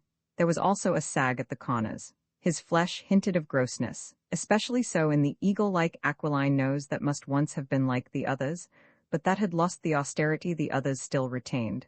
Al fought for steadiness in the middle of the flaw. The silence bothered him. He had a feeling that he was about to begin swaying back and forth. He moistened his lips with his tongue. I'm going to stay, he said desperately. He dropped his eyes and plucked again at his sleeve. And you are only 26 years old, George said at last. You poor, feeble old man. Don't be so sure of that, Al retorted with a flash of belligerence. Do you remember when we swam that 1.5 miles across the channel? Well, and what of it? A sullen expression was creeping across Al's face. And do you remember when we boxed in the barn after school? I could take all you gave me. All I gave you? George's voice rose momentarily to a higher pitch. You licked me 4 afternoons out of 5. You were twice as strong as I, 3 times as strong. And now I'd be afraid to land on you with a sofa cushion. You'd crumple up like a last year's leaf. You'd die, you poor, miserable old man. You needn't abuse me just because I've changed my mind, the other protested, the hint of a whine in his voice. His wife entered, and he looked appealingly to her, but the man at the window strode suddenly up to him and burst out. You don't know your own mind for 2 successive minutes. You haven't any mind, you spineless, crawling worm. You can't make me angry. Al smiled with cunning and glanced triumphantly at his wife. You can't make me angry, he repeated, as though the idea were thoroughly gratifying to him. I know your game. It's my stomach, I tell you, I can't help it. Before God, I can't. Isn't it my stomach? Mary, she glanced at George and spoke composedly, though she hid a trembling hand in a fold of her skirt. Isn't it time? She asked softly. Her husband turned upon her savagely. I'm not going to go, he cried. That's just what I've been telling him. And I tell you again, all of you, I'm not going. You can't bully me. Why, Al dear, you said, she began. Never mind what I said, he broke out. I've said something else right now and you've heard it, and that settles it. He walked across the room and threw himself with emphasis into a Morris chair, but the other man was swiftly upon him. The talon-like fingers gripped his shoulders, jerked him to his feet and held him there. You've reached the limit, Al, and I want you to understand it. I've tried to treat you like my brother, but hereafter I shall treat you like the thing that you are. Do you understand? The anger in his voice was cold. The blaze in his eyes was cold. It was vastly more effective than any outburst, and Al cringed under it and under the clutching hand that was bruising his shoulder muscles. It is only because of me that you have this house, that you have the food you eat. Your position? Any other man would have been shown the door a year ago, 2 years ago. I have held you in it. Your salary has been charity. It has been paid out of my pocket. Mary, her dresses, that gown she has on is made over. She wears the discarded dresses of her sisters, of my wife. Charity, do you understand? Your children, they are wearing the discarded clothes of my children, of the children of my neighbors who think the clothes went to some orphan asylum. And it is an orphan asylum, or it soon will be. He emphasized each point with an unconscious tightening of his grip on the shoulder. Al was squirming with the pain of it. The sweat was starting out on his forehead. Now listen well to me, his brother went on. In 3 minutes you will tell me that you are going with me. If you don't, Mary and the children will be taken away from you. Today, you needn't ever come to the office. This house will be closed to you. And in 6 months I shall have the pleasure of burying you. You have 3 minutes to make up your mind. Al made a strangling movement and reached up with weak fingers to the clutching hand. My heart, let me go. You'll be the death of me, he gasped. The hand thrust him down forcibly into the Morris chair and released him. The clock on the mantel ticked loudly. George glanced at it and at Mary. She was leaning against the table, unable to conceal her trembling. He became unpleasantly aware of the feeling of his brother's fingers on his hand. Quite unconsciously, he wiped the back of the hand upon his coat. The clock ticked on in the silence. It seemed to George that the room reverberated with his voice. He could hear himself still speaking. I'll go, came from the Morris chair. It was a weak and shaken voice, and it was a weak and shaken man that pulled himself out of the Morris chair. He started toward the door. Where are you going? George demanded. Suitcase, came the response. Mary'll send the trunk later. I'll be back in a minute. The door closed after him. A moment later, struck with sudden suspicion, George was opening the door. He glanced in. His brother stood at a sideboard, in one hand a decanter, in the other hand, bottom up and to his lips, a whiskey glass. Across the glass, Al saw that he was observed. It threw him into a panic. Hastily he tried to refill the glass and get it to his lips, but glass and decanter were sent smashing to the floor. He snarled. It was like the sound of a wild beast, but the grip on his shoulder subdued and frightened him. He was being propelled toward the door. The suitcase, he gasped. It's there in that room. Let me get it. Where's the key? His brother asked when he had brought it. It isn't locked. The next moment the suitcase was spread open, and George's hand was searching the contents. From one side it brought out a bottle of whiskey, from the other side a flask. He snapped the case to. Come on, he said. If we miss one car, we miss that train. He went out into the hallway, leaving Al with his wife. It was like a funeral, George thought, as he waited. His brother's overcoat caught on the knob of the front door, and delayed its closing long enough for Mary's first sob to come to their ears. George's lips were very thin and compressed as he went down the steps. In one hand he carried the suitcase. With the other hand he held his brother's arm. As they neared the corner, he heard the electric car a block away and urged his brother on. Al was breathing hard. His feet dragged and shuffled, and he held back. A hell of a brother you are, he panted. For reply, he received a vicious jerk on his arm. It reminded him of his childhood when he was hurried along by some angry grown-up. And like a child, he had to be helped up the car step. He sank down on an outside seat, panting, sweating, overcome by the exertion. He followed George's eyes as the latter looked him up and down. A hell of a brother you are, was George's comment when he had finished the inspection. Moisture welled into Al's eyes. It's my stomach, he said with self-pity. I don't wonder, was the retort. Burned out like the crater of a volcano, fervent heat isn't a circumstance. Thereafter they did not speak. When they arrived at the transfer point, George came to himself with a start. He smiled. With fixed gaze that did not see the houses that streamed across his field of vision, he had himself been sunk deep in self-pity. He helped his brother from the car and looked up the intersecting street. The car they were to take was not in sight. Al's eyes chanced upon the corner grocery and saloon across the way. At once he became restless. His hands passed beyond his control, and he yearned hungrily across the street to the door that swung open even as he looked and let in a happy pilgrim. And in that instant, he saw the white-jacketed bartender against an array of glittering glass. Quite unconsciously, he started to cross the street. Hold on. George's hand was on his arm. I want some whiskey, he answered. You've already had some. That was hours ago. Go on, George, let me have some. It's the last day. Don't shut off on me until we get there. God knows it will be soon enough. George glanced desperately up the street. The car was in sight. There isn't time for a drink, he said. I don't want a drink, I want a bottle. Al's voice became wheedling. Go on, George, it's the last, the very last. No, the denial was as final as George's thin lips could make it. Al glanced at the approaching car. He sat down suddenly on the curbstone. What's the matter? His brother asked with momentary alarm. Nothing, I want some whiskey, it's my stomach. Come on now, get up. George reached for him but was anticipated, for his brother sprawled flat on the pavement, oblivious to the dirt and to the curious glances of the passers-by. The car was clanging its gong at the crossing, a block away. You'll miss it, Al grinned from the pavement, and it will be your fault. George's fists clenched tightly. For 2 cents I'd give you a thrashing. And miss the car, was the triumphant comment from the pavement. George looked at the car. It was halfway down the block. He looked at his watch. He debated a second longer. All right, he said. I'll get it, but you get on that car. If you miss it, I'll break the bottle over your head. He dashed across the street and into the saloon. The car came in and stopped. There were no passengers to get off. Al dragged himself up the steps and sat down. He smiled as the conductor rang the bell and the car started. The swinging door of the saloon burst open. Clutching in his hand the suitcase and a pint bottle of whiskey, George started in pursuit. The conductor, his hand on the bell cord, waited to see if it would be necessary to stop. It was not. George swung lightly aboard, sat down beside his brother, and passed him the bottle. You might have got a quart, Al said reproachfully. He extracted the cork with a pocket corkscrew and elevated the bottle. I'm sick, my stomach, he explained in apologetic tones to the passenger who sat next to him. In the train they sat in the smoking car. George felt that it was imperative. Also, having successfully caught the train, his heart softened.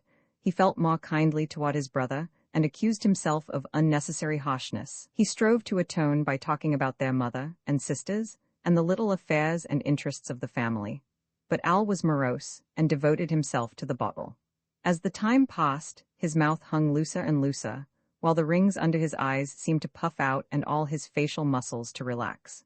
It's my stomach, he said once when he finished the bottle and dropped it under the seat, but the swift hardening of his brother's face did not encourage further explanations. The conveyance that met them at the station had all the dignity and luxuriousness of a private carriage. George's eyes were keen for the earmarks of the institution to which they were going, but his apprehensions were allayed from moment to moment. As they entered the wide gateway and rolled on through the spacious grounds, he felt sure that the institutional side of the place would not jar upon his brother. It was more like a summer hotel, or, better yet, a country club. And as they swept on through the spring sunshine, the songs of birds in his ears, and in his nostrils the breath of flowers, George sighed for a week of rest in such a place, and before his eyes loomed the arid vista of summer in town and at the office. There was not room in his income for his brother and himself. Let us take a walk in the grounds, he suggested, after they had met Dr. Bodino and inspected the quarters assigned to Al. The carriage leaves for the station in half an hour, and we'll just have time. It's beautiful, he remarked a moment later. Under his feet was the velvet grass, the trees arched overhead, and he stood in mottled sunshine. I wish I could stay for a month. I'll trade places with you, Al said quickly.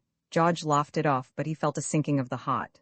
Look at that oak, he cried. And that woodpecker, isn't he a beauty? I don't like it here, he heard his brother mutter. George's lips tightened in preparation for the struggle, but he said, I'm going to send Mary and the children off to the mountains. She needs it, and so do they. And when you're in shape, I'll send you right on to join them. Then you can take your summer vacation before you come back to the office.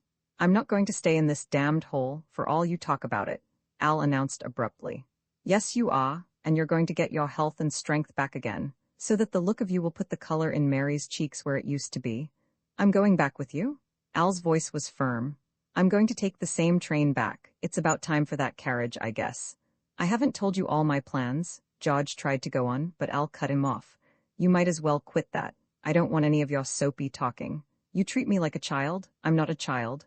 My mind's made up, and I'll show you how long it can stay made up. You needn't talk to me. I don't care a rap for what you're going to say. A baleful light was in his eyes, and to his brother he seemed for all the world like a cornered rat, desperate and ready to fight. As George looked at him, he remembered back to their childhood, and it came to him that at last was aroused in Al the same old stubborn strain that had enabled him, as a child, to stand against all fuss and persuasion. George abandoned hope. He had lost. This creature was not human. The last fine instinct of the human had fled. It was a brute, sluggish and stolid, impossible to move, just the raw stuff of life, combative, rebellious, and indomitable. And as he contemplated his brother, he felt in himself the rising up of a similar brute. He became suddenly aware that his fingers were tensing and crooking like a thug's, and he knew the desire to kill. And his reason, turned traitor at last, counseled that he should kill, that it was the only thing left for him to do. He was aroused by a servant calling to him through the trees that the carriage was waiting. He answered. Then, looking straight before him, he discovered his brother. He had forgotten it was his brother. It had been only a thing the moment before. He began to talk, and as he talked the way became clear to him. His reason had not turned traitor. The brute in him had merely orientated his reason. "You are no earthly good, Al," he said. "You know that. You've made Mary's life a hell, you are a curse to your children, and you have not made life exactly a paradise for the rest of us." "There's no use your talking," Al interjected. "I'm not going to stay here." "That's what I'm coming to," George continued. "You don't have to stay here." Al's face brightened, and he involuntarily made a movement as though about to start toward the carriage. "On the other hand, it is not necessary that you should return with me. There is another way." George's hand went to his hip pocket and appeared with a revolver. It lay along his palm, the butt toward Al, and toward Al he extended it. At the same time with his head, he indicated the nearby thicket. "You can't bluff me," Al snarled. "It is not a bluff, Al, look at me, I mean it, and if you don't do it for yourself, I shall have to do it for you." They faced each other, the proffered revolver still extended. Al debated for a moment, then his eyes blazed. With a quick movement, he seized the revolver. "My God, I'll do it," he said. "I'll show you what I've got in me." George felt suddenly sick. He turned away. He did not see his brother enter the thicket, but he heard the passage of his body through the leaves and branches. "Goodbye, Al," he called. "Goodbye," came from the thicket. George felt the sweat upon his forehead. He began mopping his face with his handkerchief. He heard, as from a remote distance, the voice of the servant again calling to him that the carriage was waiting. The woodpecker dropped down through the mottled sunshine and lighted on the trunk of a tree a dozen feet away. George felt that it was all a dream, and yet through it all he felt supreme justification. It was the right thing to do. It was the only thing. His whole body gave a spasmodic start, as though the revolver had been fired. It was the voice of Al, close at his back. "Here's your gun," Al said. "I'll stay." The servant appeared among the trees, approaching rapidly and calling anxiously. George put the weapon in his pocket and caught both his brother's hands in his own. "God bless you, old man," he murmured. And with a final squeeze of the hands, "Good luck? I'm coming," he called to the servant and turned and ran through the trees toward the carriage. In Notes the Tract of the Quiet Way, write, "Imprint this ebook is the product of many hours of hard work by volunteers for Standard eBooks, and builds on the hard work of other literature lovers made possible by the public domain. This particular ebook is based on a transcription from Project Gutenberg and on digital scans from Google Books. The source text and artwork in this ebook are believed to be in the United States public domain. That is, they are believed to be free of copyright restrictions in the United States. They may still be copyrighted in other countries, so users located outside of the United States must check their local laws before using this ebook. The creators of, and contributors to, this ebook dedicate their contributions to the worldwide public domain via the terms in the CC 01.0 Universal Public Domain Dedication. For full license information, see the uncopyright at the end of this ebook. Standard eBooks is a volunteer-driven project that produces ebook editions of public domain literature using modern typography, technology, and editorial standards, and distributes them free of cost. You can download this and other ebooks carefully produced for true book lovers at standardbooks.org. Just meet, he strolled to the corner and glanced up and down the intersecting street, but saw nothing save the oases of light shed by the street lamps at the successive crossings. Then he strolled back the way he had come. He was a shadow of a man, sliding noiselessly and without undue movement through the semidarkness. Also, he was very alert, like a wild animal in the jungle, keenly perceptive and receptive. The movement of another in the darkness about him would need to have been more shadowy than he to have escaped him. In addition to the running advertisement of the state of affairs carried to him by his senses, he had a subtler perception, a feel, of the atmosphere around him.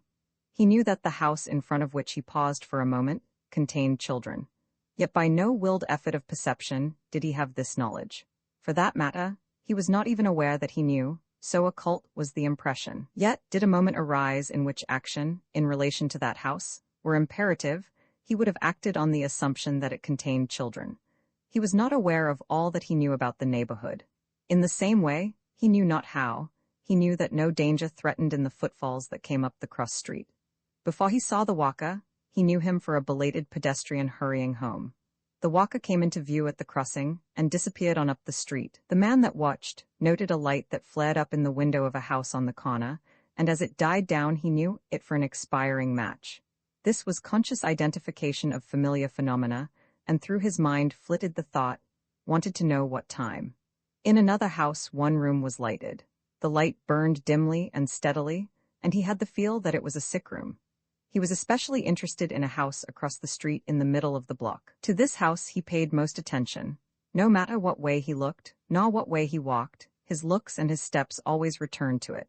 Except for an open window above the porch, there was nothing unusual about the house. Nothing came in nor out. Nothing happened.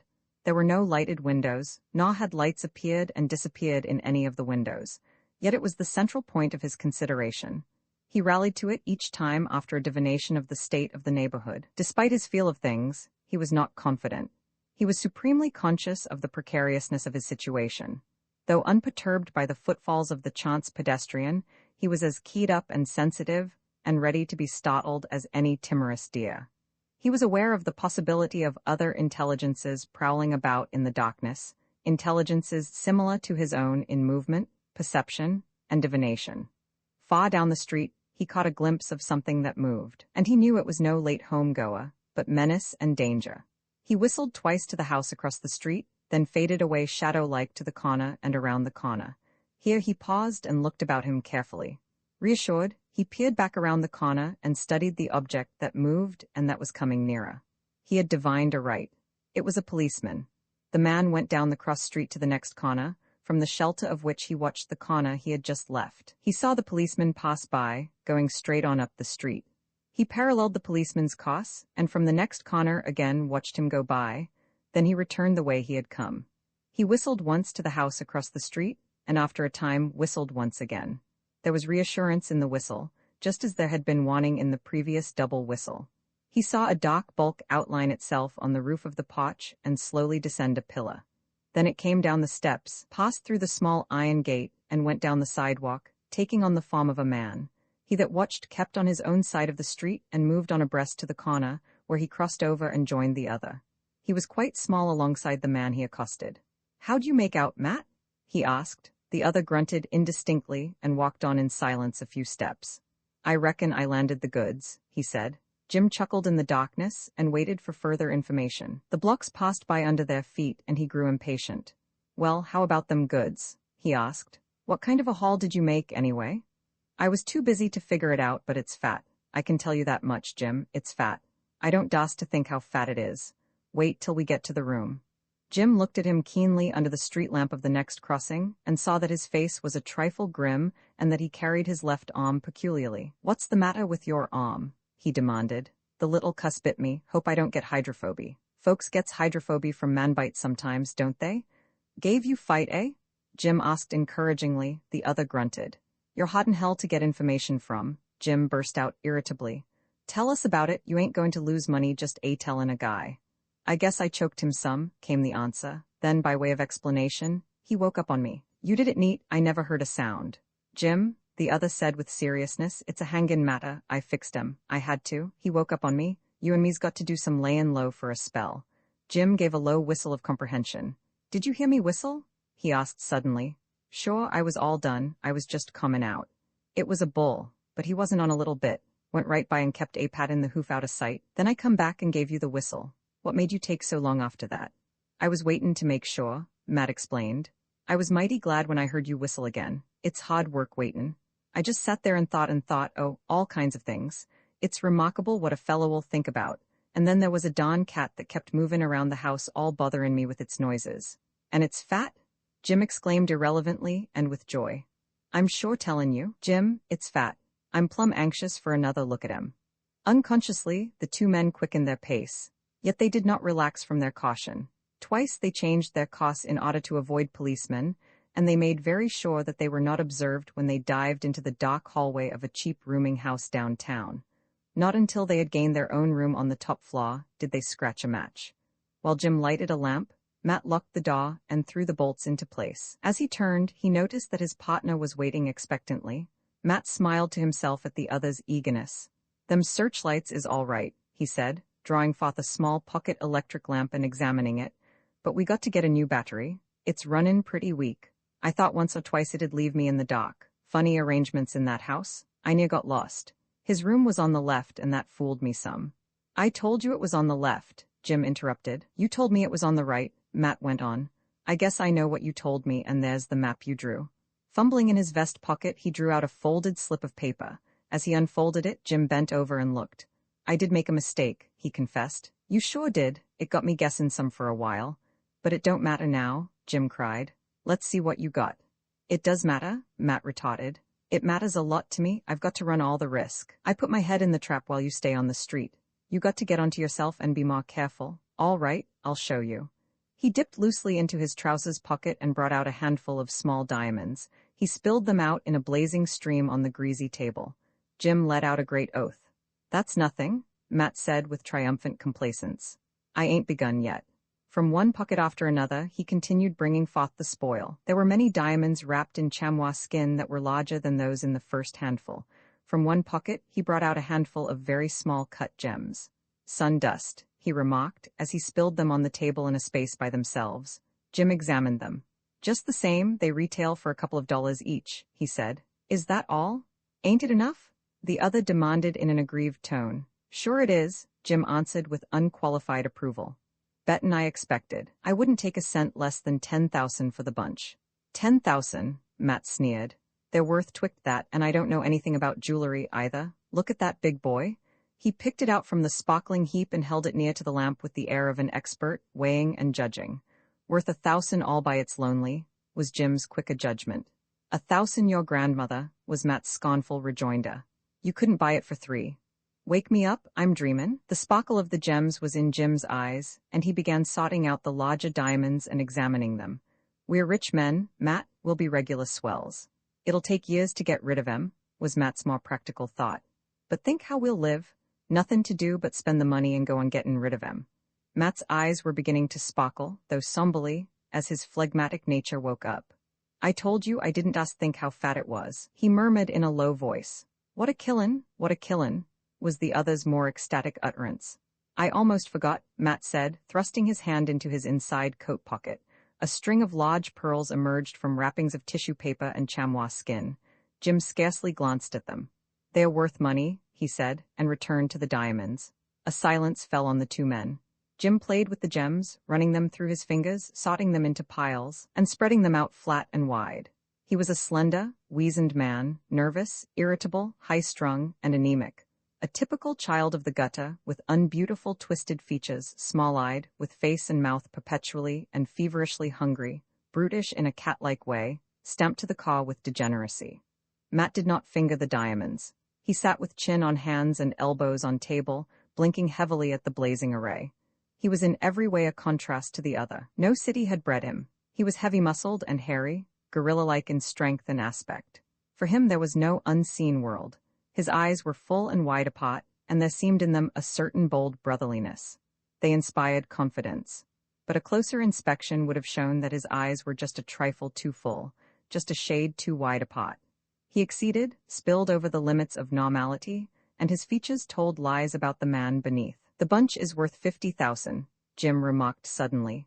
100,000, Matt said. The silence returned and endured a long time, to be broken again by Jim. What in hell was he doing with them all at the house? That's what I want to know. I'd thought he'd kept them in the safe down at the store. Matt had just been considering the vision of the throttled man as he had last looked upon him in the dim light of the electric lantern, but he did not start at the mention of him. There's no tellin', he answered. He might been gettin' ready to chuck his pardner. He might pulled out in the mornin' for parts unknown if we hadn't happened along. I guess there's just as many thieves among honest men as there is among thieves. You read about such things in the papers, Jim. Podners is always niffin' each other.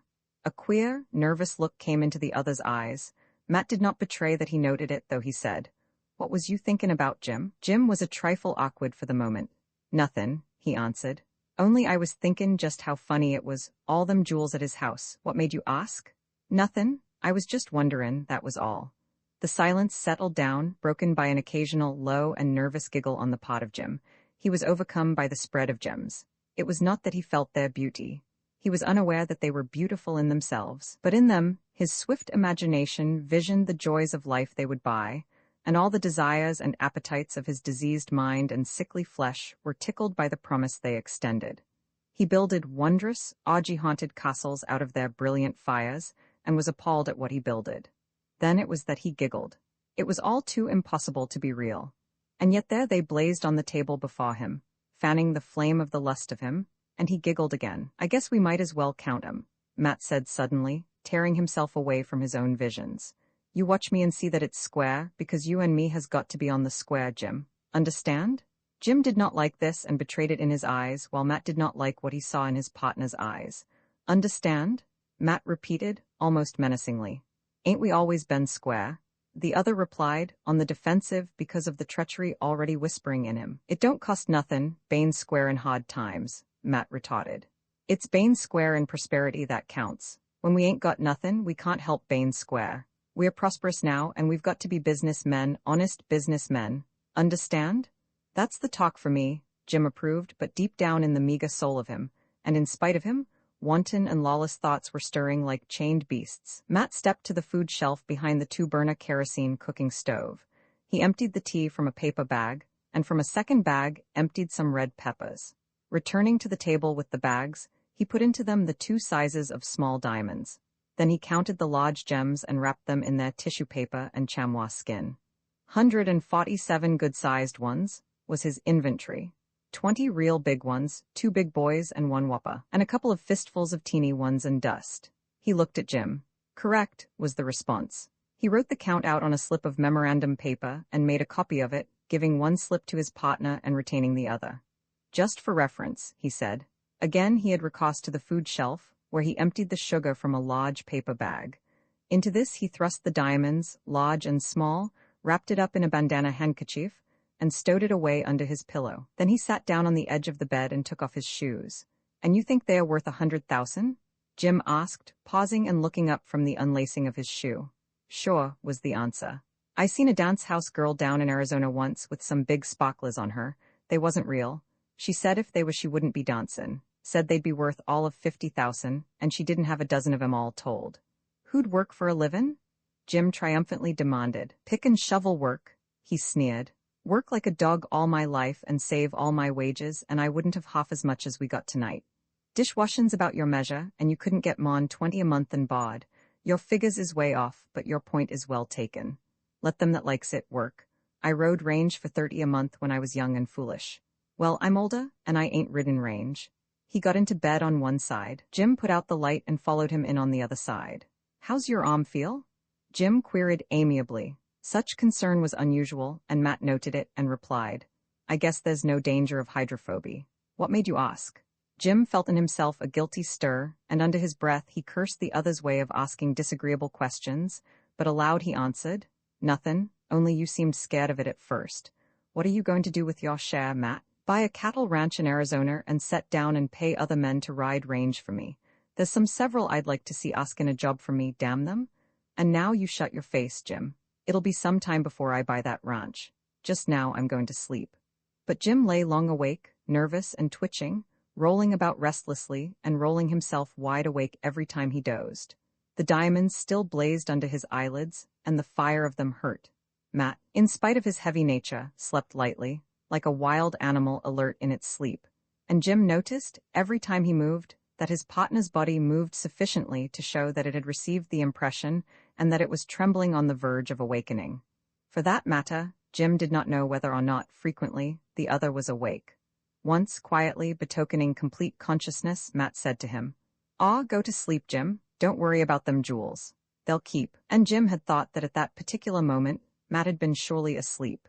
In the late morning, Matt was awake with Jim's first movement, and thereafter he awoke and dozed with him until midday, when they got up together and began dressing. I'm going out to get a paper and some bread, Matt said. You boil the coffee.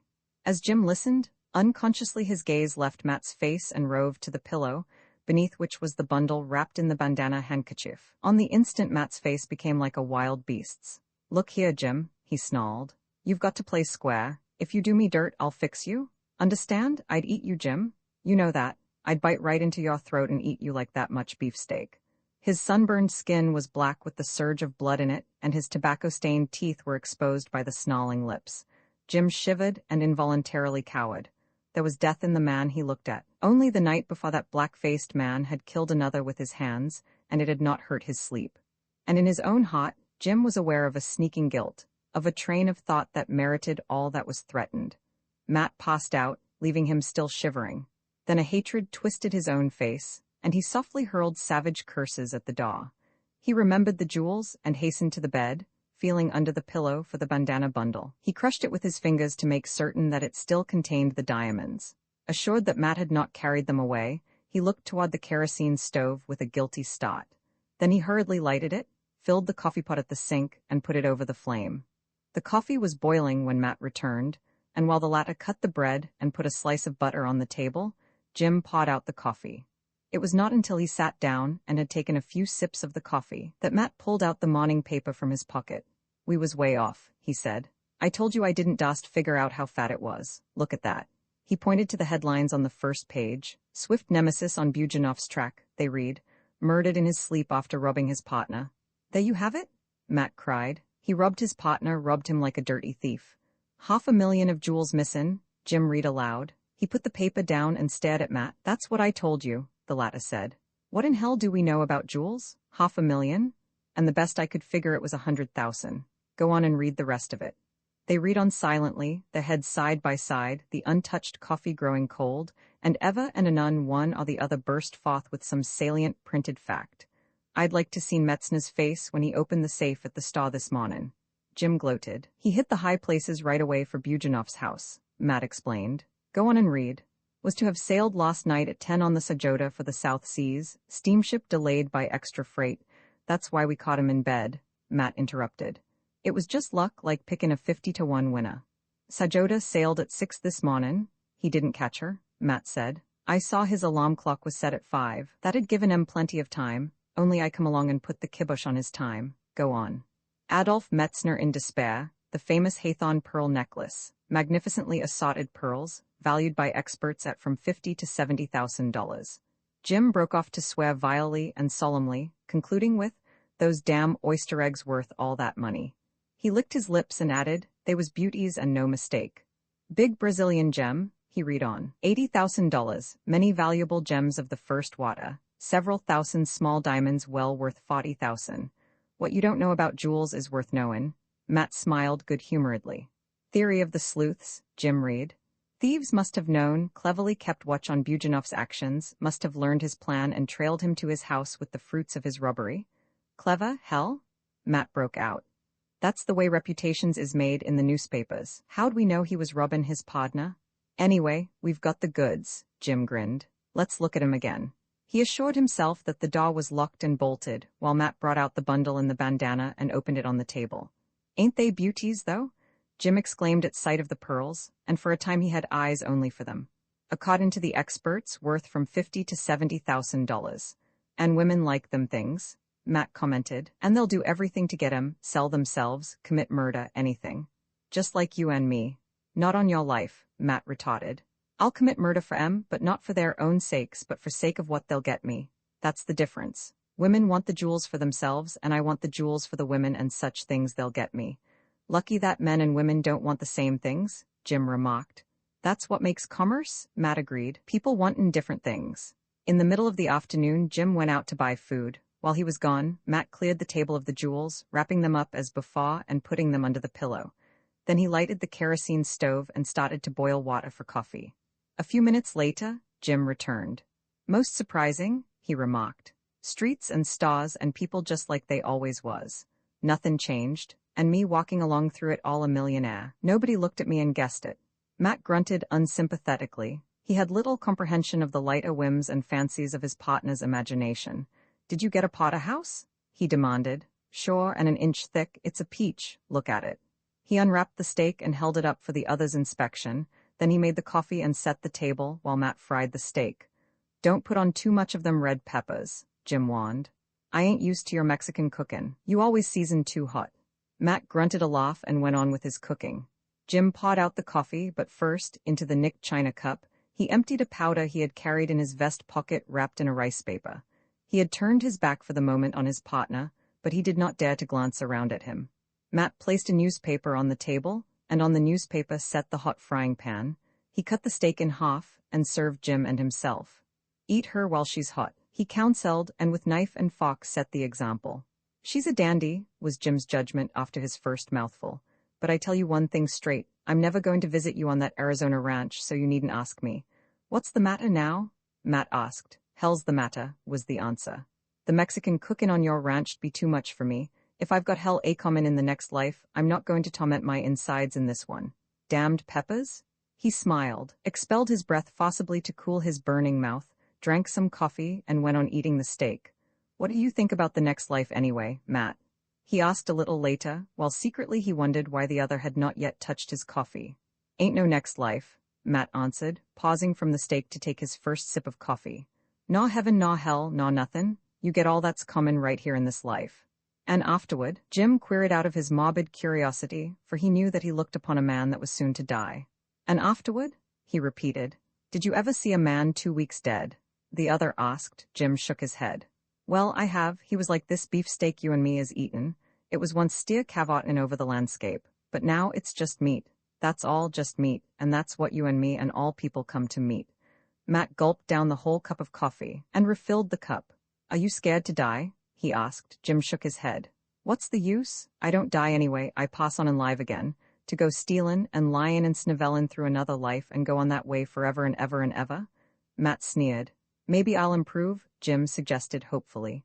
Maybe stealin' won't be necessary in the life to come. He ceased abruptly and stared straight before him, a frightened expression on his face. What's the matter? Matt demanded. Nothin', I was just wonderin'. Jim returned to himself with an effort. About this dyin', that was all. But he could not shake off the fright that had startled him. It was as if an unseen thing of gloom had passed him by, casting upon him the intangible shadow of its presence. He was aware of a feeling of foreboding. Something ominous was about to happen. Calamity hovered in the air. He gazed fixedly across the table at the other man. He could not understand. Was it that he had blundered and poisoned himself? No, Matt had the nicked cup, and he had certainly put the poison in the nicked cup. It was all his own imagination, was his next thought. It had played him tricks before. Fool? Of course it was. Of course something was about to happen, but it was about to happen to Matt. Had not Matt drunk the whole cup of coffee? Jim brightened up and finished his steak, sopping bread in the gravy when the meat was gone. When I was a kid, he began, but broke off abruptly. Again, the unseen thing of gloom had fluttered, and his being was vibrant with premonition of impending misfortune. He felt a disruptive influence at work in the flesh of him, and in all his muscles there was a seeming that they were about to begin to twitch. He sat back suddenly, and as suddenly leaned forward with his elbows on the table. A tremor ran dimly through the muscles of his body. It was like the first rustling of leaves before the oncoming of wind. He clenched his teeth. It came again, a spasmodic tensing of his muscles. He knew panic at the revolt within his being. His muscles no longer recognized his mastery over them.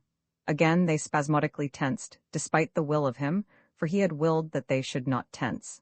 This was revolution within himself, this was anarchy, and the terror of impotence rushed up in him as his flesh gripped and seemed to seize him in a clutch, chills running up and down his back and sweat starting on his brow. He glanced about the room, and all the details of it smote him with a strange sense of familiarity. It was as though he had just returned from a long journey. He looked across the table at his partner. Matt was watching him and smiling. An expression of horror spread over Jim's face. "My God, Matt," he screamed. "You ain't doped me?" Matt smiled and continued to watch him. In the paroxysm that followed, Jim did not become unconscious. His muscles tensed and twitched and knotted, hurting him and crushing him in their savage grip. And in the midst of it all, it came to him that Matt was acting queerly. He was traveling the same road. The smile had gone from his face, and there was on it an intent expression, as if he were listening to some inner tale of himself and trying to divine the message. Matt got up and walked across the room and back again, then sat down. "You did this, Jim," he said quietly. "But I didn't think you'd try to fix me," Jim answered reproachfully. "Oh, I fixed you all right," Matt said, with teeth close together and shivering body. "What did you give me?" "Strychnine." "Same as I gave you," Matt volunteered. "It's a hell of a mess, ain't it?" "You're lyin', Matt," Jim pleaded. "You ain't doped me, have you?" "I sure did, Jim, and I didn't overdose you neither. I cooked it in as neat as you please in your half-the-potter house. Hold on, where are you going?" Jim had made a dash for the door and was throwing back the bolts. Matt sprang in between and shoved him away. "Drug store," Jim panted. "Drug store. No, you don't. You'll stay right here. There ain't going to be any runnin' out and mackin' a poison play on the street, not with all them jewels repossin' under the pillow. Sav, even if you didn't die, you'd be in the hands of the police with a whole lot of explanations common. Emetics is the stuff for poison. I'm just as bad bit as you, and I'm going to take a emetic. That's all they'd give you at a drug store anyway." He thrust Jim back into the middle of the room and shot the bolts into place.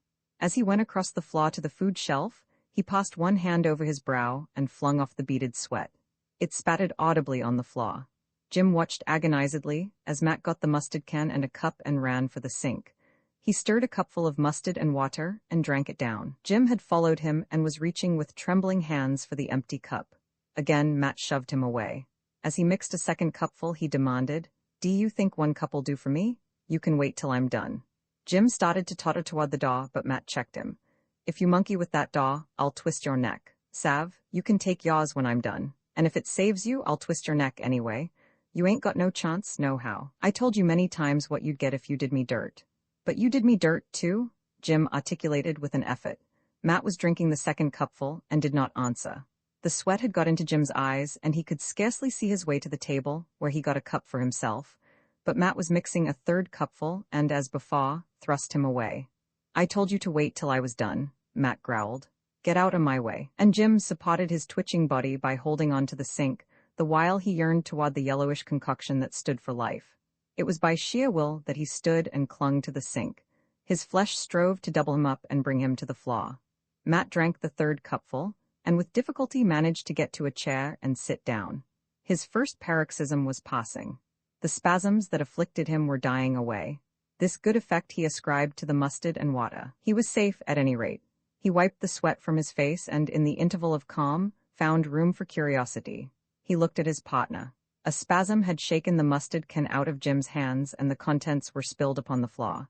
He stooped to scoop some of the mustard into the cup, and the succeeding spasm doubled him upon the floor. Matt smiled. "Stay with it," he encouraged. "It's the stuff all right, it's fixed me up." Jim heard him and turned toward him a stricken face, twisted with suffering and pleading. Spasm now followed spasm till he was in convulsions, rolling on the floor and yellowing his face and hair in the mustard. Matt laughed hoarsely at the sight, but the laugh broke midway. A tremor had run through his body. A new paroxysm was beginning. He arose and staggered across to the sink, where, with probing forefinger, he vainly strove to assist the action of the emetic. In the end, he clung to the sink as Jim had clung, filled with the horror of going down to the floor. The other's paroxysm had passed, and he sat up, weak and fainting, too weak to rise, his forehead dripping, his lips flecked with a foam made yellow by the mustard in which he had rolled. He rubbed his eyes with his knuckles, and groans that were like whines came from his throat. "What are you snifflin' about?" Matt demanded out of his agony. "All you got to do is die. And when you die, you're dead." "I ain't snifflin', it's the mustard stingin' my eyes," Jim panted with desperate slowness. It was his last successful attempt at speech. Thereafter he babbled incoherently, pawing the air with shaking arms till a fresh convulsion stretched him on the floor. Matt struggled back to the chair, and doubled up on it, with his arms clasped about his knees, he fought with his disintegrating flesh. He came out of the convulsion cool and weak. He looked to see how it went with the other, and saw him lying motionless. He tried to soliloquize, to be facetious, to have his last grim laugh at life, but his lips made only incoherent sounds. The thought came to him that the emetic had failed, and that nothing remained but the drug store. He looked toward the door and drew himself to his feet. There he saved himself from falling by clutching the chair. Another paroxysm had begun, and in the midst of the paroxysm, with his body and all the parts of it flying apart and writhing and twisting back again into knots, he clung to the chair and shoved it before him across the floor. The last shreds of his will were leaving him when he gained the door. He turned the key and shot back one bolt. He fumbled for the second bolt, but failed. Then he leaned his weight against the door and slid down gently to the floor.